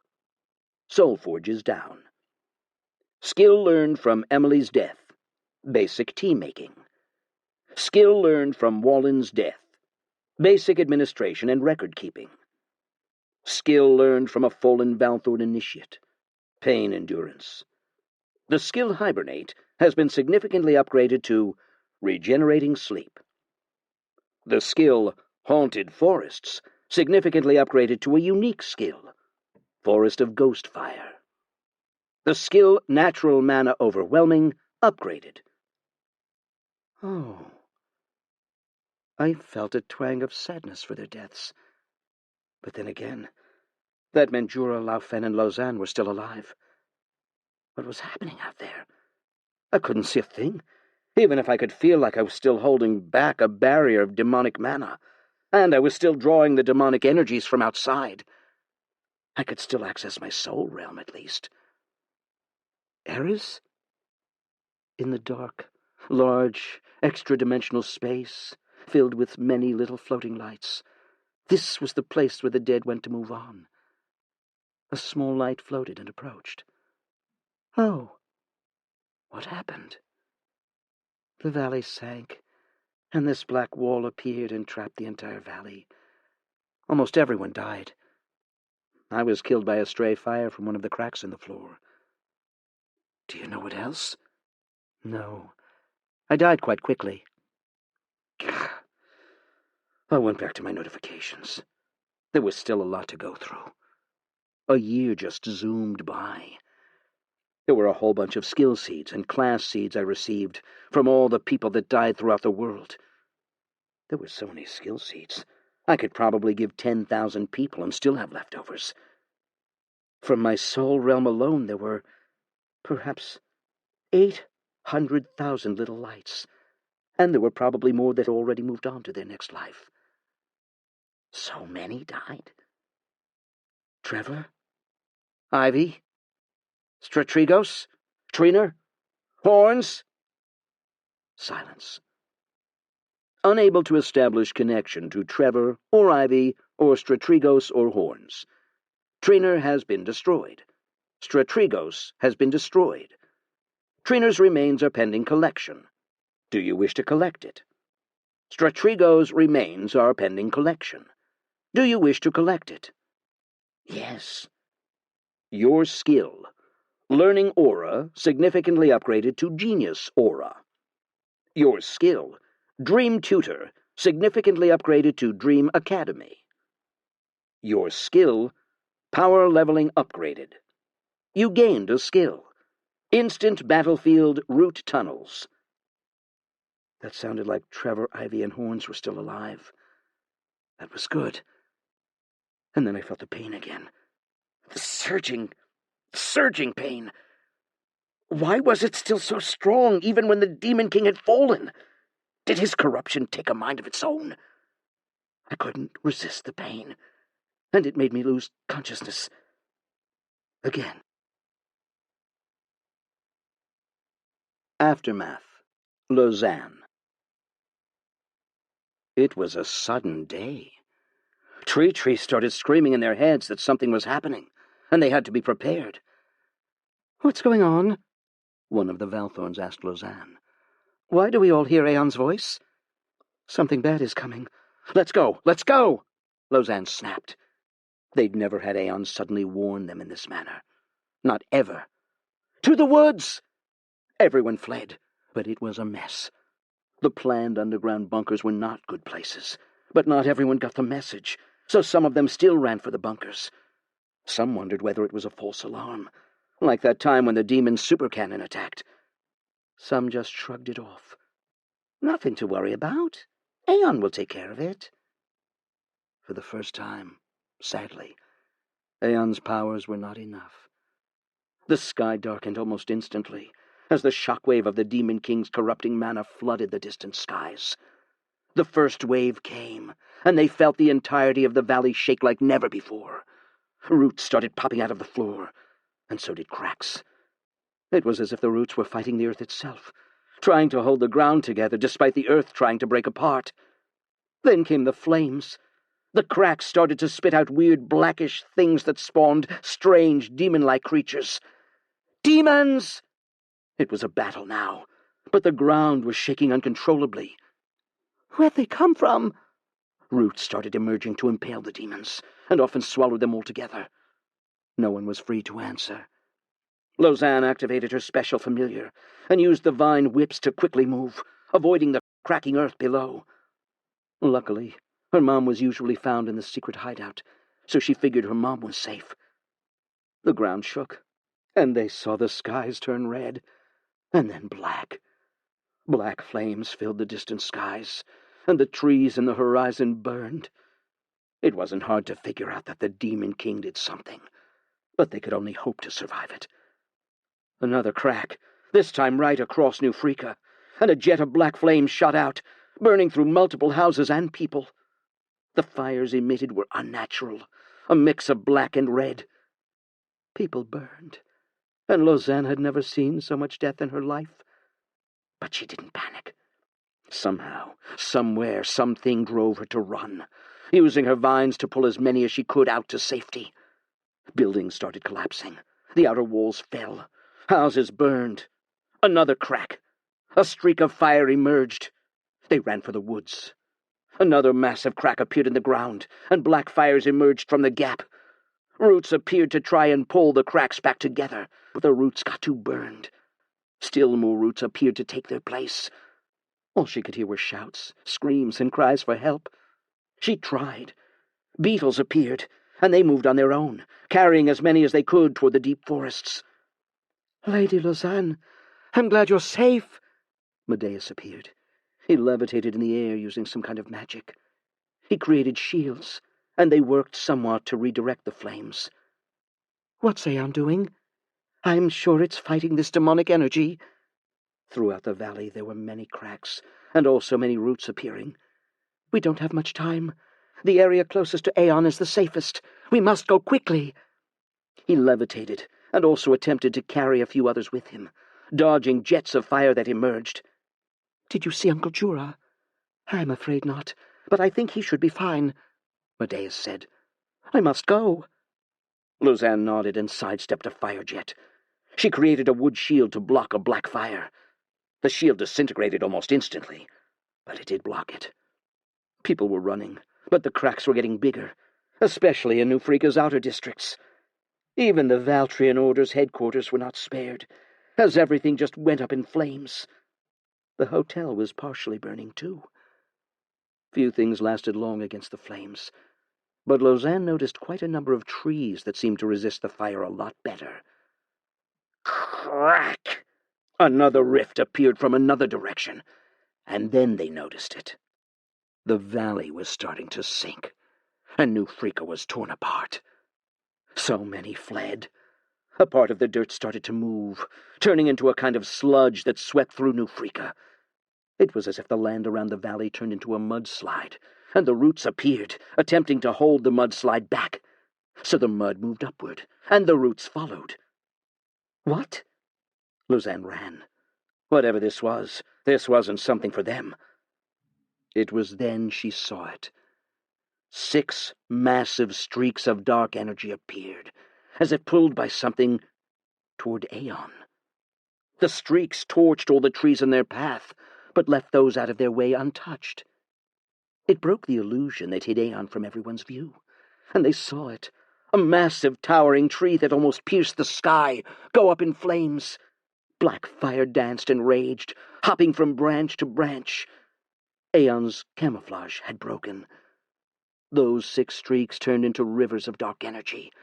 They seemed to flow toward Aeon's now revealed position, and Aeon's body burned, but it did not crumble. The cracking stopped. Aeon had drawn in the energy to itself, and instead, a massive black pyre emerged like a tornado, and it surrounded Aeon's main body, cutting it off from everyone. Lausanne stopped, not sure whether to go toward Aeon or not. The black flame was clearly some kind of demonic energy, and it didn't look safe. They were now trapped. The sludge had somehow formed into a cocoon that wrapped the entire valley, held back by massive walls of roots. There was a very small hole at the top that let in some light, but it was right above the pyre, because the wall of roots was clearly centered around Aeon. New Frika was gone. Those who managed to flee and somehow got to an area where there was no dark mana temporarily survived. But things looked bleak. What about food? Lausanne looked around. She still had her familiar, which meant she could still create fruits and use some plant growth abilities. Maybe it wouldn't be that bad. Tree, she tried to mentally call out. Nothing. She looked around. This wasn't going to end soon. The sludge was still struggling against the roots, but at least the roots looked like they would hold. The tremors stopped, and there were no new big rifts, just smaller cracks here and there. The survivors gathered into groups, only about 5,000 left from what was a city of almost 100,000. Most of the Valtrian Order and Valthorns died today. So few, and because of how the circumstances favored those with levels, it was indeed the higher level that survived mostly. Jura, Medeus, Yvonne, and herself all made it. Mom, too, who happened to be somewhere near Uncle Jura. What now? The survivors gathered, some of them naturally approaching Lausanne as a contact point. I can't reach Aeon. Lausanne looked at the 5,000 survivors. It was too sudden, too abrupt. A mud tsunami and a firestorm later. Here they were. What was left? The survivors could walk a bit now. The tremors had mostly stopped. Message was down, the surviving mage complained. The tower's been destroyed. The mud, sludge, and firestorm took down the hero's communication tower. The sky was dark. Everything was dark. Their source of light now was that little hole right on top, or the dancing black flames that enveloped Aeon's body. How do we get out? Should we even get out? Aeon's holding this place together. I doubt outside will be any better. Lausanne ran and saw a few others. Mom! Lausanne and Laufen hugged. Glad you're safe. Yeah. Jura was next to her. He looked like he was covered in dust and ash. Well, Aeon's not responding. We're trapped here, and we have some food from our familiars. Not that bad? Not that bad. Let's get organized and see whether we can salvage any of the houses. Aeon's hideouts are all inaccessible. The end. This book was read for you by Peter Burkrot, a member of SAG-AFTRA.